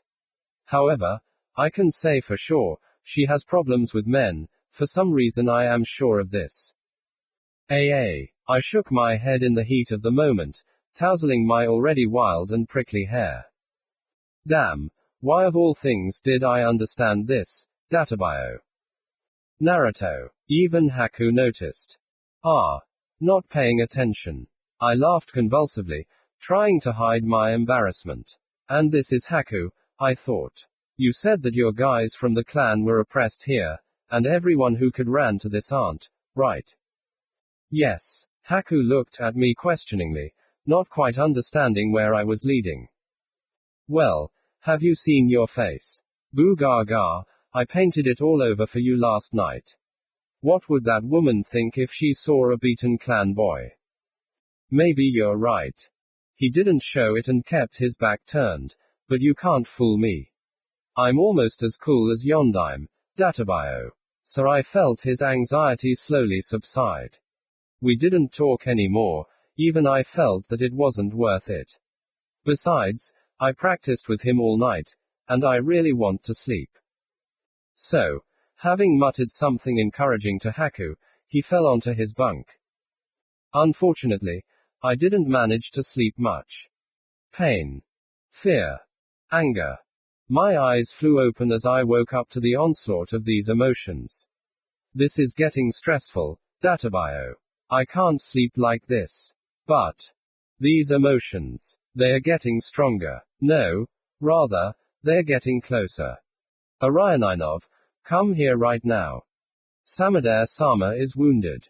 Brother, hold on, brother, we're already at camp. A dozen wounded shinobi burst into the camp. They were the ones who had left with Zabuza in the morning. Haku didn't keep them waiting long. Jumping up, he was already in front of the new arrivals in a couple of seconds. Where is Zabuza herself? He tried to keep his tone cold, but it didn't work out well. But even I didn't like the answer. Those of them who were on their feet just turned away and carefully avoided Haku's gaze. Samadare-san, what happened and where is Zabuza-sama? He repeated insistently, this time addressing the strange dark-skinned guy lying on the stretcher and over whom the doctors were already working hard. TCH. Cough cough. Yagura. Cough. He learned about the meeting and prepared an ambush. Cough. They attacked from all sides. Only, cough, the passage to the sea was somehow free. Zabuza grabbed the wounded Terumi and went there. We stayed to cover the retreat, but they lost all interest in us, and we were able to escape. You abandoned him. Haku's voice was colder than the worst winter. It seemed that not only his tone, but also the air around him suddenly became colder by several degrees. Several tens of degrees. Bruh. Kami, I'm all frozen already. I'm heading to Zabuza-sama. Haku had already gathered his chakra to jump out of the camp when he was called. Stop. I forbid you to go there. The forest is full of enemy shinobi now and you will only die uselessly. The ground around Haku was already covered in a thin crust of ice. How creepy, Databio. I obey only Zabuza-sama. And I'm his first assistant. When he comes back, he'll definitely not let me get away with it if you die in that forest, kid. Wait until we gather a squad. Haku didn't react to his words. If you try to go there, we will stop you and throw you in the cell with that rat. Do you understand? Gathering all his strength, that shinobi rose from the stretcher. Soon all the arrivals were dragged off to the local equivalent of a hospital, and only Haku remained near my camera. Ouch. That hurts, Databio. I didn't know that such strong emotions from others could cause headaches. Kami, he smells no worse than that fox. What is this? I asked myself, not quite understanding why my face had suddenly become wet. I put my fingers to my cheek, just to feel the tear lines. Am I crying? But why? I don't feel sad at all. My gaze automatically returned to Haku, who was standing dejectedly near my cell. There was no trace left of his proud posture and confident aura. He dejectedly slumped his shoulders and clenched his fists so hard that I could hear them creaking from here.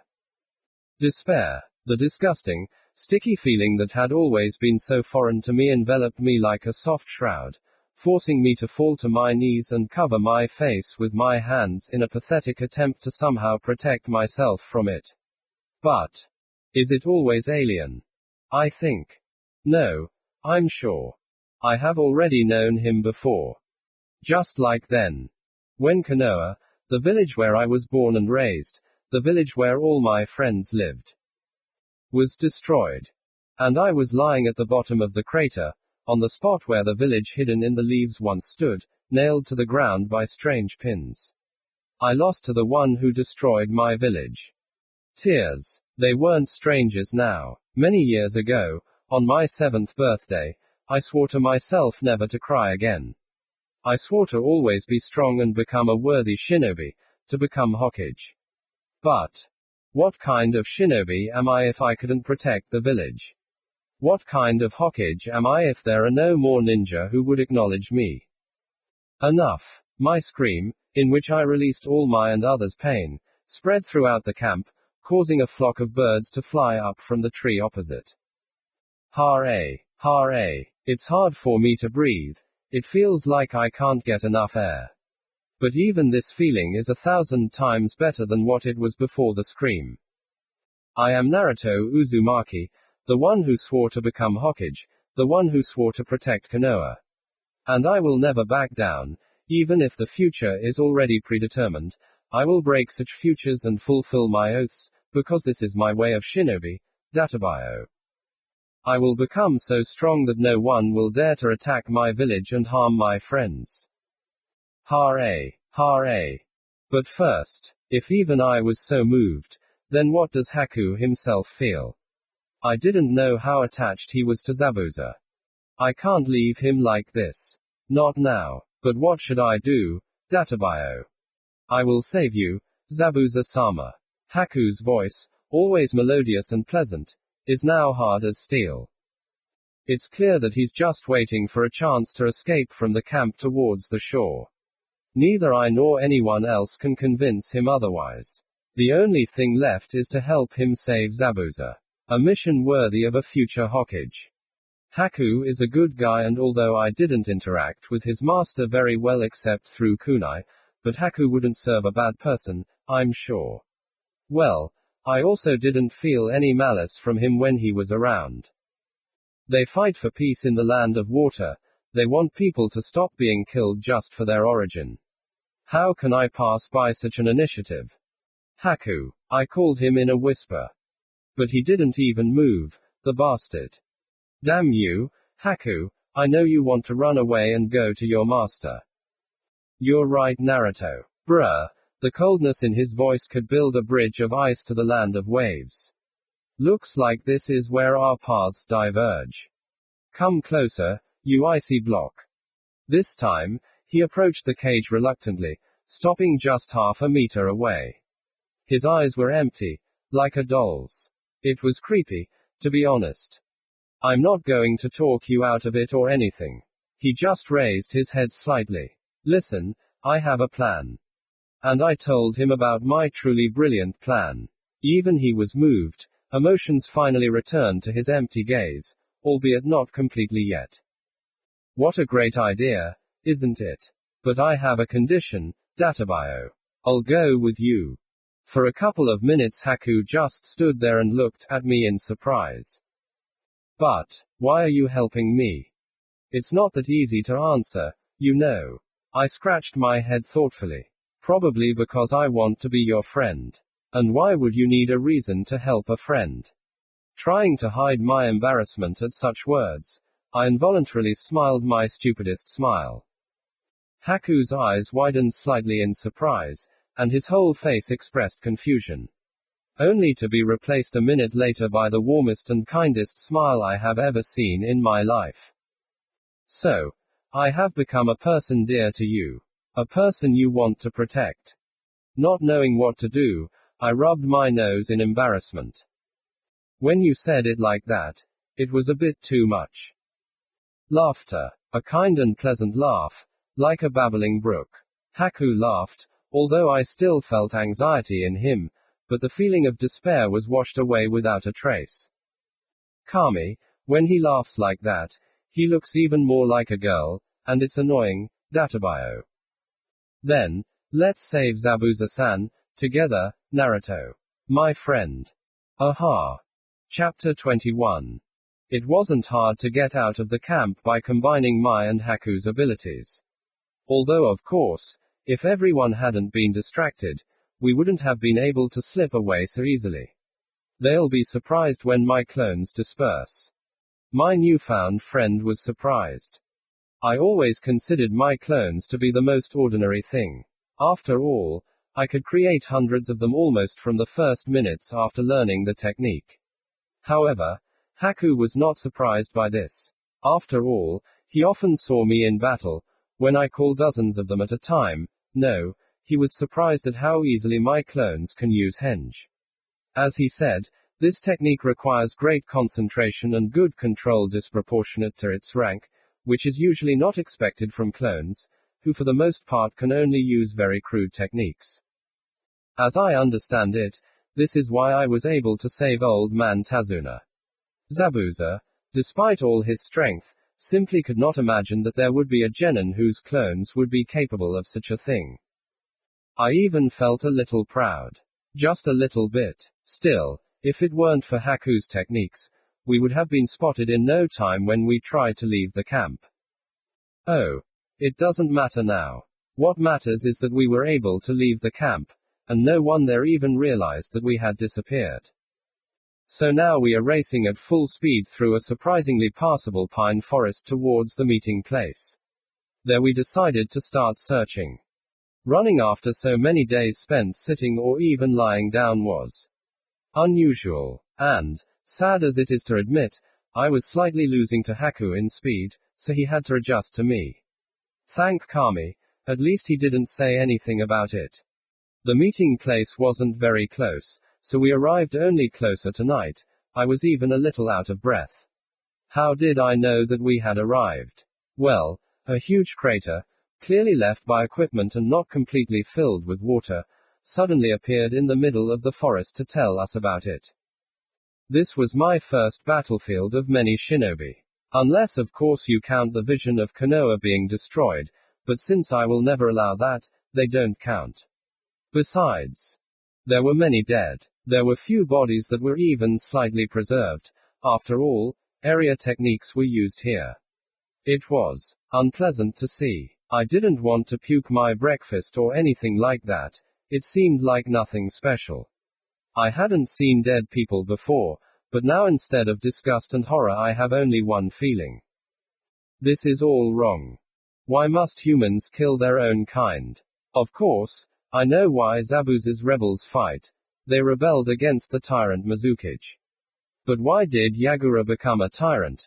And why did he kill and allow innocent people to be killed? Perhaps he was insane. But then, why did no one stop him? Shouldn't people have turned against him long ago? I don't want people to fight and die. The feeling of wrongness literally gnaws at me from the inside, but I don't know what needs to be done to stop wars.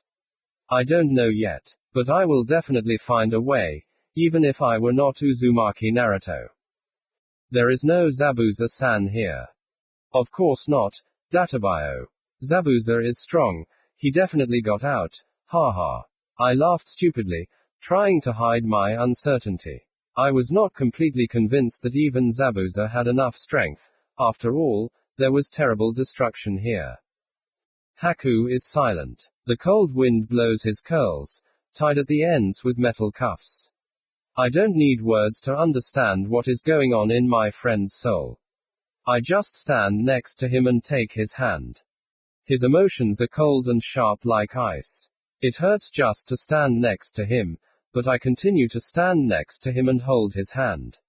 His dark brown eyes sweep over the battlefield with a devastated look. Thoughts are spinning around in my head at a dizzying speed, and words of support are on the tip of my tongue, but I remain silent. Somehow, I subconsciously understand that words are powerless and harmful. Let's go. I pull him towards the edge of the clearing. There are some broken branches and ferns pressed to the ground. That bastard, Samadare, said that Zabuza ran towards the sea. What's on that side? We're on an island, Naruto. You can go anywhere here and you'll find the sea. Haku's voice was quiet and broken. I felt stupid. But even more so, I felt the loneliness tearing my heart apart. The sea is the sea, Databio. We must hurry, Haku. I had no idea if that's where we were supposed to go. But I knew for sure that my friend needed to move. He needed to be occupied with something, directed somewhere. It took him a second to make up his mind. Then we hurried toward the coast as fast as we could. Damn it, Haku was fast, faster than I was used to seeing him, but my training with Lee hadn't been in vain, and I wasn't far behind. Trees flashed before my eyes, and after a few minutes I would have completely lost my sense of direction in this pine forest if the entire path to the coast had not been littered with the bodies of dead Kiri shinobi, fallen trees and pits filled with water. We heard the noise of battle much earlier than the rustle of water. The ringing of kunai, the cries of technicians and the groans of the dying. Horror swallowed me completely and I rushed forward without thinking about the consequences. Only when I ran out onto the soft sand of the coast did I realize that the fear was not mine. Almost a dozen dead lay on the sand. Some of them were burned, some were stabbed with kunai. I sensed only 5 living people here, those whose emotions had not yet been absorbed by the Shinigami. Haku and I froze, not knowing what to do next. After all, Zabuza Momoki and Hatake Kakashi were fighting by the sea. Sasuke and Sakura were lying surrounded by several dead Kiri shinobi, and opposite, behind an earthen wall, a red-haired kunoiki was barely moving. Die! The water revolutionary roared. His hands formed seals faster than I could follow. Daibakufu no jutsu. A wave began to form in the sea behind him. Enormous. More than 7 meters, for sure. Kakashi-sensei also started to put together some technique, but I had no time for him. I'm sorry, Naruto. Haku's voice was as quiet as the rustling wind. But his emotions were as loud as a bijou. His senbons flew at the same time as my kunai.